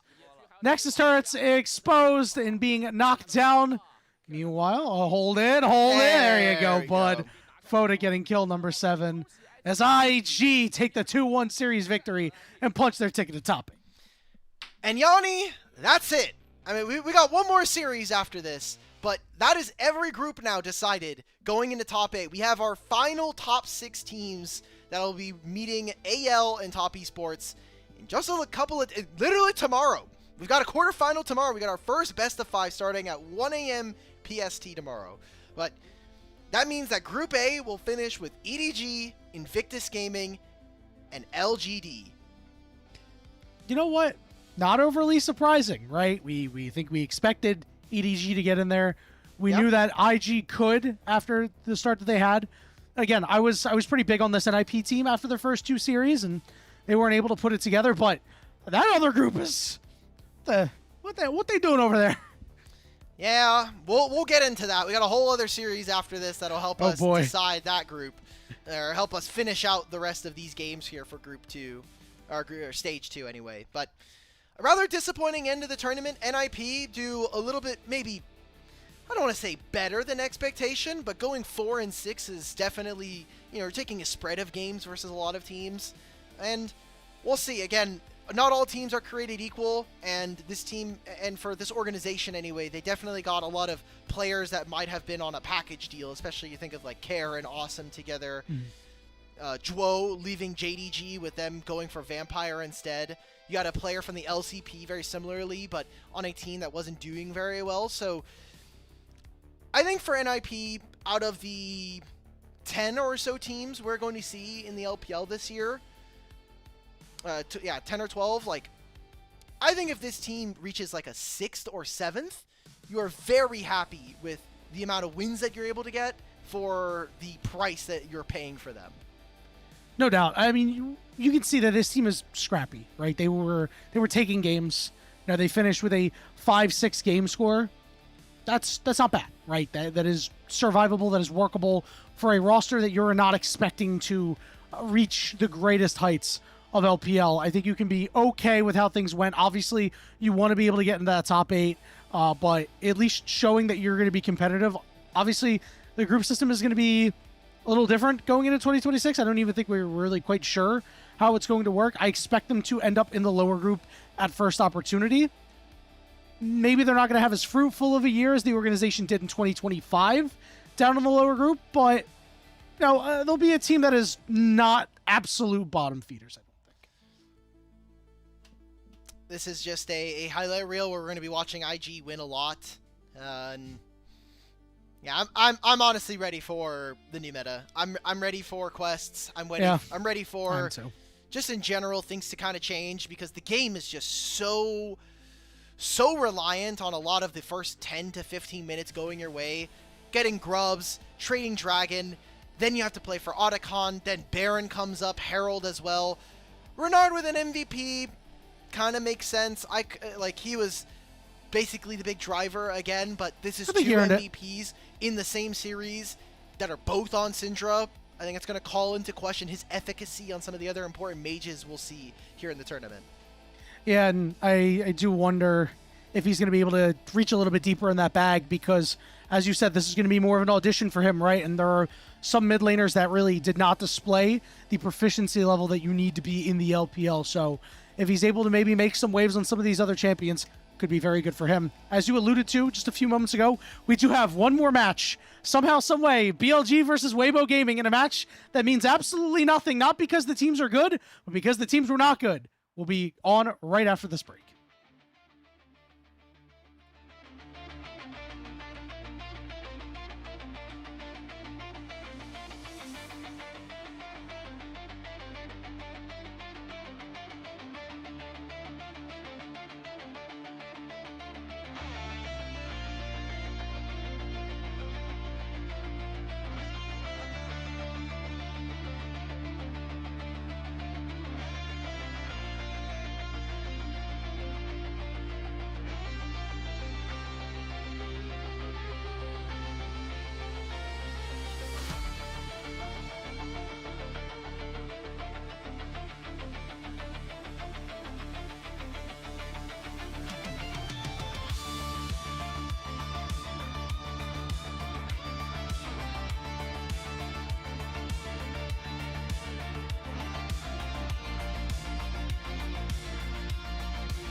Welcome back, everybody, to the unofficial LPL English broadcast. We've got our final match of Stage 2. Weibo Gaming going to be taking on BLG, and it's just been so rough for both of these teams, Alk Battery. I cannot believe we're playing the toilet bowl between these guys. Dude, who would have thought? This is the very last match. This was scheduled all the way in advance. You know, a couple of days Schedule before the makers are starts. rubbing their hands. Yeah, we They're cooked here. like, yeah, we're going to get two of the best teams, right? Like Weibo versus BLG. And then they both get eliminated. What happened there? What? Huh?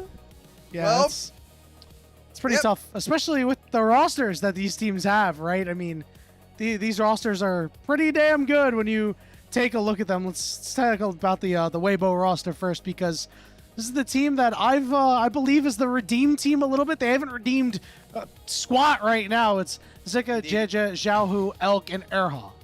They redeemed an early ticket to Cancun for the beginning of the year.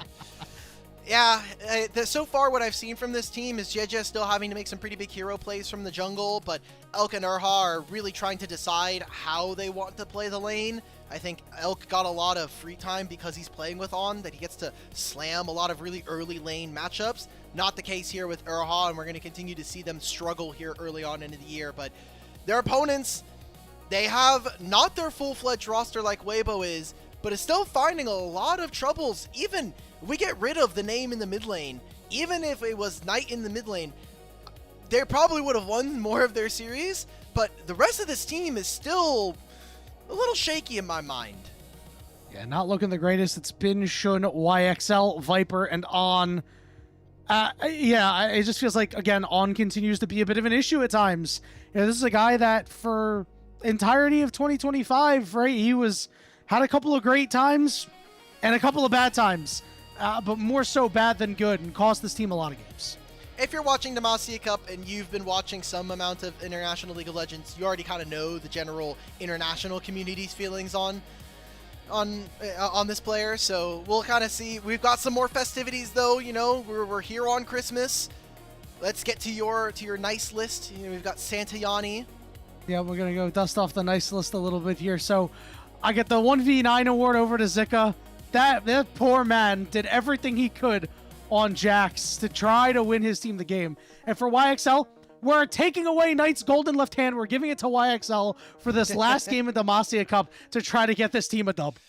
Yeah, they're going to need it. It'd feel really good also to beat up on Weibo, a team that they are perennially around in terms of the standings. Now let's get to the coal. Let's start giving out some of the not-so-nice awards. Let's get onto the naughty list. For On, there is no reasonable punishment I can give this player. He has been very much like bullied online for his individual play at times in internationals. He is also a player that is willing to play some more off-wacky stuff. I know that Valakir has been tweeting a lot about the Rengar support. It's been teased a couple of times in solo queue. And this guy has gone through it all. So realistically, nothing I can do to him will actually give him like a real punishment. And for Weibo and for Elk, he's just getting no Ezreal for the rest of the year. Until he proves otherwise. No Ezreal will be picked until morale improves. I love your face on this particular slide, because you're like, why the hell are you guys here down at the bottom? Like, why are you am on I separate dishing out teams? punishments? Yeah, that too. That too.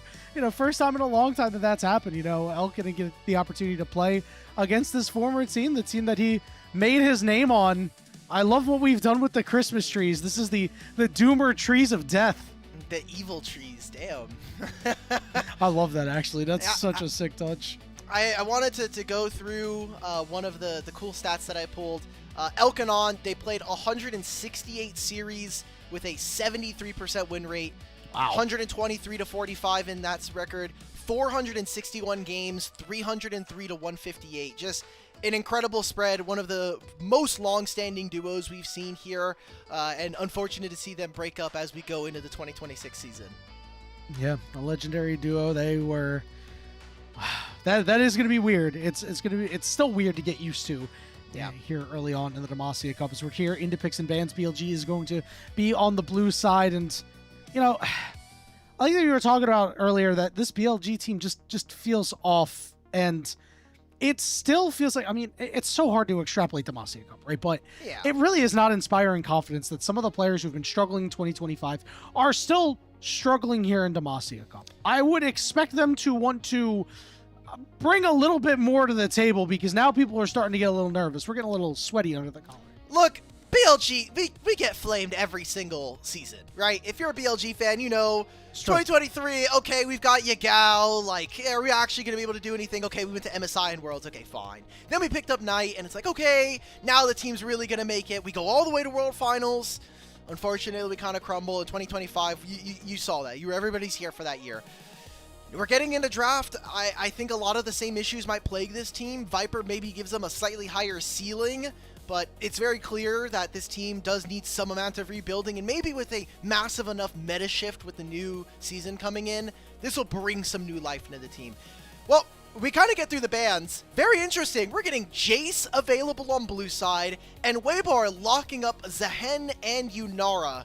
Not a big fan of that first champion, but Yunara for Elk has been one that he's been slowly grinding away at. Did you see Shun's face when the Jace was available? This guy was absolutely chuffed. He's like, I get to play Jace in game 1. This is sick. Excited to see what he's going to be able to do. We'll see if they pair it up with the Varus. Doesn't look like it because, again, the Yunara going over for Weibo means that the most likely pick is Aphelios. So we'll see what ends up happening. If it is Aphelios, could be MF, could be Varus. I want a Thresh. Okay, give me a Thresh. I love this champ. I don't think it's good in Yunara. Zehen is bad. I think it's really bad with some of the... So, yeah, obviously Thresh gives you the Flay. He gives you a lot of access with the hook or with the Lantern, but because this champion is a lot squishier and because a lot of supports are no longer taking Aftershock, I think this champion falls apart and is very, very predictable in fights. So, okay, we're getting a Gnar versus a Hen, which we've seen has been in favor. Also, it's Bin's Gnar, which we haven't really seen too much in this year thanks to the meta. This is what I was worried about. This happened in the JDG series. BLG got access to Jace, and Shun was able to do a lot in the early game, but Malphite is always going to be an issue, especially for the team that BLG are showing. Very squishy and very unable to dodge out on the spell if you don't have Flash. Yeah, this is going to be so brutal for some of these guys on BLG. We're already seeing Silas getting banned out in the second half. Must ban while you have a Malphite. We'll see if they go and attack support afterward. How do you repair this composition? Because right now, Weibo have the power picks of the patch. Well, you can kind of think about what your support matchup is going to be like. You know for a fact that you're going into this Yunara, so more often than not, you can maybe expect Urha to go for an Enchanter. You have plenty of enough engaged now with a Malphite. You can look for something a little bit softer in the mid lane that kind of gives you angles. Problem is that for BLG, they want to play 5-on-5 skirmishes, but this Jace wants to be in a bit of a slower game. So there are kind of odds at what they want to do, which makes it a bit more confusing as to how they actually want to execute on fights. Renata Glass getting taken away by Weibo. I think that's a very agreeable pickup there, especially because this team wants to go forward. So now the thoughts are, what are BLG going to take out of the support pool if that's what they want to go after? Remember, with every support that they elect to ban, they would lose one out here. Maybe they will just elect to split the difference. And it looks like they will, to be that Akali off the board. So no easy spoon-fed kills with a JJ and Xiaohu connection. Akali to me says that we're playing Ahri. Syndra plays more into that style of just big pick compositions. I think that Weibo have already set themselves up as kind of the team that is willing to send two different bodies with this Syndra and this Malphite. Well, I don't think it gets it done, but maybe you can force the flash. One of the things we've seen when you're playing into a Malphite is you don't get time to stop. You have to move forward, because if you give this champion any kind of space, he will just run over you. Also, very small aside, I love the fact that On is not only giggling, but has the big TFT river sprite as his background. Okay, that's pretty great. I wasn't even paying attention to that, honestly. I've loved some of the backgrounds that we've had. Some of the backgrounds have been super cool, and it is a shame because do we lose them for quarters? Quarters is in person, or in is it person just should semis only? only be finals. I think in person is the only part that's offline. It's semifinals that allows us access to Coach Comms. Got it. All right, so we still have the backgrounds for some time, and still have the cat ear headsets. We're going to see LeBlanc get picked up here for YXL. All right. I don't know if I like it very much into Zahen, and not only that, but also a Syndra that, if well-timed, can scatter you away for most of your damage. Yeah, but it's a skill check at that point, right? Like, yeah. She not only has to, if she ever misses scatter, that's a window that you can abuse. BLG are a very fragile composition, but if they are winning, if they are from in a head position, this game is tough for BLG to play, or for Weibo to play. There are a lot of options as it goes on. Nautilus is always going to be reliable, and it gives them point-and-click access to champions like this LeBlanc, who can be very squishy, or be a little bit harder to lock down. I need to see BLG playing with that same level of aggression we have seen from them all year long. Try to win your lanes. You have a massively winning matchup in topside with this Narv versus Zahen. And if Zahen is going to be useless, then you're really putting a lot of pressure on a player like JJ to find these angles. Yeah, that's going to be the key. If you can't do anything to that Zahen, you got to find opportunities elsewhere. And with you, Nara, taking a while to scale, you're going to really have to put the game and say, okay, well, we have to get kills into Xiaohu, right? Because this is how we're going to have damage in the mid game. If you set that Zahen behind, you know, despite all of the flaws that Ben has had through 2025, he's still been a solid laner. He has made a lot more mistakes in 2025 than he did in 2024. Getting caught on side lanes was a big issue for him, kind of shaped up as the year went on. But listen, I still bet on him any day of the week in terms of who I think is going to win a lane. Careful with your language there, sir. My bad. We're running a family-friendly broadcast here. Okay. Listen, I got work later today, all right? I'm already in the mindset. Yeah, I figured. We'll allow it. It's Christmas. Thank you. I appreciate you. Everybody Game gets number one. This is the battle for last place in Group B. I never thought we'd be looking at a Billy and Weibo game in Demacia Cup. Is Elk and Viper going to have fun? Thank you. I'm glad we could do this. I think both teams know this game ultimately has no real stakes. It's just who's going to get 4th and 5th here in the group. And I'm glad that Elk still has he's still showing up with the Galulu. That's cute. That's adorable. That makes me very sad. Do you think that we're going to see some flashier plays and maybe something more akin to an all-star game type vibe as opposed to we are going to play serious straight up 5v5 League of Legends? I think for a little bit there will probably be that, especially if we get to game 3. There's probably going to be a lot more shenanigans, but I'm sure both of these teams are playing a little bit looser than maybe they would, since they know there's no stakes to going towards the top 8. And hey, at the end of the day, these are going to be 2 of our top teams going into the year. Bar none. A lot of people are going to be very excited to see what Weibo are able to do with this new roster, and BLG have been, for the last 3 to 4 years, been a team to watch here in the LPL. And I don't think that's going to change. Obviously, when Knight's going to come back, you're going to take a look at the star-studded roster from top to bottom. I mean, and not care about these results. Yeah, exactly. Right. And, you know, I do think that a lot of this does go to show how strong of a player Knight is. Like, for as good as people think he is and know he is, he actually has, through this tournament, proven that he is actually just that much better. This is like when Faker got his injury. Won games. Yes. Obviously, to a lesser degree, but when Faker got his injury and T1 were losing, they're going to be like, okay, maybe Knight is actually the GOAT of the LPL. Maybe we got to start putting respect on him. But that's enough Knight glaze. This guy's not even playing, okay? You wanted to transplant his golden left hand onto YXL. Let's give him the space to maybe prove that is here on the Christmas list. But early on, we can reattach it, right? Uh-oh. Oh, no. He failed the skill check. Well, that's not good. I don't need to be very high level to know that's the not transplant good for has failed.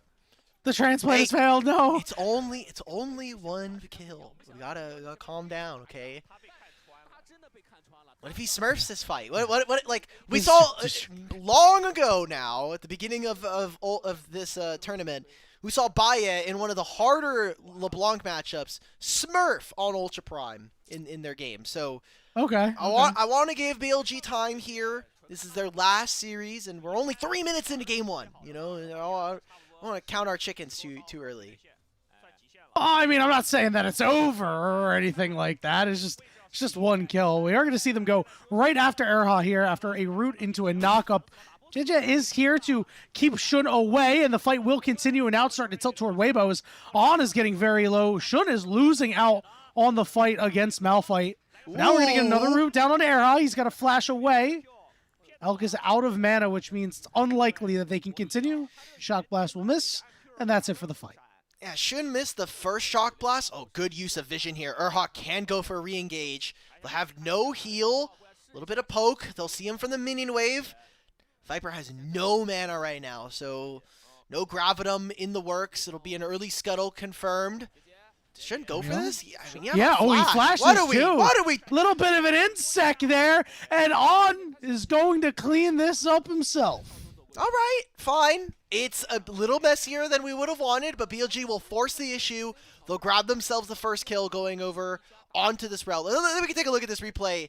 Oh, this is what happened in mid lane. This was very dry.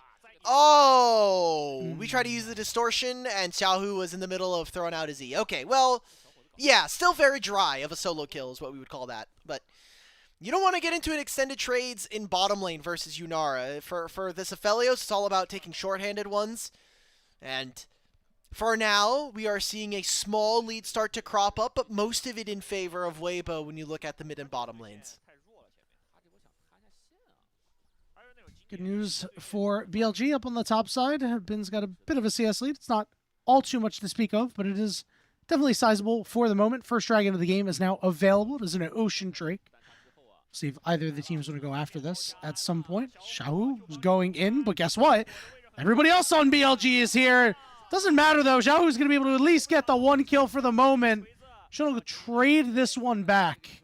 1-for-1 when the dust settles. It's very confusing because for Xiaohu's individual lane, he will not have flash, but still ends up being 2-in-1, which is great for a Syndra. But I think overall, this is slightly advantage towards BLG, just by way that you are pulling JJ away from his camps, which for a Malphite, especially early on, is very dangerous. And Shun is picking up not only assist gold, but he's able to then immediately go right back to his camps because he has all of this extra movement speed. So this could turn into a very dangerous snowball where, yes, Xiaohu is getting advantages, but he's eventually bleeding resources from the rest of his teammates. Yeah, these shock blasts are still going to hurt, you know, and any extra damage that you can get if you're Shun is going to pay off when it comes time for some of these objectives here. So we'll see if we'll have a move toward the dragon at some point soon. We're still waiting for JJ to go and hit level 6 for that unstoppable force. And once that happens, I imagine we'll begin to start seeing fireworks across the map. JJ's waiting for something. See, he's just looking for a cheat around, doesn't want to get spotted on vision, maybe goes to his red buff and gets closer to level 6. Shun's going to finish his Gromp, he'll do blue buff, already has access to that ultimate. Or I guess the second point that he can put into anything here. Which means BLG will walk into River. They have control of this top side. I mean, yeah, Xiaohu doesn't have flash, let's do this. Yeah, let's get him. The chains are there, and YXL gets the kill. That'll turn into Dragon. Wave pushes onto the turret here. BLG very properly playing around their waves of priority. I think this is really tight from them, but every game so far from them has been decent enough early games, and then it falls apart some part in the mid lane, in the mid game, and then or around enemy base. So it's all about closing out for BLG. That's been a big issue here in Demacia Cup. Love that, as you said earlier. Hey, Xiaohu has no flash, you know. They can go attack him. They immediately do so. Snappy response out of BLG. Bin is continuing to exert pressure up on this top side, forcing Zika away. 30 seconds until these grubs are up. You got to get him for Bin. Listen, look how locked in Bin is. He's in the shadows right now on that camera. I've loved his camera this tournament because it's so funny. It was before it was much higher, so we couldn't even actually see him. Now we can actually legibly see that it has been. So, and the photos that BLG have been providing have been very fun. So, I think this is such a tough matchup to play top lane, and this is another reason why I don't really like Sehen, because he's great into some of these tanks, some of these bruisers, but these matchups a lot of the times devolve into like he just never gets access, and then Zen doesn't become the champion that everyone's kind of afraid of. He doesn't get time to build those cultivation stacks to have the revive. He just kind of dies and then has his big ultimate that doesn't do much. He wants to be in the middle of a fight but not dying. A lot of gold being taken away from Viper as no longer available. They're getting cut off. He knows that someone from Weibo is sitting on this side of the jungle. On will collect all of this solo for the time being. All right, we're going to go after Zigga. There's that Grim Deliverance, but the ultimate is there, and he can't stack up the passive. Bin gets the kill, grubs over to BLG.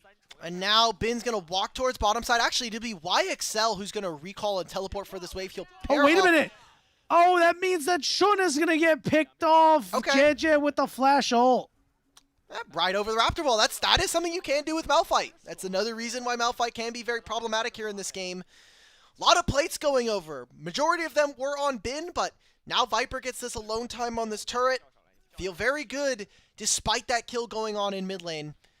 Also means that JJ will not have either of those tools for himself coming into this dragon that spawns in 3 minutes. Or at least the flash, anyway.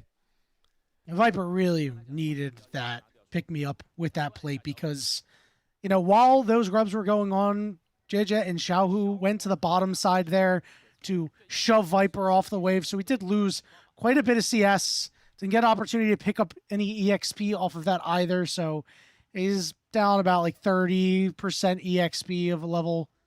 So we'll see if he's going to be able to catch back up on that at some point, as they're now back to the 2v2, this time on the top side.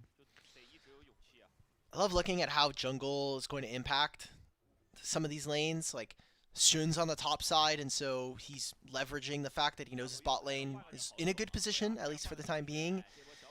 Bin by himself has flash. He's going to be out of Mega Gnar soon, however. Xiaohu is here. Good. All right, well, Ben, you found yourself caught on a side lane again. He'll hop away, drop the ultimate down. He will get hit by Scatter of the Week after stepping back. Xiaohu does not have his ultimate. Might just go for a dive, but they'll get the flash out of Ben. How much more are they going to save for this wave? Because LeBlanc's going to be able to hit on mid lane.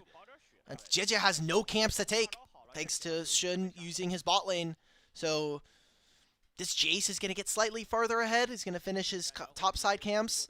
Bin's under, honestly, very little threat. Say that now that Xiaohu does have the unleashed power, so a little bit more afraid maybe. But I don't know. Weibo are very perplexing to me.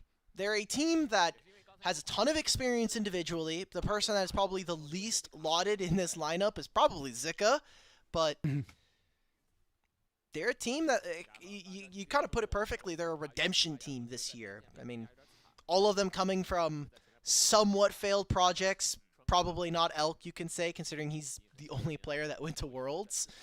But yeah, this team really wants to try to prove something here. Yeah, he has no flash, kill him.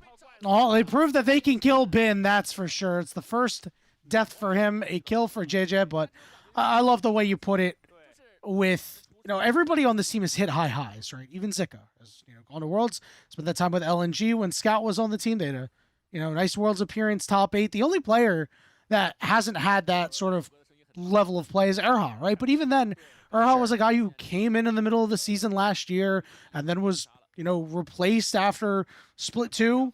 So there's even redemption for him as well, for a guy that is, you know, been a mid laner for a large majority of his career and is finally starting to break through into tier 1 as a support. Just saying, guys, free cheat code if you want to be a professional player. Play an actual role and then roll swap to support. I promise you, it works for everybody. Busio is obviously a great example of that.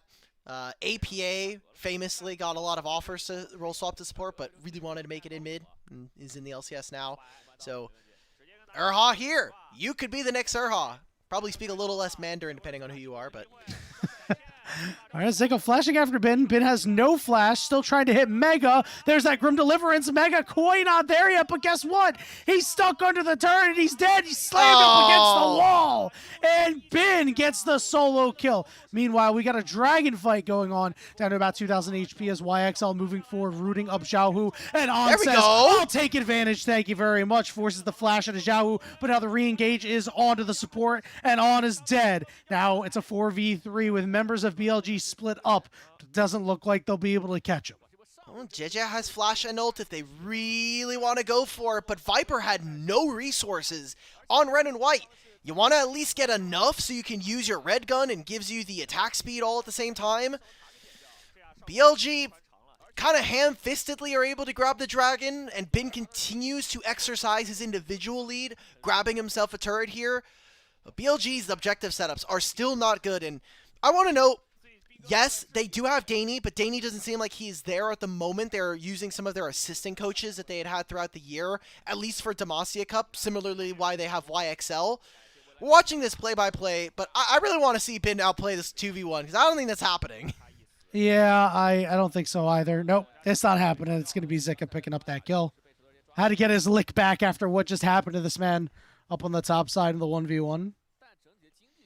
But we're also using the Malphite ult to generate individual leads, which is fine for the time being, but BLG have 3 grubs, and they have the first 2 dragons, which can be problematic here as Weibo are trying to find wake-ups on 1 and 2 items. You can see across the board we're getting a lot of completions here for Weibo, so in general their power is going to be a slightly much at a larger rate here than BLG, but BLG are very scary. You have a Trinity Force, obviously Shun is closer to his second item.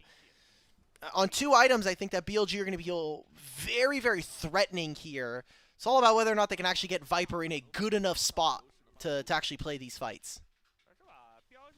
Yeah, Weibo, we're going to have to be very careful because this Rift Herald is up in 13 seconds. If it goes over to BLG, this could be disastrous. As you mentioned, the Grubs, you already have an abundance and objectives on their side.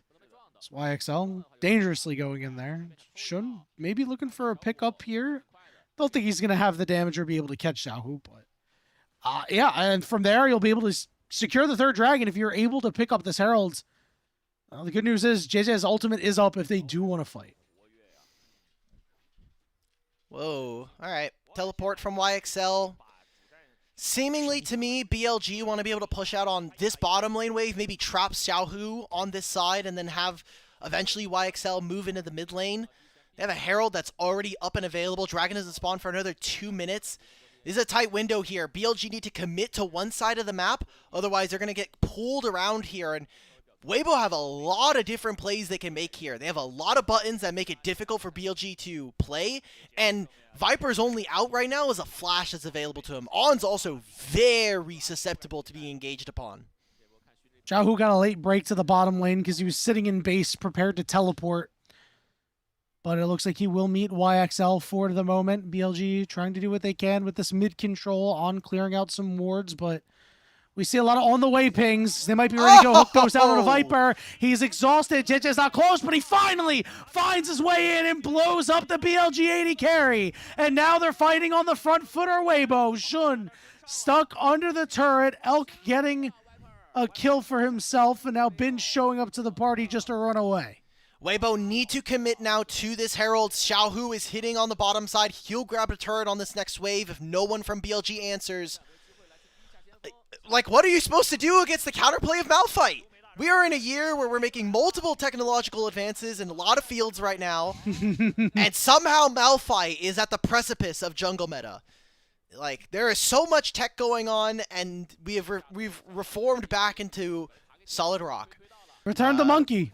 It's just how it goes sometimes. Well, you don't want to do that. That guy went 0-4 in this stage. Wow, dude, we're getting... Like, there was no sauce! There was no eggnog! There's zero mirthful cheer in that kill. That was just Xiaohu very clearly destroying YXL in the 1v1. And he took his turret. That was just spoiled milk, man. He took his lunch money, too. It's disaster down in that bottom lane. The Rift Herald resetting, but it still looks like Weibo should be able to pick this one up without too much of a problem. Let's take a look at that replay. They were locked in from the word go. What a hook. That cannon minion deserves a Weibo raise. I don't know if they'll put him in the if the Weibo social media guy is watching, we need to put that guy on the team. Again, we've talked about it from draft.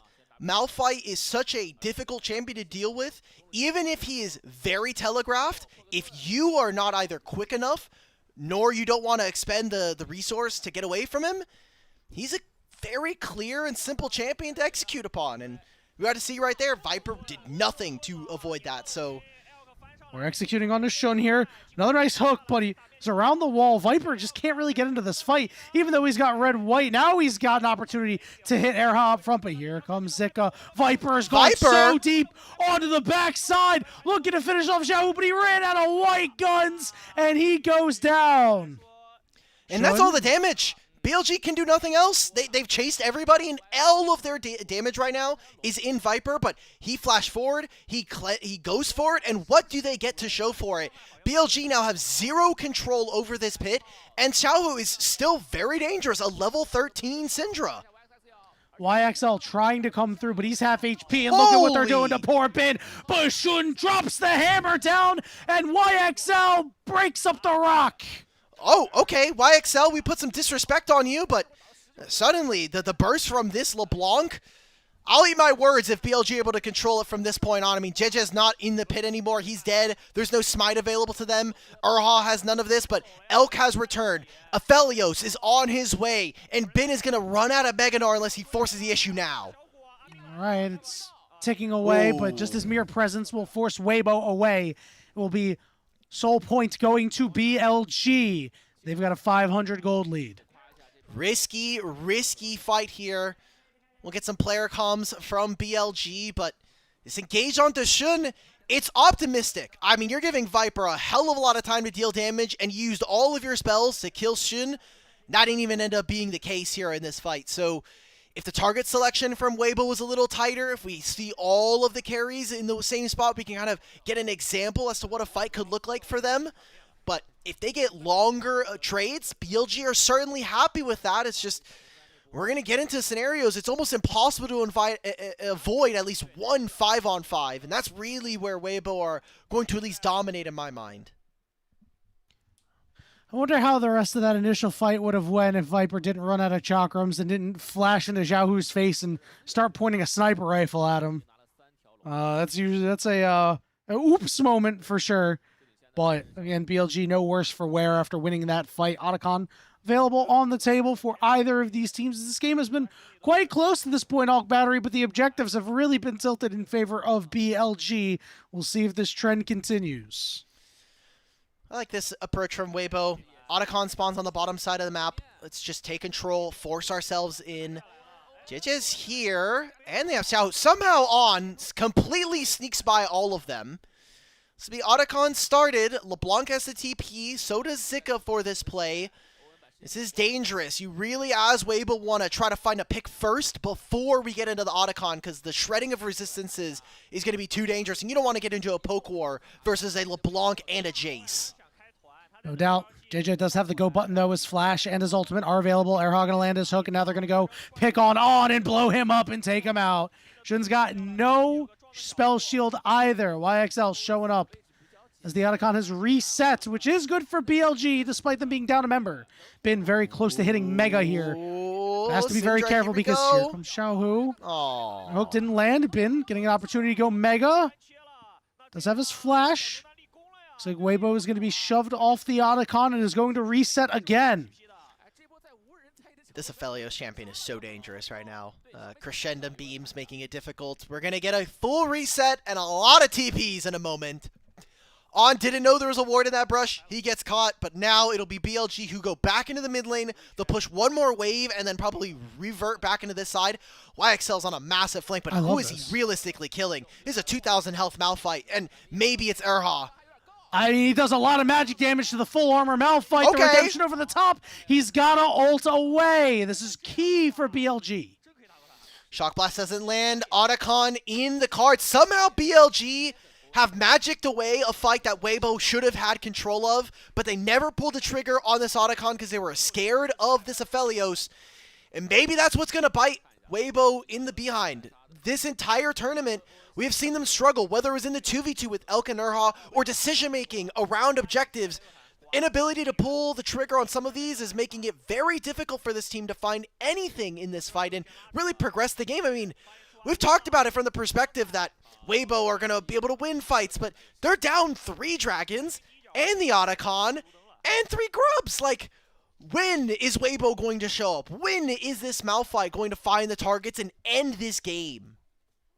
It feels like it's just Xiaohu right now, sitting at 7-2. And meanwhile, his counterpart, YXL, not as nice in the kill score department, but has certainly shown up, especially in that Otacon fight. BLG shoving down the mid lane here, going to go take that tier 1 turret.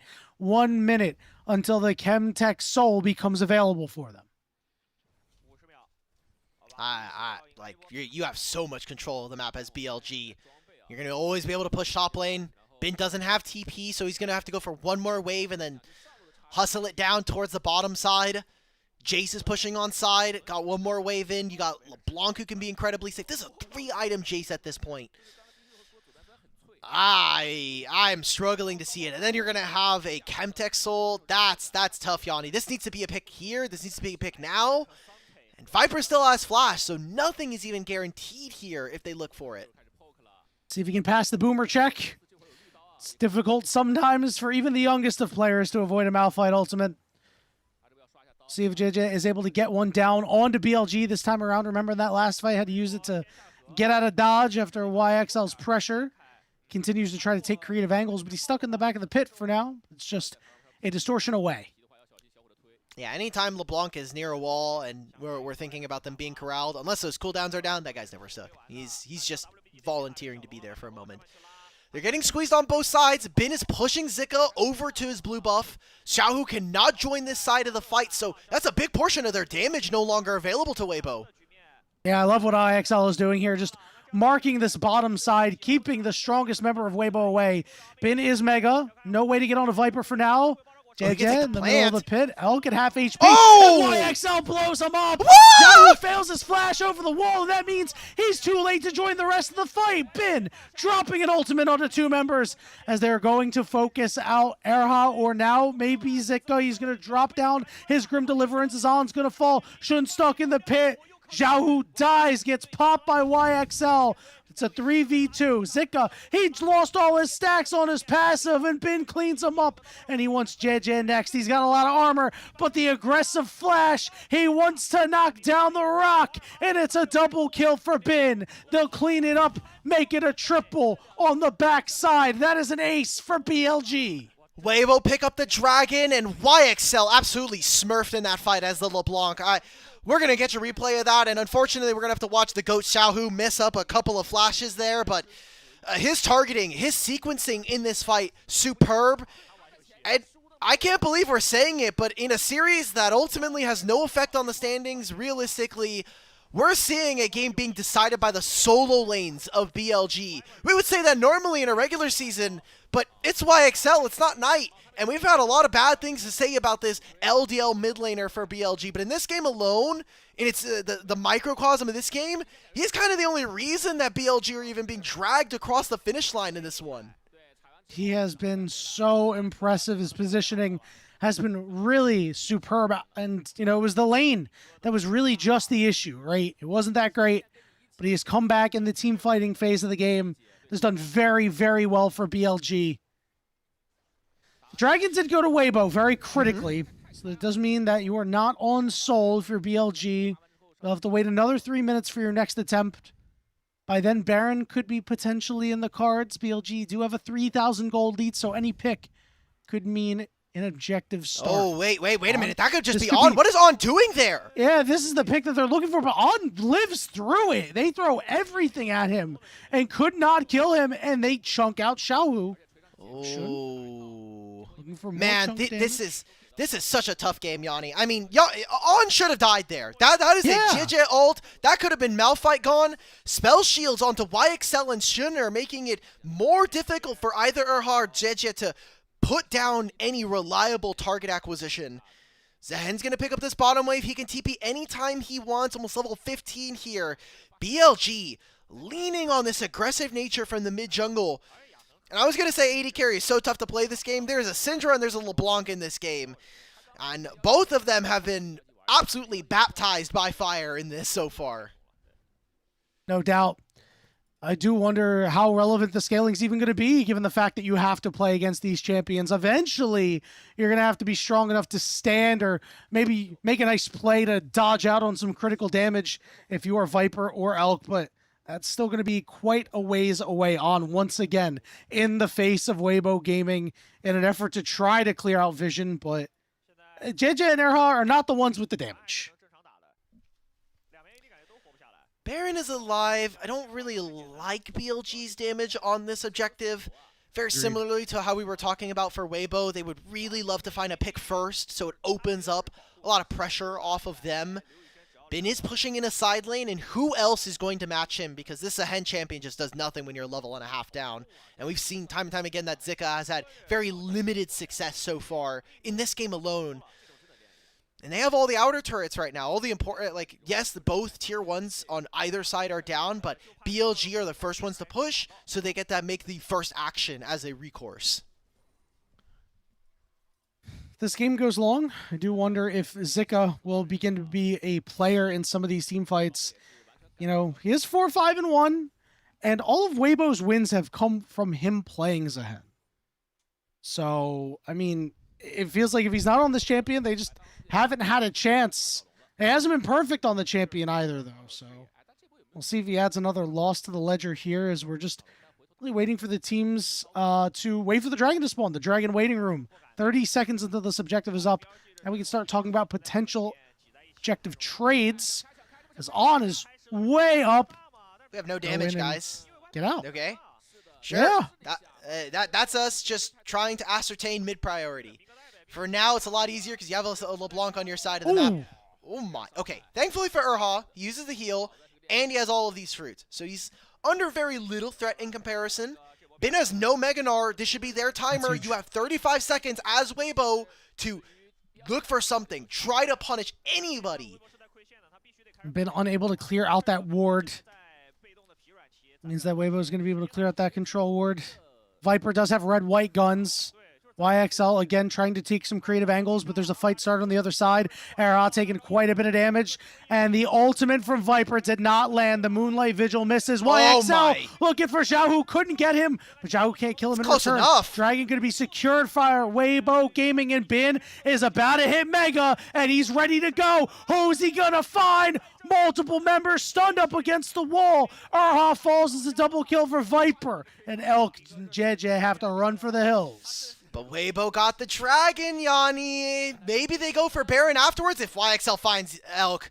That could have been an opening for them to look for something. YXL put a hell of a lot of pressure onto Xiaohu and Elk, even though the fight still goes over to them.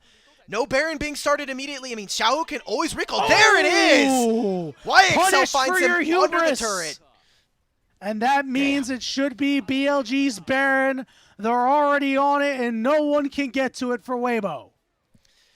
That's the Baron, and that might be the pick that BLG need to really break this game open. They've gotten the first 3 dragons, but have lost the last 2. Just look at YXL. Yes, the other side of the fight. It's the 2 engaged supports just trying to toe the line between being too far up and not doing enough. But he's putting damage down onto Erha and to Xiaohu. They can't step up. That's also the Unleashed power gone. And while all of this is happening, Jeje is just in the pit. No one's touching this Malphite.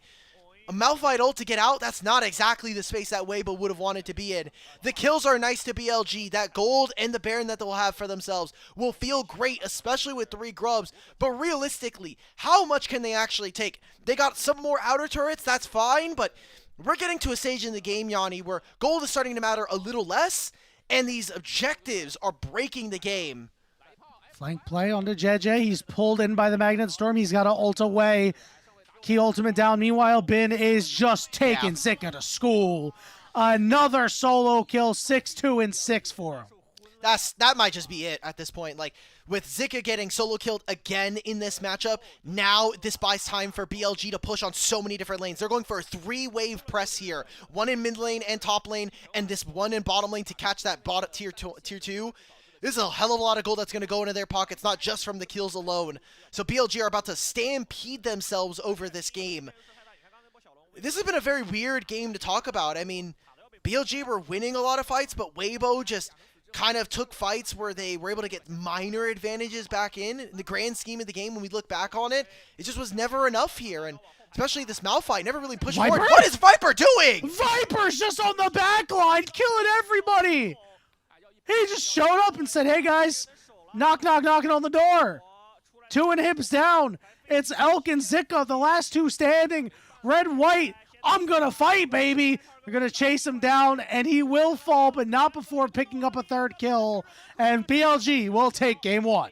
Always feels personal when you're a former team and they're emoting on him. Yep. Just emote on Elk. Give him the freebie bit. I get it. Still a lot of love there for someone that you've obviously played with for the last 3 years, but not a very easy match for Weibo to play. I was hoping, I mean, even in that last fight, Sahu has Flash and he has Seekers. What are we waiting for? The game's going to end before you. And Weibo maybe having more of that 2025 in them, even with some new blood. This inactivity, this inability to push the game forward. Yeah, it just feels so strange because you have all the go buttons on this team. Like, you have Malphite ultimate. It's like, all right, this should be used almost on cooldown on some of these squishy targets. It feels like we're saving some of these for these fights, but you're looking for the perfect angle. I think that was a lot of the problem. They're looking for things to be absolutely picture perfect, and you were never going to get them. Take a look at these damage charts off battery. YXL, I mean, again, lane was not great, but he played a really fantastic game from then on. And this is also a player that has withstood a lot of criticism in this tournament for why BLG are no longer able to make top 8. I mean, this is their 3rd game they've won, and they only have a single series win, which means in that 2-0 over LNG, their very first series, that's the only games that they've won. They got very close in some of the OMG series. They got up to the Nexus in that OMG game 1, and then lost it from there on, and then JDG stomped them. Like, it's good to see them actually finding wins, and especially for this mid laner. This was the first oopsie that Viper made. Brought a sniper rifle to a close quarters combat fight. Lose that one every time. But that after that moment, it just kind of felt like this was the fight that really brought BLG into this game. Yeah, you lose a couple of the dragons, but like made it so BLG had their lead and they were not giving it up. Yeah, YXL on the back line. I mean, this also kind of breaks down from the lanes, right? Like, we have 2 losing individual matchups as the game goes on. Syndra, yes, she has so much priority early, especially with her trading patterns to stop, as we saw in the laning phase. But once you get into these team fights where you're not locked into like a single lane, you are playing from multiple different angles, it gets incredibly tough. And we saw Weibo really crack under the pressure. Also to be noted, this is a newer group of guys, whereas BLG are playing with kind of a similar roster. It's still BLG and On. Shun was previously on the lineup, but had to go on his like own journey over on JDG for a little bit, so there's a bit of time to get that synchronicity back up. I'm sure that they have an idea as to how they really want to play deep down, but I don't know. Weibo just continue to look lost, and a reason why they are down here at 4th and 5th place. Yeah, you know, I, like many others, I'm really hoping that they will figure it out at the first part of Split 1 and look like the team we all think that they can be, especially because it was a very disappointing run for Weibo last year. You know, again, was a team that we expected great things out of and was never able to accomplish those. Been going to be your MVP for game 1. Not too surprised. Honestly, he really kept Zika in the dirt. I would have wanted YXL to get it. I think YXL played a more than deserving MVP game. Like, Bin has counter matchup here. He did a lot of great things, yes, but I don't think that should take away from YXL earning himself an MVP. I'm a little mad there. Okay. I agree. I wholeheartedly agree. But we don't get the votes, man. All we get to do is go ahead and head to a break, and when we return, could be the final game of Stage 2, BLG, Weibo Gaming, BLG, looking for the 2-0 to end things out.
Welcome back, everybody, to the unofficial LPL English broadcast. I see you doing the parade. I'm also doing the parade, hoping that you and I get a Christmas gift. We will not speak it into existence, though, for if we do. Good man. I've learned. I have learned. Good. Yeah. A long year thank of getting everybody flamed for it.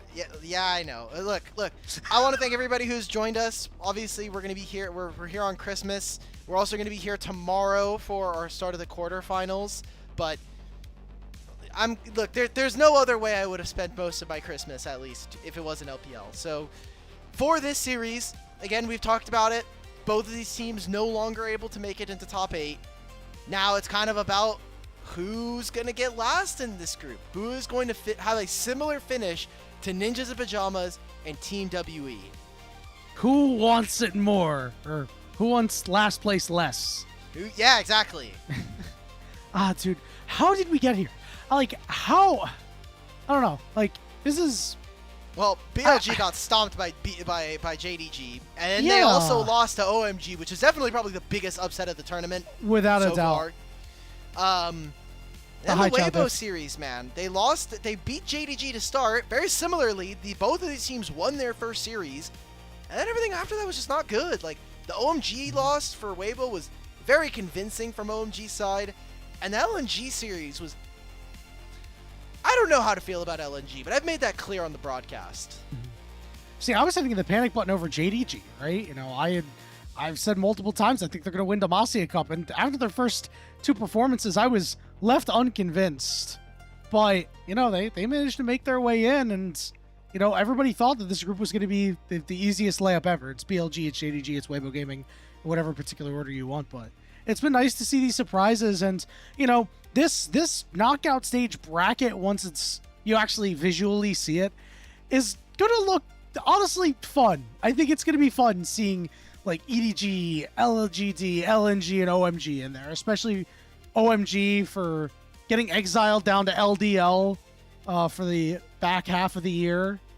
It'll be nice to see them maybe do something at the Demacia Cup. Maybe a semifinal run would be cool. I don't think they're going to go all the way, though. Yeah. I like Hai Chow, but I'm not blind. Look, you either got to get on the Hai Chow train. You already had to get on the Hai Chow train before. Otherwise, it's already left the station. You're going to look like a bandwagoner if they go to quarterfinals and lose. But you got it. Yeah, you already had to be on the hype train beforehand. I'm ready to I'm ready to sail. I'm ready for this guy to smurf it up in the quarterfinals. Give us something maybe a little spicy in the semis. If we get Hai Chow in grand finals, it's going to be that is the real Christmas gift. Listen, man, my Christmas gift came early when I got the Hai Chow pentakill earlier in the year. That was. You didn't know it, but you were casting the future 2026 or Demacia Cup 2025 MVP. You didn't know it at the time. 2026 world champion. Who says no, right? Okay, let's pull the brakes. And Monkeys Paul Curls, LPL wins Worlds. It's Hai Chow who ends up raising the trophy. I'll take it. That'd be crazy cool though. I will take it. There are no qualms with LPL winning another world champion. I don't care who does it. We'll take the trophy. We'll take the trophy. Okay. A lot of the LCK fans are getting a little bold. Okay. Yeah. Empowered. But yeah, I don't know. Some of y'all gotta cool it a little bit. You never know. You never know. It's new season. Anything could happen. All right. Well, we are in game number 2. Weibo do have side select as they were losers of game 1, so they'll be on blue side. Not too much has changed, although quite interesting to note what BLG's ban strategy on blue side was. It was Orianna, it was the Scion as well, and the Poppy. So, not champions that were kind of typical to see, but maybe champions that YXL doesn't have a ton of practice on, especially the Orianna. We're getting some strange ones here. And Bessa, Poppy makes sense for on. Karma, though? I mean, his Karma has been good in 2025, but this is just not a ban-worthy champion anymore. This champion hasn't been ban-worthy for a long time. The damage is just not there for it anymore. The utility is phenomenal. I still enjoy it, but it's not the menace that it was when the Q was doing so much damage. I think they just want to maybe not have to play against anything annoying. Maybe they're like, you know what, On might just play his pocket Karma, and we just won't deal with that. Orianna going to be the first lock-in here for the side of Weibo Gaming, in an immediate response of Azir coming out for BLG. He's This not even man- on the show, guys. This man We've- would... What would Cubby do if Haichao won Worlds? I don't have to think about that. A shoey. That is not my A response. shoey. He would certainly be doing a shoey. Sure. We could put that one out there. All right. What are we getting from BLG? We get an Azir, one of Something YXL's spicy. Come on. stronger champions that we've known him for. No way. All right. Dude! Alistar for On. Makes sense, but a little sad. Yeah, I don't care. I'll listen. Talent in my game? Hell no. Talent in a game I'm casting? Hell yeah! I don't have to play against it. Yeah, How there's do you a ton feel of about responses. playing against Talon? You can no. I'm not even gonna give that champion light of day. That champion needs to be deleted. 80 carries, Um, bud. 80 carries. You can still go for Alistar. Like you can go for Leona. You can go for Braum in this matchup. Nocturne? Oh, sorry. You're getting a Bot lane something's wrong matchups. with this draft. Something's wrong with this draft. I think probably when we saw the Alistar lock-in, that's probably a mistake. So we're gonna get a remake, I assume. But Orianna blind is fine. Just you have to be thinking there's gonna probably be either something like a Nocturne or a Vi coming on through, so you want to be a little bit more resilient to dive. So does this mean that like we actually got Talon? No, Damn. I think unfortunately Shun was doing a little too much trolling, and Yeah. he may have Xiao messed Hu up was the not pick there. amused.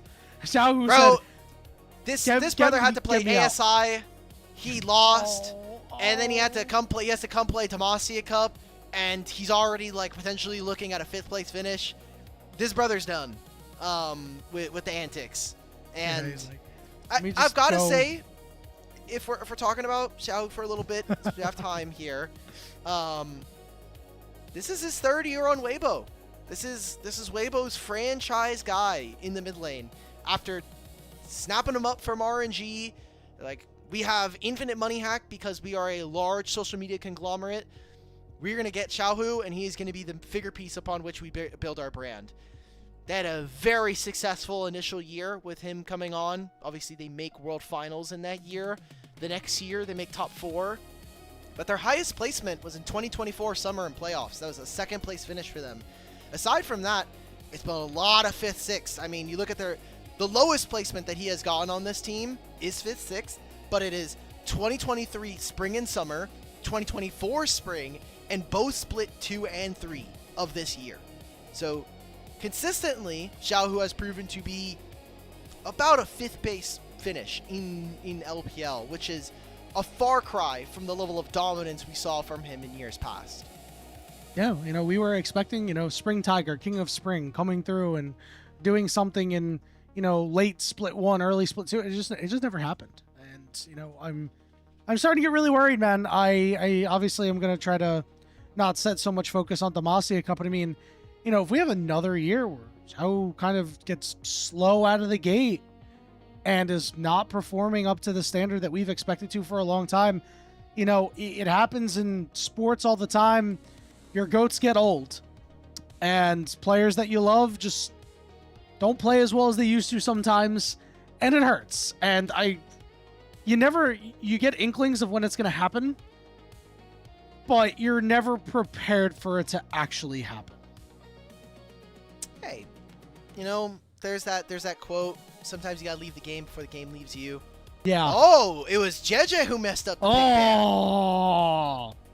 Shame on maybe you. messed up is not the word I should be I using, guess. or the phrase. Probably some connection issues. I have producer Ilya. Well, hopefully he can do something here. Okay. Oh, Good nice. So connection JJ's issue. having connectivity issues. Cool. Oh, great. All right. Okay. So Orianna first pick, probably still going to be, I mean, if we're keeping the draft the same, then the first pick at Bin and Shun's pick should have already been locked in. So that is a Azir and an Alistar that we're expecting. Okay. Come on. What are we doing? Okay. Move it along here, Shun. I know you. there's a lot of whimsy in those eyes. Move it along. Come on. We gotta move on. All right, let's see what the move for Weibo is going to be here. You were talking about support pairings earlier into what is an Alistar. Please don't be Kiana. Please don't be Kiana. Well, it can be Kiana. The problem that I have with this champion is that, like, I don't know. We'll see. I personally want to see Weibo with more tools early, because if we're gonna get into a full clear meta and just sitting there and he has to like try to outskill his opponents, that's where it, I think, gets a little bit iffy and kind of goes back to some of the issues we've seen from Weibo historically of being a very slow team, even in not just this year but 2024, 2023.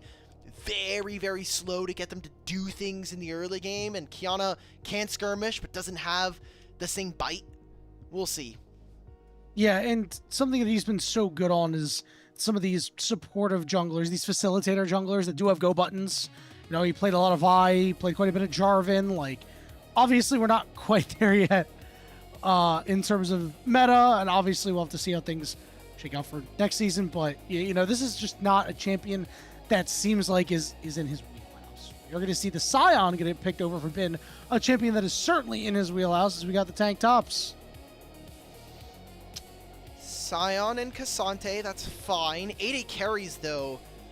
I mean, Varus is looking very juicy here for Viper if he wants it. If we are... That is, like, the best range. Other than that, we are thinking about... For against Weibo, I would really hate to see Viper on Xayah, but most AD carries are going to be really indexed on trying to protect themselves in a lot of these fights, and you have Kiana, Cassante should give you more options in fights, just not my favorite. Misfortune's another option. You have Alistar, you have Azir, but if BLG ban themselves, then alright, sure. Guess what? You don't have Azir anymore. Hey, you know what? If Alistar wants to go in and Scion wants to go in and Azir is going to shuffle some people up, you know what? Let's just play a Kai'Sa. Why not? I want to see a Kai'Sa game out of some good LPL AD carries here. Is it fantastic for the comp? No, but I want to see it. It's fun. I think it's decent.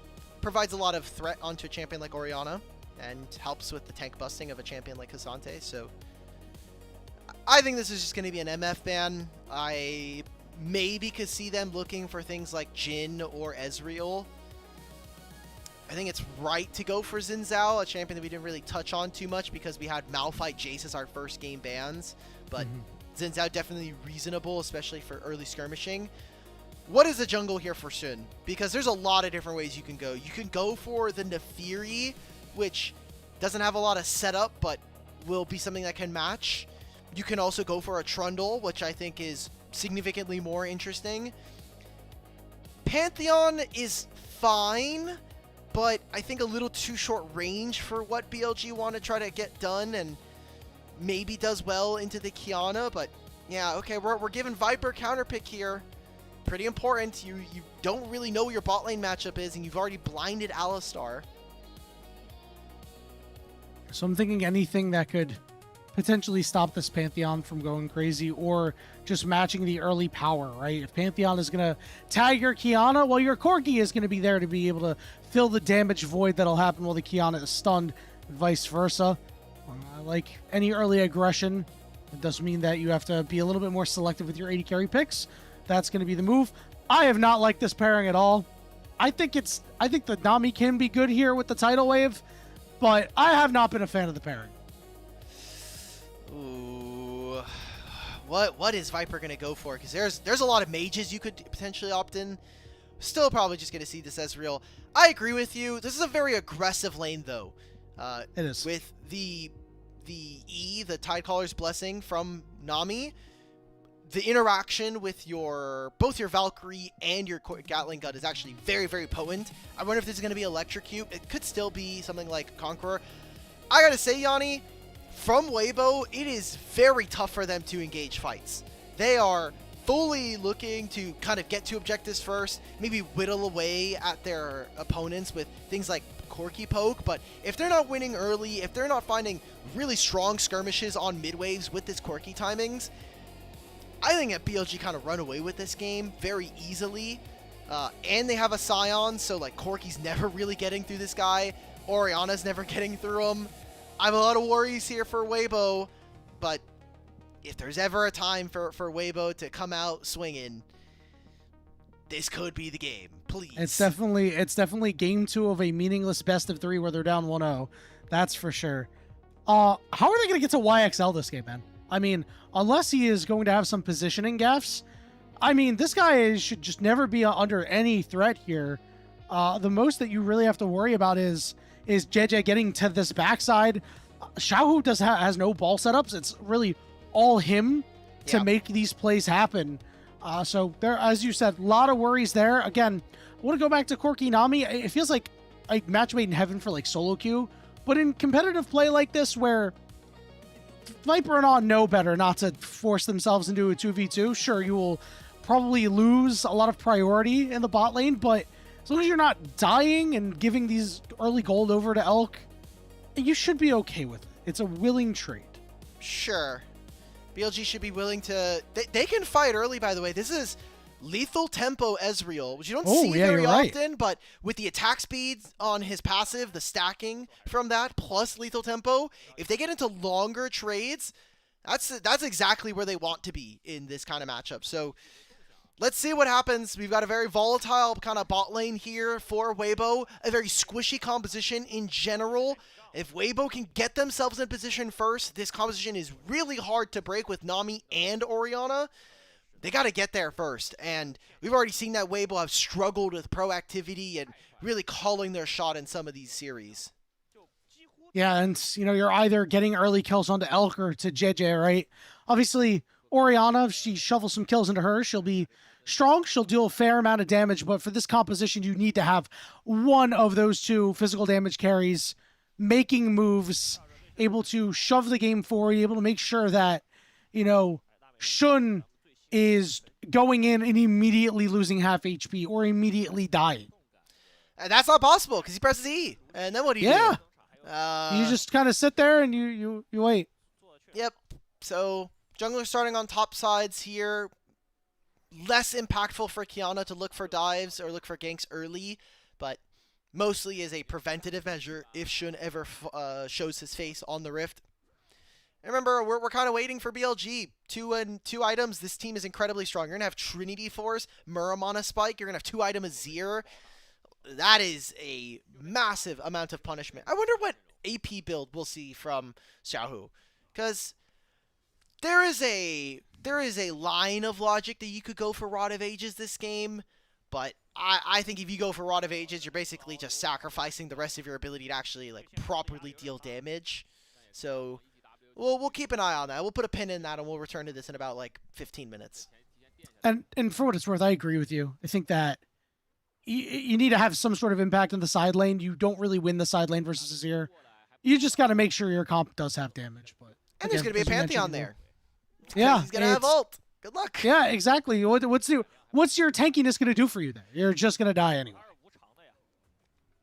All right, we're seeing On get a little chippy here. Get caught by a bubble. Just the baby toe getting caught by it. And Viper's You're allowed to start trading here. Both supports still have heal. That was a very important barrier used by Viper.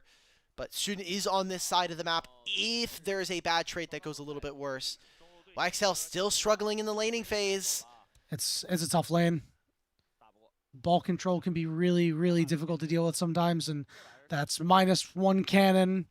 YXL's got a back. This means full control for JJ for this bottom crab. We'll see if On has anything to say about it. He does. He's going to go right in there. JJ getting stunned up. Teleport coming in, but he's still quite healthy. It's Corki that's going to be picking up first blood. Now it's time for Weibo to exit. They're going to target out Erha as Viper is just pumping all the damage he can into him. Shun taking out Elk, flashing forward. The double bubble means no more trouble, and Erha does not get sniped. It's Xiaohu over the wall, and Viper's in no man's land. Nowhere to run, nowhere to hide, and it's Weibo Gaming with the feat of warfare.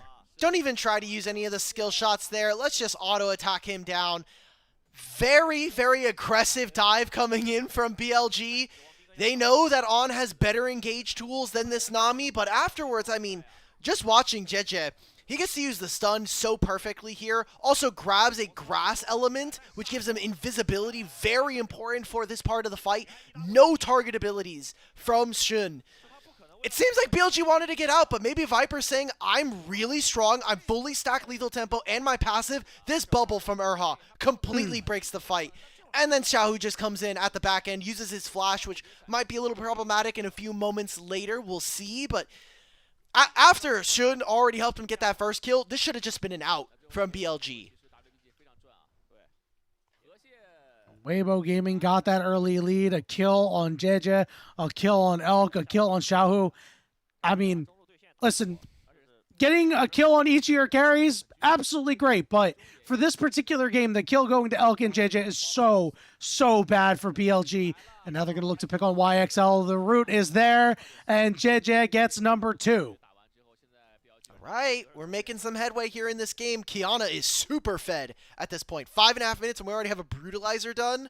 Still has all the bottom side camps. And we've got scuttles on either side. We never finished that top side scuttle. So this is a fair amount of gold going over with Weibo with a 2,000 lead here fairly early. This is an impressive enough lead, and all of it in the right places, right? We talked about JJ. Xiaohu's also doing well, so this could be a very, very evil game that BLG are going to have to play against. This is kind of the thing we were worried about. This is the only way this goes wrong. Yep, and it has gone quite south for them to start out now.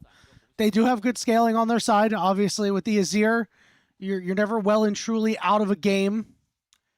And of course, Ezreal, again, a champion of spike that likes the spike on too, but can still definitely scrap later on in the game, as the dragon has been started by Weibo Gaming. We're going to see an ultimate drop down here by Bim, but he cancels it. Now we're going to look for Elk. Knocks him up. Shun's on top of him. Barrier going to be used, but he's locked up by the CC of BLG. That's a fine kill. Does it turn into more? Because Bin's on this side of the map. Xiao also just had to take a recall, so YXL is going to really squeeze a little bit more resources out of this mid lane to catch himself back up into this matchup. No dragon taken for BLG. It's short-term gold, but nothing ultimately gained all that much. Trying to do what he can to hold that wave. So Xiaohu will only miss 1 minion out of it. Not bad, but took a lot of damage himself. This dragon still stands for the next opportunity for either of these teams to start a fight near it. I think if you're Weibo Gaming, you're still keen to do so while JJ is strong. And look, JJ also didn't drop his bounty, right? So decent enough. He'll hit level 6 on this blue buff when he's finished, and that makes the Grubs upcoming fight very difficult for BLG, mostly because they know some of these bottom side camps, and so they should be expecting, especially with the wards that they placed, hey, Kiana's on this side of the map.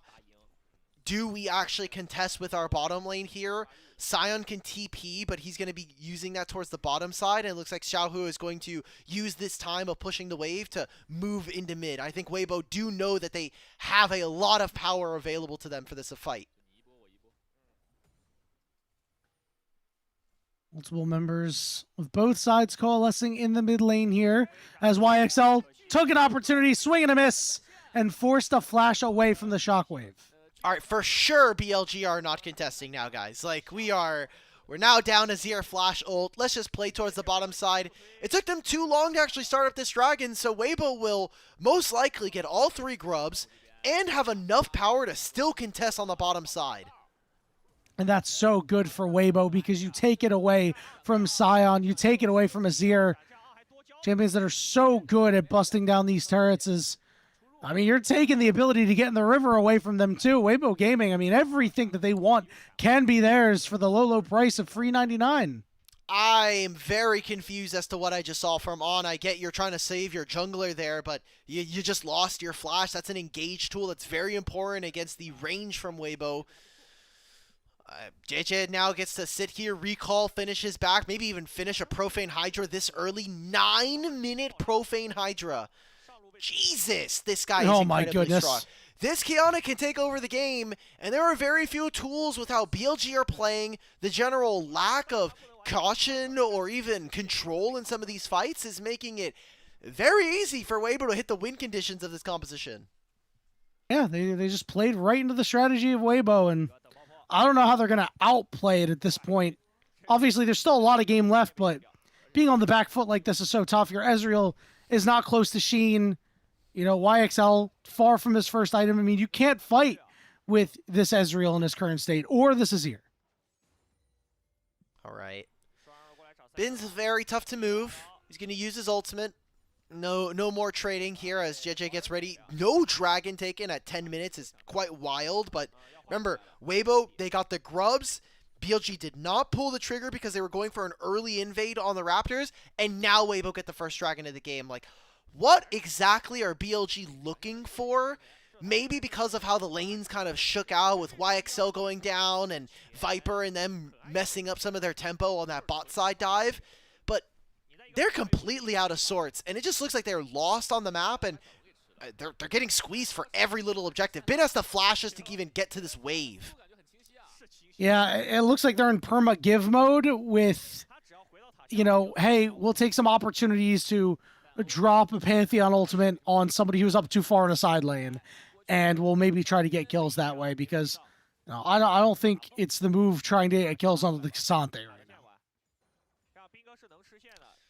What else can we see? Come on, Weibo. I want to see some really convincing games. You've had decent early games in half of the series that we've seen from you, but some of these mid games are really puzzling. Like even in that last game, they were in a decent enough position and still weren't able to kind of close that one out. Now you have a very fed Kiana. Let's get the ball rolling here. Xiao, who's sitting in mid lane with this Orianna, is so tough for BLG to break if they're not ahead. Maybe they can look for something on side lane. It's right now Sion and Alistar. Damage profile's not quite all there. Potential dive going on to Viper. He's going to get pushed off of this wave. This will be some turret plates going over to Weibo. And I know it's a meaningless game in Demacia Cup, but if you can't convert this lead, I think there are some serious issues that you are going to have to tend to before the season starts, because this is, there are so many teams that you'd see this lead and be like, yep, they're putting this one away, especially against the scaling on the other side. So you're right. I'm starting to get a little bit of a little antsy with all this inaction going on here. That is a symptom of their comp. There are very few ways to actually start things. Here we go. I mean, like there is very little objectives to go for. So with the champions that they have, I'm so sorry, guys. This is extremely going to be Resident Sleeper. There is no way around it. Oh, hang on. Oh, he's flashing after him. Wait a minute. Good job, by the way, Alk Battery, saying that this was going to be Resident Sleeper, because You're welcome, we're going to see Zika get a solo kill on a Viper. Can you do that again? Here we go. Okay. I don't think you actually have to. We are just going, although Shun immediately shoved away, taking a lot of damage. Elk says, hey man, I want to keep fighting. Anna's kind of just waffling around here. Headbutt Pulverize, he gets knocked up himself. Bubble goes down. On's ultimate, he's tanking up a whole lot, but there's just no damage from BLG right now. Supreme Display of Talent lands onto 2. It's a double kill for Elk, and you know he wants more. Another bubble. YXL's in the middle of everybody. We'll be able to find Xiao, but blow it up in the blink of an eye.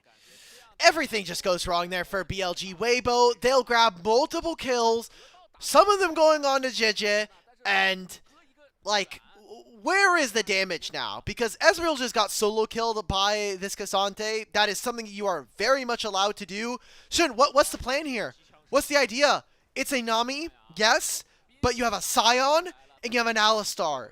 You are the sole damage dealer in this fight, and YXL's not even here yet. A lot of confusing decisions. A reason why we're seeing both of these teams at this point in the tournament where they are. Supreme Display of Talent, like you mentioned, does a lot of damage when you are this fed as JJ. So, I don't know what to say here, Yanni, other than Merry Christmas to you, Weibo, for a Game 2 victory. Alk Battery, I have a confession to make.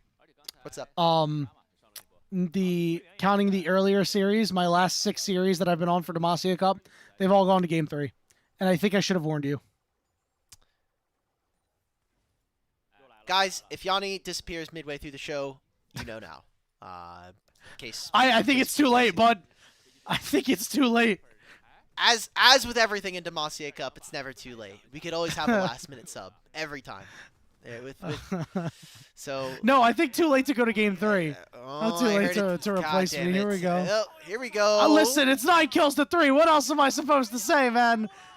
They are diving Zika unsuccessfully. No. He still lives.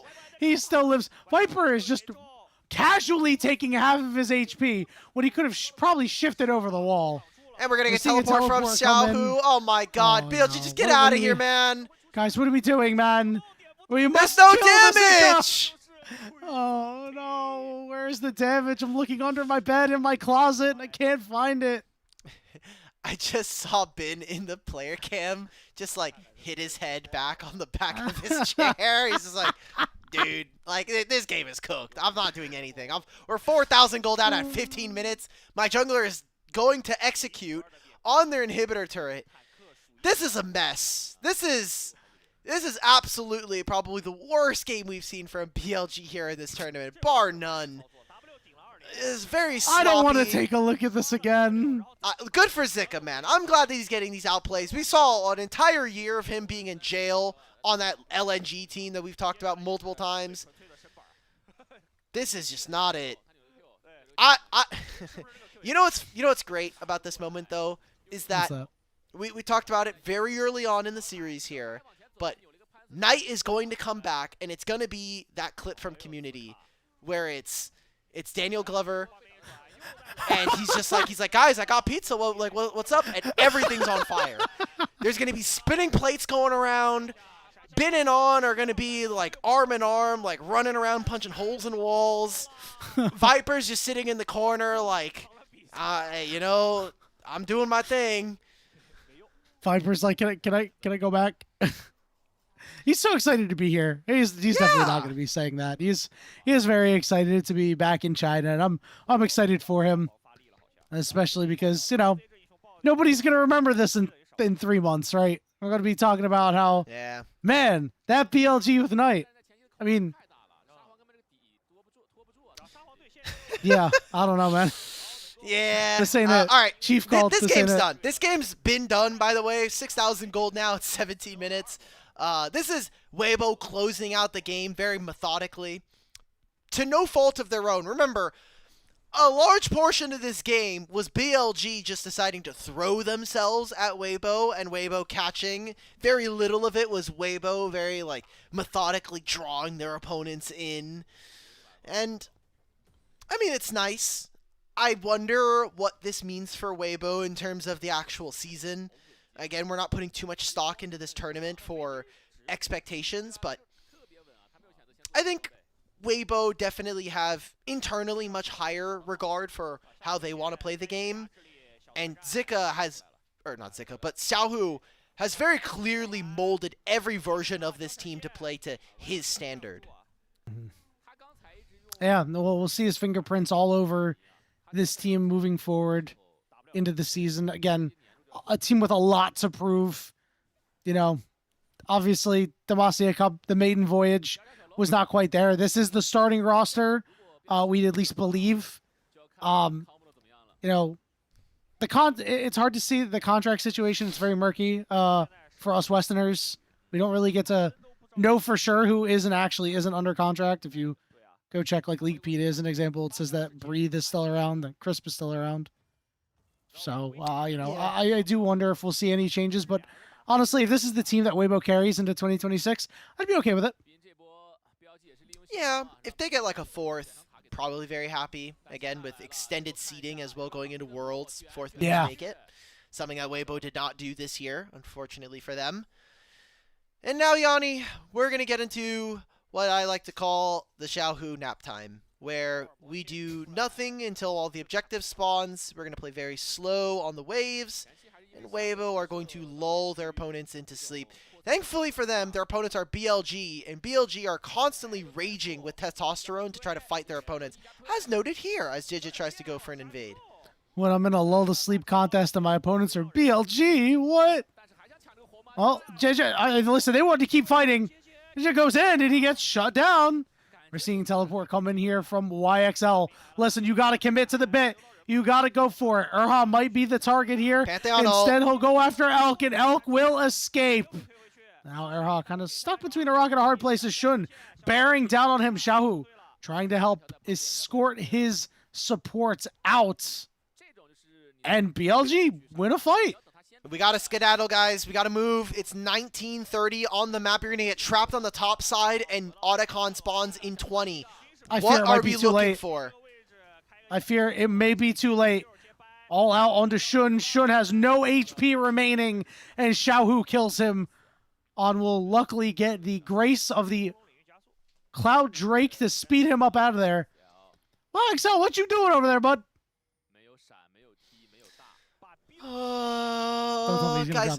Guys, this fight started with Jeje going down, by the way. Oh? What are we doing? Wait. Huh? Wait. I wasn't even paying attention. I didn't know Ben was there. I thought we were just cooked for good. Instead, Ben might be the one who's cooked. No, it is still cooked. There is... Oh, he's teleporting! Oh, and he's out of there. He gets out of there. Okay, well, great for Bin. They are still absolutely out of this game. I mean, just the bot diff alone, by the way. Almost 3,500 gold. Already finished a Muramana and his Trinity Force. Elk is going to do a lot of damage here, but I'm still looking at this mid jungle. They are very much in charge of this game. And... Yanni, I just need to see, like, BLG are advancing the game pace. Whether it is to their detriment or not is a different story, but the Otacon's now being started.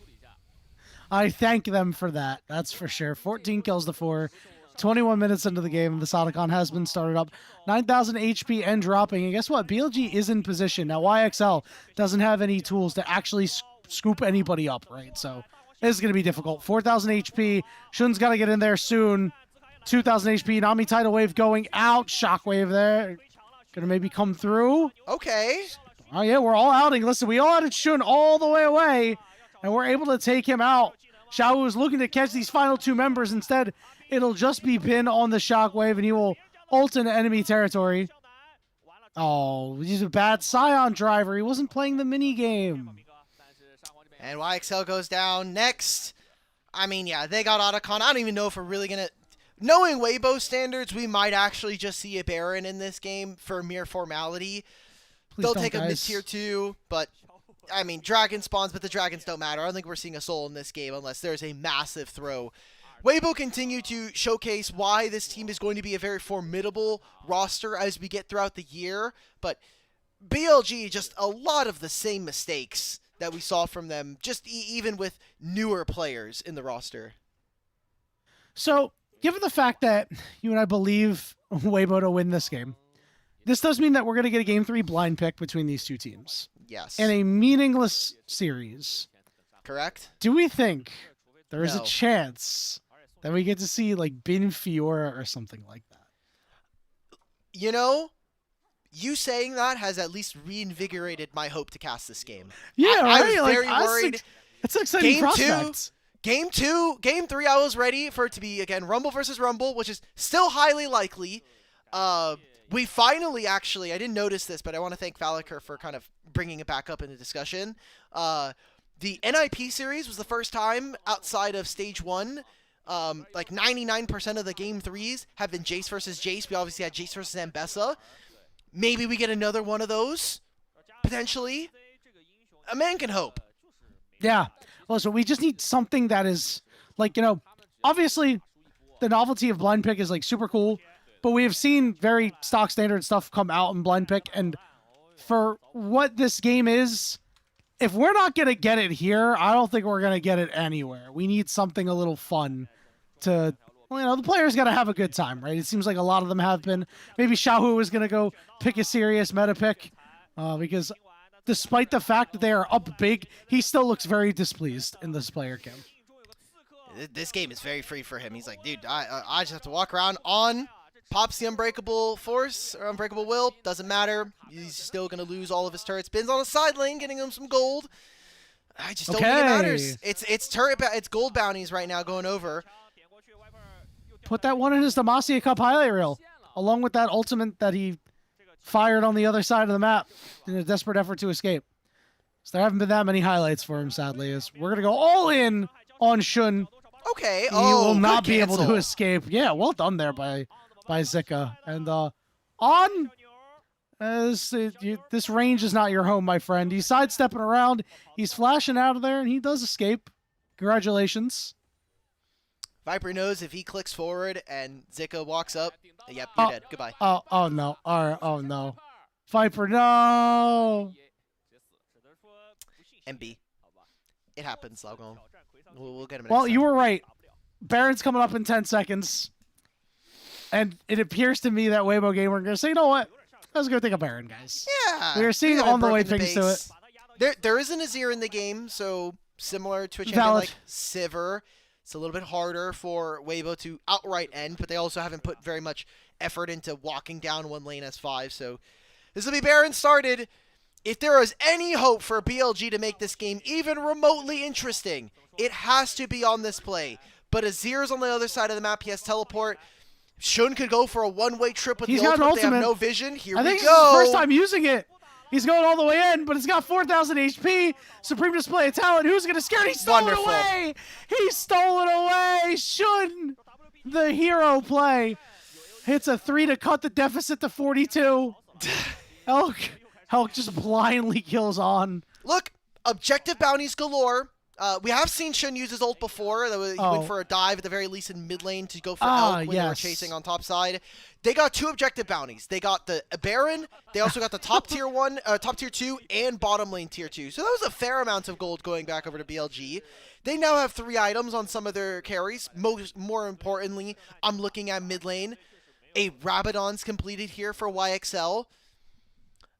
I think 3 items. Like, he's kind of dangerous. He is very dangerous, and his tank top laner does have 3 items. So this is the last stop.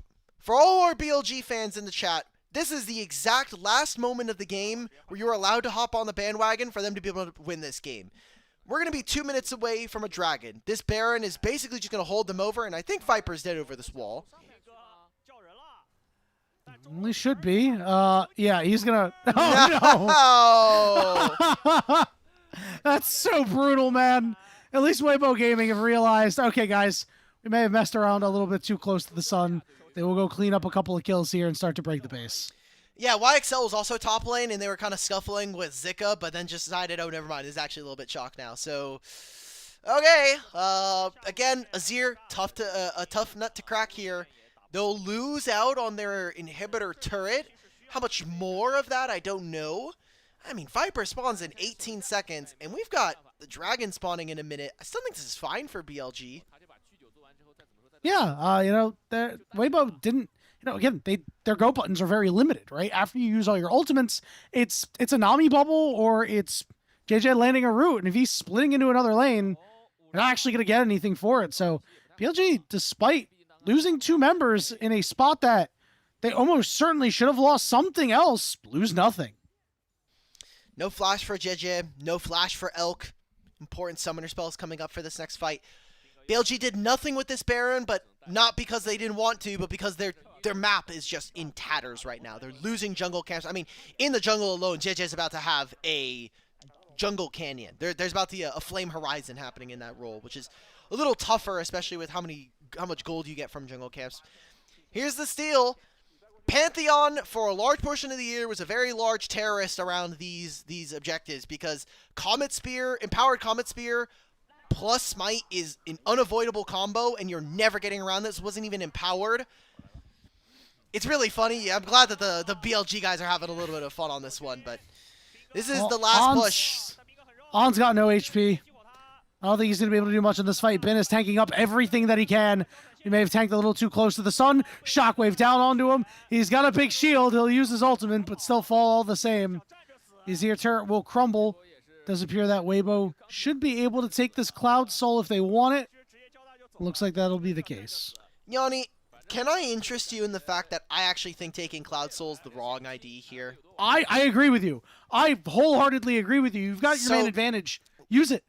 Yeah, let's leverage this and kind of explain it, because I can already feel I'm gonna get one guide in chat and they're gonna say, like, oh, well, you just win with the soul, or I'm gonna get that stupid Sharks tweet where it's like, Cloud Soul is the most winningest soul in the game. Yeah, of course, because it's so free. Yeah. All right. Well, it turns out you're probably still gonna win with this. What is this? What am I watching? I'll admit that I'm quite surprised that BLG have decided that this was the fight they want to take. Viper's in melee range. Yes, draw your sword, Augment. Draw your sword, yes. You got to draw your sword. Too much obviously. For him. Oh, my bad, dude. I didn't have to look at his augments. My bad. Yeah, that happened. So the idea, what I was going with, is that Weibo don't want this game to go to Elder, and there are plenty stall mechanics that BLG have access to, as evidenced by this game by itself. But we're just dying on repeat now, guys. Get him! Get him! Oh! Okay! oh no. All right. Well, that's unfortunate. So I thought YXL might have had that one. Unlucky for him. 31 kills to 4. An absolute drubbing of BLG and Hulk Battery. We're going to go to another blind pick game, my friend. One more for the road on Christmas Day. The very last, guys, if you didn't know, this is the last day of Stage 2. This will be the last of the group stage games. Everything after this is going to be best of 5s. So hold your horses. The next 4 days we'll be having best of 5s play out in our quarterfinals. Take a little bit of a short break, and then January 1st through the 3rd is going to be our semifinals and finals. It has been a long night, and I can't wait to get through these replays. Honestly, I can't wait to see the gold graph, because it's going to be like Weibo, then the Baron happens, and BLG kind of cut down to like a 4,000 gold difference, and then the rest. And then is just Weibo. Yeah. All right. So, like, who do we give an MVP for that game? I think there was just a lot going on. I mean, is it just JJ for that early lead that he got? Yeah. It could be Xiaohu. Honestly, this is such a weird game that I don't know. No, we are taking the MVPs away from them because they decided they wanted to clip farm that game. So you know what? You don't get an MVP. True. Here's our post-game graphics. Yep, We're there's in the cliff. negative zone. There's the cliff. Yep. 25. And then everything My else was goodness. fine. Brutal. It's the 12k gold difference.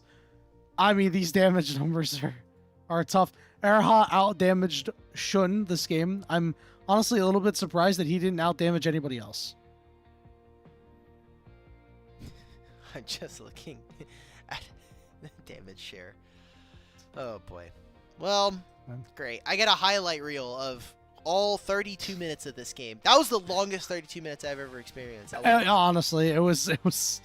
I was like, come on, Weibo. Like, you guys have tools to end the game. You know, let's go ahead and do it. This was the beginning of the end for BLG right here. It was this that went down and caught both of them, and it just felt like after that BLG lost the game. They were like, we have decided to flip the coin. Unfortunately, we flipped a coin that has both sides of tails.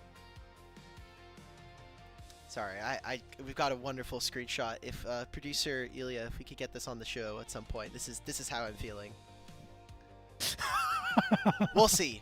I've seen it behind the scenes. Coming to a stream near you guys. You will get a direct feeling of or direct translation from a BLG player.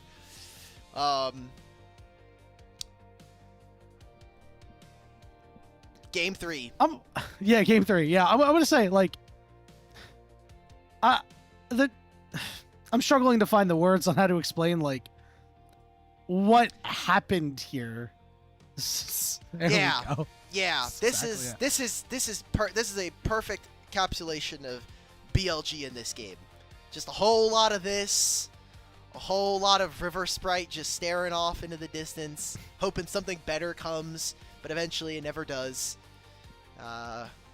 This reminds me of when Hardstuck Gasterlo decided to go play in NA Tier 3 OQs, and we queued into some Tier 3 All-Stars.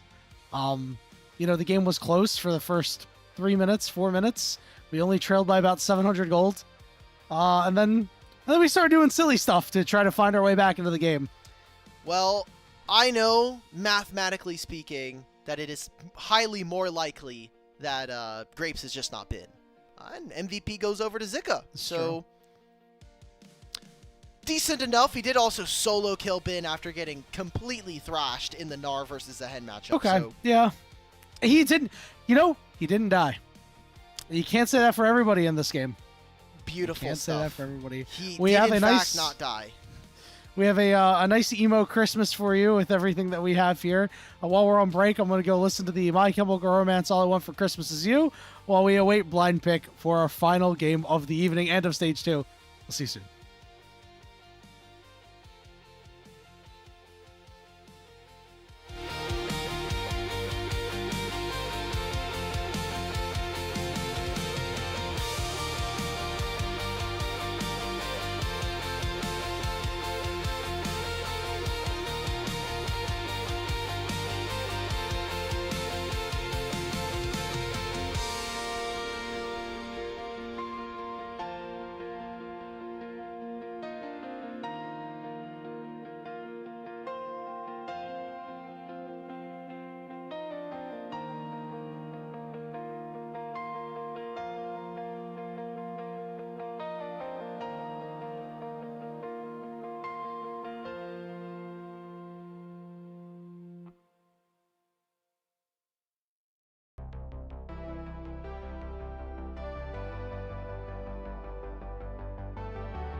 Welcome back, everybody, to the final game of Christmas Day here on the unofficial LPL English broadcast. Weibo Gaming and BLG Blind Pit Game 3. The only thing that can cleanse our palates is a Bin Fiora game, please. Yeah, give us some Bin Fiora. I'll take some Bin Jax. Bin Nara again, even it was a little bit more reasonable. But yeah, it was good. But yeah, give me something spicy. I need something here, man.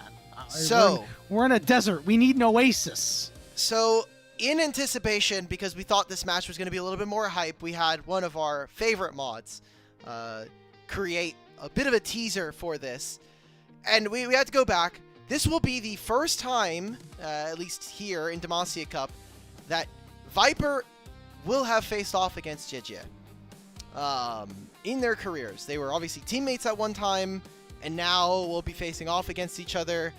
As you can see, highly technical piece of art being put up on the broadcast. And it's kind of a tale of two stories here. Obviously, Viper versus JJ. You have On versus Elk, which we haven't really dove into too much, mostly because I think our bot lanes have been less important to the narrative of this series so far. But Elk's Corki was fine. Again, On definitely doing some heavy lifting in that last game. Oh, I don't hear you on it. Save some narratives to the regular season. True. And, I think my favorite part about this graphic is the embossed flames on the verses. Oh, yeah. This graphic's fantastic, by the way. It's beautiful. It fully encapsulates love and loss all in one. A beautiful painting. Hang it in the Louvre. Does it actually? Don't hang it. Man, I was don't looking. Hang it in the Louvre. It may go missing. I was trying to see whether or not it actually is like the format of loss, but it isn't. Well, we're not getting that Fiora matchup. We are getting a Rumble versus Mbessa. We are getting double Jace, as we have been constantly talking about. YXL going back to the LeBlanc, a slightly better matchup this time around. Oh my, we have blindly picked the counter for Viper. I gotta say, man, I'm sad. I'm so sad. I think Bin Rumble is fine. This is not what I wanted. This is not what I signed up for. This is unbelievable. I guess the champion is truly that unplayable. Yeah. I'm surprised with the lack of... And I can tell that there is a much different pick ban strategy for these two teams than some of our others, but the lack of priority on Varus is very interesting to me. All of our other teams have been looking at this champion. Not necessarily the case here in this best of 3. And it really surprises me because it fits so well with the Jace. Like, I think it fits so well into BLG's comp as an example. Like, you just inject all of this raw early power into your game plan to just snowball and win the game. Instead, we are just playing for late game insurance policies. And, I mean, I don't know. It just feels like you're not doing exactly what your comp wants to do if you're BLG. Yeah, you got a lot of poke. You've got a lot of great range here. I think, again, anytime you have a Jace and a Rumble, your ability to outrange your opponents, especially this Weibo comp who doesn't have a lot of angles to really move around in fights, I think there's options here. And Rumble is still a dangerous enough lane, and Bessa has taken a lot of nerfs this patch or this season, so I think it's more reasonable here. Well, we're already getting a pretty deep invade from On. Gonna see if he can kind of skill check JJ. Has an idea that he's on this side of the map. But for Weibo, the things that I want to see from them is that it's basically on Erha to carry the early game, or carry the burden of engaging. Because other than that, you have to find members of BLG who are willingly walking onto a Shockwave, or Zika lands like the best public execution of all time. Yeah, and you're not going to get a lot of that willingness to walk on the Shockwave, right? Because LeBlanc has the distortion. Shun's going to be hitting from so far away. Like, theoretically, they should never put themselves in a position to get hit by this Shockwave. But here we are, Game 3 of the Toilet Bowl of Group B between BLG and Weibo Gaming. Somehow, what alternate universe did we end up in to get this as our bottom 4 or 5 matchup in This is the Group best B. matchup. I think it would be way boring if BLG just went and stomped this tournament, because then everybody's just going to recycle the same narratives. It's infinitely funnier. This is the best one of the universes. So, we're here in Game 3. We talked a lot about the blind pick. I think we talked about some of the ideas of how we see these two teams winning. Generally speaking, though, this is a much easier lane for Weibo to execute on. We've seen the theoretical ceiling of a champion like Aphelios in multiple of our series. I think Starry has probably had the best of them so far, but can never count out a player like Viper to show us more and more. Obviously, Game 1 was very fun, right? It was a fantastic time. Always love to see games like that. See how much more poke Era can get down as Viper and On are shoved in, which does mean that, well, I was going to say we could see a world where Shun ends up grabbing both crabs, but given the fact they've inverted their jungle pathing, it looks like we might just see more of a split. All right. Interesting. This is one of the few times we actually don't see the junglers ending up on the same side. Now, player cams are still going, which means the game internally is still going. There we go. Okay, so it was simply a spectator issue. Had me worried there for a sec. I know. YXL's already a little low. This is a tougher matchup, especially because Orianna can still be a bit of a bully, but once I think LeBlanc gets her first back, and as long as Xiaohu doesn't immediately opt for the Merc Treads boots, then it becomes fairly a little more walkable. Seeing a root onto Erha, it just feels like Erha's not pumping out the damage necessary. The priority is there for sure. We have Shun showing up, chain down into Xiaohu, forces a flash out, immediately gets hit by a Shock Blast.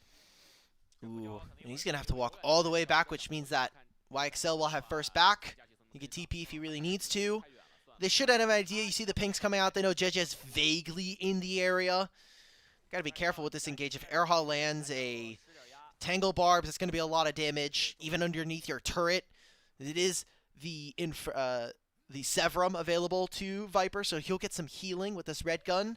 Aside from that, though, the poke is really going to stick, especially onto On. And Erha wisely throwing out his Q to deny a couple of minions from Viper there, so you're not going to just stand there and have it eat your healing. You're going to miss two, and right now a sizable CS lead down on the bottom lane, but obviously there is still a wave to catch. Other than that, things have been all quiet on the map. Aside from that flash earlier from Xiaohu, we have 30 seconds until the first dragon of the game, Alk Battery. I do wonder if we're going to see a little bit more priority on it this game compared to previous ones. JJ's already taken his first recall, so he's out on the map a little bit quicker, and he gets his Raptors first. We'll see what that means for the game, but generally that would mean that JJ is going to clear just a little bit faster. Boots of speed is meaningful, especially when we're talking about these small changes, but maybe something happening in mid lane. YXL's pretty low. Oh, good chunk. JJ, I'm trying to run him down, but not going to test the reflexes. Yeah, seemed unwise if he went for anything more. And the wave's going to crash on Xiaohu's side. Actually ends up canceling his recall and catching that one, so not going to even have enough time to really build a wave. Xiaohu's just going to have to drop maybe half of this and then look for a recall and then have to teleport immediately. I wonder if Jace just comes in from the Raptor Brush and tries to trap Xiaohu here, because he has no flash. Yep. Get him. Right there. Oh, there it is. Oh, the blind. Shock Blast with the first strike damage to top it all off. And that's awesome, because that's going to be a wave that YXL can decide what he wants to do with, whether he wants to pull it or push. TP is always going to come out from Xiaohu. And these next few moments are really critical for this mid lane matchup, because depending on who gets a lot of damage down, I mean, YXL now has access to the mimics of his ultimate, so he could try to burst the Orianna out. Both Jaces are converging along the mid lane. All right, we're going to see YXL dance around a little bit, eat a Shock Blast, use this second one, Shockwave down, but it hits the fake one. He's got to flash away, but JJ drops the hammer. Shun going to do the same thing on the other side, and it's a 1-for-1. YXL, I think, comes out bigger for this trade. Shun and JJ will take care of these waves. This is the jungle dream right now. It's like, cool, I get to take all of my mid laners' wave and I get Respawn Raptors? You really shouldn't have, but... I mean, LeBlanc will get to this lane faster than the Orianna will, so... Equal in terms of wave push. I think generally, though, an advantage going over to BLG. Without a doubt, I think that second kill moves the needle just a little bit more. Get to build some of that extra damage, and the shock blasts obviously make a large impact early on. Yeah, it was a bit of a miscue there as the junglers are going at it, but all of a sudden JJ has found himself on the wrong side of a bin. Shun will fall to Zika, but Bin maybe looking to turn it around into Zika. There's that equalizer right on top of him. Forces the flash out, but Bin's not done yet. He's going to flash after him. Overheated Flame Spitter with the auto attacks. Giga Bin gets it done. Wow, Bin is super fed. I mean, the solo lanes are getting a lot of golden experience. Those kills, yes, they ended up onto Shun, but now, I mean, this top wave's in a much better state. Bin's going to find a recall. Some fighting going on as Elk goes Transcendent. No mana from Urha means there's a limited amount of damage available to this AD carry. So close to killing on there, but he will be able to walk out for the moment. Viper is going to be able to catch this wave. Shouldn't coming through, but looks like the Weibo bot lane will be able to back off. Not too many issues. We have Grubs now spawning, and already an on-the-way ping for BLG to maybe get their solo laners a little bit of extra juice in the side lanes. So Shun just recalled. He's going to take his red buff. He'll have 3 camps on top side. Do BLG opt to fight for this? One, both of the mid laners are kind of trapped in lane. I don't think either of them are really going to be able to move all that much. It's slightly easier for LeBlanc, but with low HP, there's some danger there. Shun could have gone for all of his top side, taken a recall. If his team could have stalled, you look for a potential Youmu's early. But JJ knows, hey, mid lane looks like it's stuck right now. Top lane doesn't seem like it's getting any easier with Bin having a half a level lead over his opponent. I'm just going to go farm my camps. I'm going to avoid these grubs and make it a little easier for my team instead of maybe introducing some more chaos. Zika really having a hard time dealing with Bin after the kills that he picked up, the goldies up, especially those upgraded boots too. Very, very big issue. Grubs, 2 of them going over to the side of BLG for the moment. Wait a minute. It would still be up. 3. All right, it just updated. I was like, Yeah. This overlay's got me confused sometimes for a second. It is. Do they go for on? I mean, you have Pop Blossom, so you'll deny a wave. Viper is here, however, and LeBlanc has first move over the Orianna. I think this is a little risky from them. Just take your dragon from Weibo, take your minion wave, get a lot of damage onto the turret. They might try to just poke them out when the next wave arrives. The YXL went back to mid lane, so this is very rough for the BLG bot lane. Let's see if they're going to stand and fight. JJ's Shock Blast doing lots of on, and there's that Pop Blossom you were talking about. The shield going to be on, but it's not going to be enough to save on. So Erha will be able to flash out. It's a double kill for Alchemy on the top side. Shun will return fire with a kill on Zika. I don't know if this is worth. Your Jace is starting to get ahead on BLG, but you've now double killed the bot lane, and Elk gets all of this golden experience to himself on these turret plates. So, you know, gold being shifted into meaningful places. Bin's the big winner here for BLG. Elk is the big winner for Weibo. Very weird sentence to say in 2025 already. But I generally would say this is a good start here for Weibo to find an advantage in this game. Here we go. Shockwave down onto 2 members. Means that any further aggressiveness will be stymied. Why are there 3 BLG? people in mid lane? What's going on here? I guess we're just trying to get YXL out of here. Sure. Shun looking to get into the jungle of JJ. Perhaps try to use this large lead he's gotten together. Take a look at the picture-in-picture of what just occurred. It might happen again. There's no equalizer, but Shun's on this side. On's also here. I think Zika needs to be hitting that recall button. He doesn't have any eyes on anybody else, and now with that being shown, this is him going to be going down. I wish we could see the minimap right now. I don't really need to see a replay of him dying. Well, we're watching it right now. We even got YXL's teleport. Xiaohu is now stuck under the turret. Wait a minute. This is not what Xiaohu signed up for. He will burn away, and Shun will pick up kill number 5. Ooh, and they've Oh. completely Huh? shifted. YXL died to the YSL turret. died. Pretty big mistake. I really wish we could have seen the mini-map during that setup because I wanted to see where people were. Elk is getting 2 more plates on the bottom side for himself. They had moved Viper away from this lane to pick up mid lane. Maybe it might just be an entire turret for himself.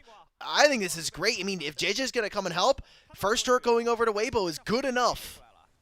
Yeah, I mean, this is a huge CS lead for Elk on top of it as well. I mean, he's up nearly 30 CS. Like, this is exactly what you want in a game that has not had a lot go right. Let's take a look at this replay again. Okay, so again, really good setup coming in from BLG. They'd already squeezed the other lane beforehand. They get this kill onto Xiaohu. What happened? No, there's no minions. The grub dies. Okay, I'm willing to be a little bit more charitable to YXL. We've seen a lot of mistakes from him, but that one was that one could definitely happen to any of our goats. So I'm willing to be a little bit more lenient there. See, Weibo trying to get on this side of the map. They know they've had control thanks to them taking that bot tier 2 or bot tier 1 for Elk. It's pretty decent damage coming in from JJ and Erha. A minute and a half before the Dragon. This is exactly the kind of setup we want to see from this team as they try to get more Dragon stacking. YXL is going to have to recall again. So he's going to lose out on more EXP, more gold. Xiaohu is going to eclipse him almost a full level after he gets 1 more minion worth of experience. So the gold lead is dead even. BLG, though, in this topside jungle with this lead that they built up through Bin and Shun. 7 of the team's 7 kills combined with those 2 guys. You know they are looking for another. I think this is really tough. Public execution. Wait, everyone's with here. The Pop Blossom. On went too far. Maybe we should have gifted On a widescreen monitor so you could have seen I that was one right. All I'm saying is I was right. I think there was a tough look to go for as BLG. You get punished properly there, and you still have a lot of resources and time to shift your way back down. I mean, I'm looking at this red side jungle of BLG. There are a ton of Weibo wards here, so they're going to have to do a lot of work, and especially because On dies there, you have a long time to spend of clearing all of these wards out. 25 seconds until the Dragon is up. See if Weibo Gaming is going to prioritize that or if they're going to wait around a little bit for the Rift Herald. That'll be in 45 seconds. Again, you do not want BLG getting a piece of that one with their 3 grubs. It's so devastating. Those charges just feel like they do so much more. You get so much more value, occasionally 2 turrets out of it. Could be rough sledding. There's no Pop Blossom for Erha critically in this Dragon fight. That is true. Magnet Storm is available for On. Does have that flash, so Weibo are showing correct patience. They're going to have Jace walk all the way back. This better be an important item completion for him. Okay, sure. Like, we picked up a Dirk, and we're still not starting up this Dragon. It's the opportunity. An opportunity. Okay, so the HUD was a little bit delayed there. Okay, that is big enough. That is a good enough damage item spike, especially out of combat. Weibo, they spent all of this time, 20 seconds before that Pop Blossom comes up, and BLG have done nothing to really make a dent here. You can see the pings. They're going to try to trade for a top tier 1 and maybe the Herald on top. And if they can, that's worth it. That's pretty good. You can always go grab those Drakes later or break the Dragon stacking if you're really not too keen on getting anything more. This Dragon is down, though, and this Herald has just been started, Alk Battery, so there's a world where Weibo Gaming could show up to the fight. Especially with Erha's ultimate up in 10 seconds and a flash. That opportunity doing big work as Viper's in trouble. Ultimate down onto Elk. Elk getting a lot of shielding, but it's the Arc of Ruin that takes out Viper. Viper has been getting punished quite a little bit here, not just this series, but in this tournament as a whole. I think a lot of folks have kind of leaned on the fact that he is kind of the reputation of a player like this precedes him. But a lot of this tournament, I feel, BLG have struggled, yes, and in part of that is Viper in general just doesn't have that same cleanliness that we know him for from seasons past. He has been very aggressive in just trying to trade his life in some of these fights, and that has led to BLG just not having the star AD carry that they were necessarily expecting. And again, they're going to have to do a lot of work. This is a new AD carry coming into their system and having to play with On. Also, Elk is just ahead. Like, this guy has a hell of a lot of gold. And Viper stepped up because he had his ghost popped. So Good punish coming in from Weibo. They got the dragon, and they were able to grab those kills. It's a pretty meaningful amount of gold, and I mean, he's 3,000 up on Viper. Yeah, it feels like a direct consequence of the play they made up top, BLG, and in exchange giving Elk all that gold on the bottom side. We'll see how problematic it becomes. It's the reason why Weibo has a big lead. Now they're going to go pick on Bin. He's going to drop the equalizer down, try to flash away. This teleport's going to land for YXL, but Bin will not survive. They'll trade a kill back and maybe look for a little bit more as On goes in. Shahu flashing away. Here comes the cavalry on both sides. That shock blast from Shun doing quite a bit, but the shield is off. Shahu still has ultimate here. I think this is so dangerous for BLG. Shockwave lands onto Shun, but just blink and you miss it. He's gone. YXL, these mid games. Oh, Elk, can he make it out of here? Elk took a bad route, but he finds a kill anyway. But it's Viper who cleans it up. And JJ, if Viper can get close, this will be so huge. There is that ultimate. Take him down. Get yourself more kills. We're still going. Oh my god. Yep, here comes Sicko. New challenger approaches, but he's immediately rooted. Bin coming in very hot. Sicko will be able to get down to the turret. Let's take this tier 1, guys. BLG, let's calm the Jets a little bit here. Weibo will trade in mid lane with a mid tier 1 as well. Very, very strange occurrences here. Elk threw his gold lead, now 1,000 back from where we had just saw him moments ago. And YXL continues to have these random moments in mid-game. His laning phase, obviously a very large pain point for the team, but especially on some of these weirder angles, his LeBlanc play has been really, really impressive. Sort of similar to a player like Renard that we saw earlier on Invictus Gaming. These niche micro individual champions. For Renard, it was the Syndra. For YXL, it seems like this tournament, his LeBlanc is really strong once we get to the mid-game. And that's exactly what that needs to happen. I mean, we talked about it in the draft. No one from Weibo inherently is very tanky. So if there is going to be this painful LeBlanc on a side lane, she can rip and tear everybody apart. Man, I'd love to see Renard Syndra versus YXL LeBlanc. That'd be a fun one. Unfortunately, we're not going to get the opportunity to. 19 minutes into this game. Even gold. Minute and 20 seconds until the next dragon is up. Otacon. Just about 50 seconds now. We have seen many, many games go awry here. This game being one of the closest of all. The scaling certainly going to go toward BLG, I think, as the game goes on. I think Viper's just going to be too strong, but the question is, can he actually get there? He certainly closed up that gold gap. It was 3,000. It's now back down to 1,700. Decent enough, but still half a level down on his enemy opponent, and Yunara is very dangerous in a game like this.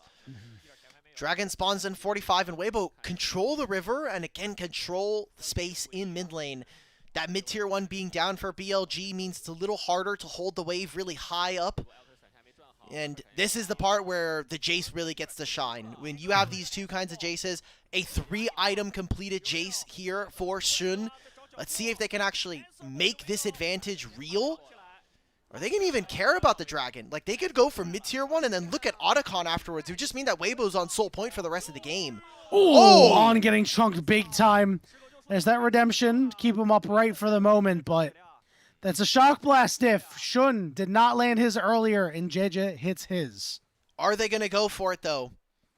Jace is going to reposition. Rumble's going to pick up a top wave here. Feel very strongly that they should just be doing this. They don't know that JJ's by himself doing it. There we go.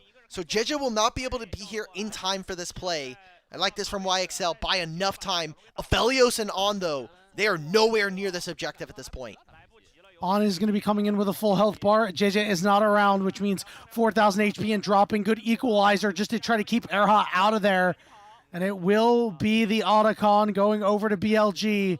A worthwhile trade so long as you can prevent that soul in 4 minutes time. They went from 13 to 31 petals. When you go above the 30 threshold, that's where you get even more adaptive force and experience from them, especially with the Otacon. So pretty meaningful change coming on through. The Shockwave onto Viper does very little damage, and I don't know, Yanni. I think the experience is nice. The extra damage you'll be able to do is maybe going to be a break point for champions like YXL on this LeBlanc. But I'm worried now because every 5 minutes we're going to have to see BLG have a good enough setup or a good enough steal on every dragon. And that I just cannot trust for this team. Oh, been overheated, but breaks down from Xiaohu and JJ. But you're right. I think that you have now shoehorned yourself into playing the next dragon fight perfectly.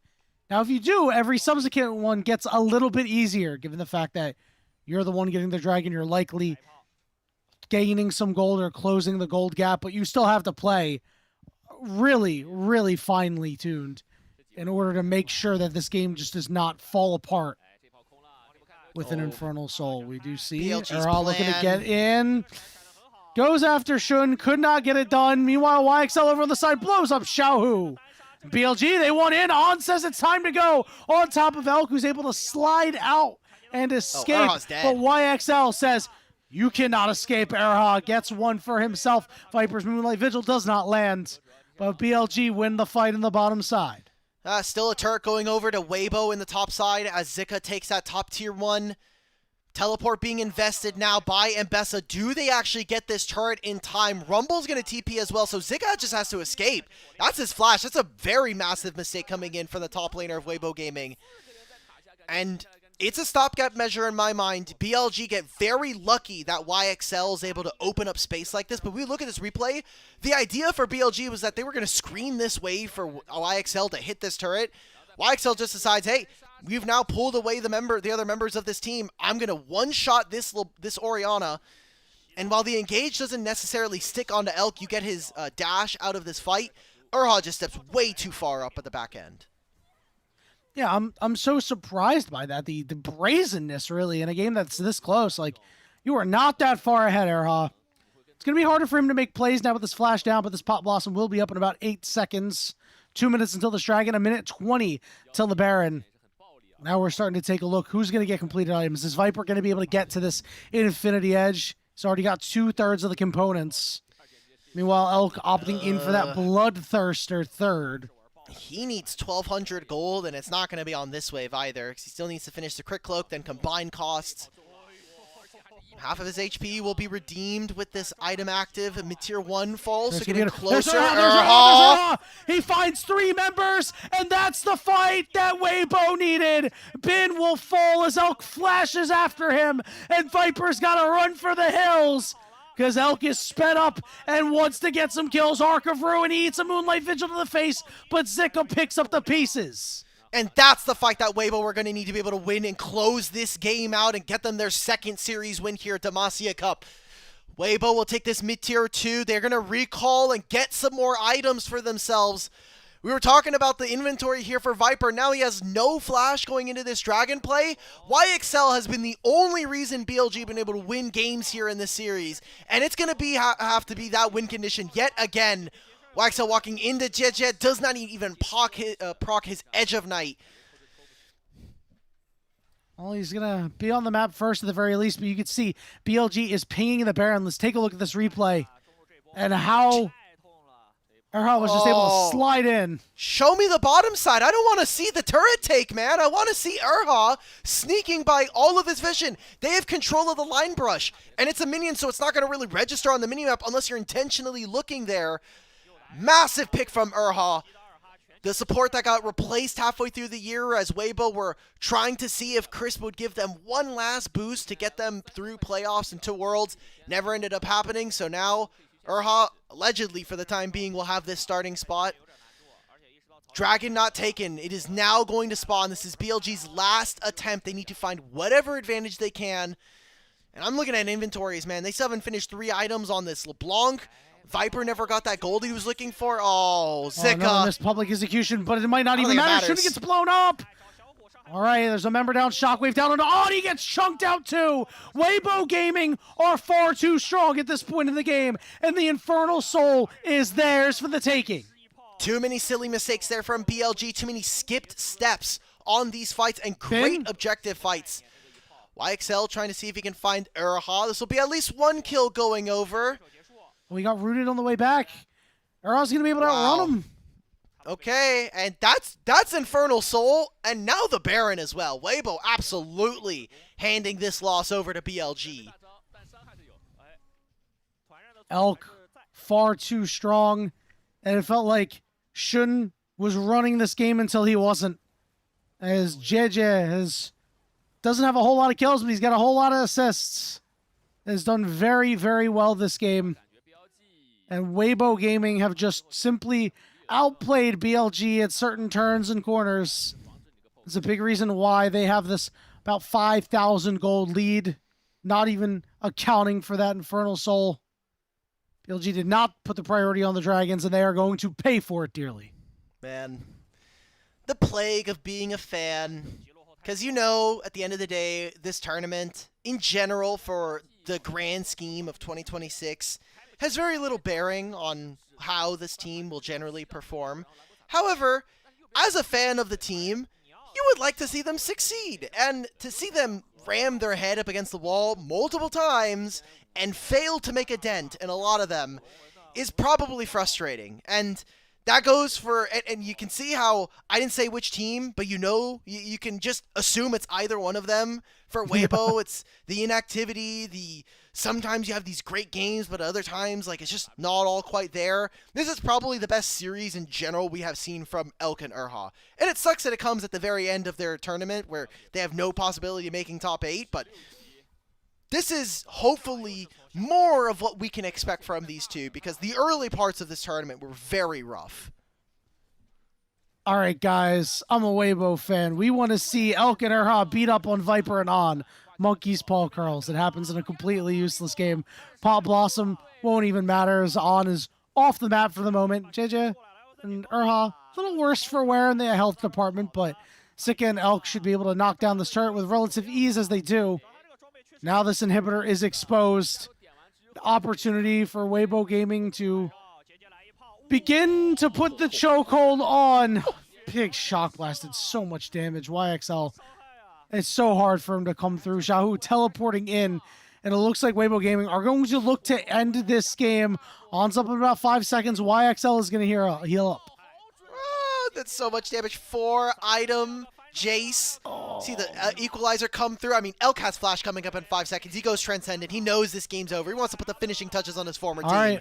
On going all the way in. Gets chunked to about half HP, but Weibo's got to run because Urha went down. So they come at the king and they miss. Oh, my goodness. Oh, Xiaohu, what was that?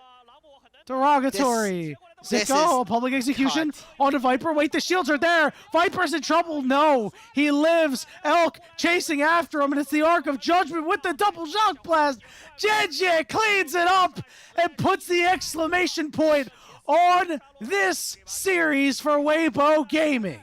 That'll be a 2-1 over BLG. This will make BLG the 5th best team in Group B. We'll get into it in a little bit, but absolutely shocking results here. Not just this series, but the entirety of this Demacia Cup. We've gotten things not quite to expectations. We've had players make absolute redemption splits of themselves just in this mini tournament alone. And now, I mean, Weibo are going to move up to 2-2. In other groups, that is enough. In this group, actually, 2-2 is enough to get you out of this and get you into playoffs. Just a little too late at this point. Yeah, 4-6 finish will not get you there when OMG and JDG went 5-4 apiece. Man, again, this bizarro world that we've ended in. But you're right, it's a lot more fun when teams aren't absolutely rolling over these tournaments. But it is shocking. It is potentially concerning. Some people might be a little bit more concerned. Maybe some fans of BLG are like hitting the panic button already. I hope they're not. It's okay, but it certainly leaves a bit of a weird taste in your mouth. Going like, man, hopefully this team's gonna not play like this in Split 1, right? Right? Yeah, look, again, I talked about it, like the experience of being a fan, especially for our LPL teams. Eventually, you just like that, even if you know that this tournament doesn't have a big effect, you're just like, God, why can't we win, man? Like, we're doing good in the early game, we're looking aggressive, we obviously have some of the mechanics to do so. This was honestly a game where we could have seen YXL do a little bit more, but I mean, JJ was very fed on most of these games, and again, this bottom lane. Viper and On, unfortunately, just did not find much ground here in this series. Elk and Urha, this game 3 especially, Erha with these flanks. He very easy MVP if the voters at home don't just look at the damage done. Yeah, no doubt, no doubt. I mean, that was the turning point of the game. Sometimes you give an MVP based on numbers, and sometimes you give an MVP based on impact. And based on impact, it was Erha the one who really got it done. But hey, big shout out to JJ. It felt like once he picked up that opportunity, he kind of just ran away with the game at that point. It felt like he was just dispensing so much damage at that point, even though he was down half an item. Just felt like that's where things turned for Weibo Gaming. So, maybe that's, build choice error by Shun opting into the Edge of Night first. Obviously, there are reasons for it because of the enemy champions, but, damage is damage, right? This started off, remember, we had a big trade up in topside, and my first worry was, okay, yes, we got the advantage onto Bin, but I think Elk is going to have more of an impact, Yunara, and then the bottom dot. Like, yeah, this should have been where we see BLG, I think, more exert themselves to try to close out a gold lead like this. Small mistakes, and ultimately, a tournament that both BLG and the fans at home are probably going to want to forget very quickly. As I love we get the cinematic cam for a... I didn't know they shot presents. Shot. They shot the big old present right that guy's head. They hit him with some Alk battery coal. Yep. Well, Yanni, it's the end of our stage 2. There is no more group stage games. We're going into best of 5s starting tomorrow. Any early quick thoughts about, some of the best of 5s? We don't have the matches quite yet, but imagine that'll be coming out within the next few hours. So I'm still parading JDG as the Demacia Cup winners. Obviously, it's one of the choices that is not a dark horse by any means or anything like that.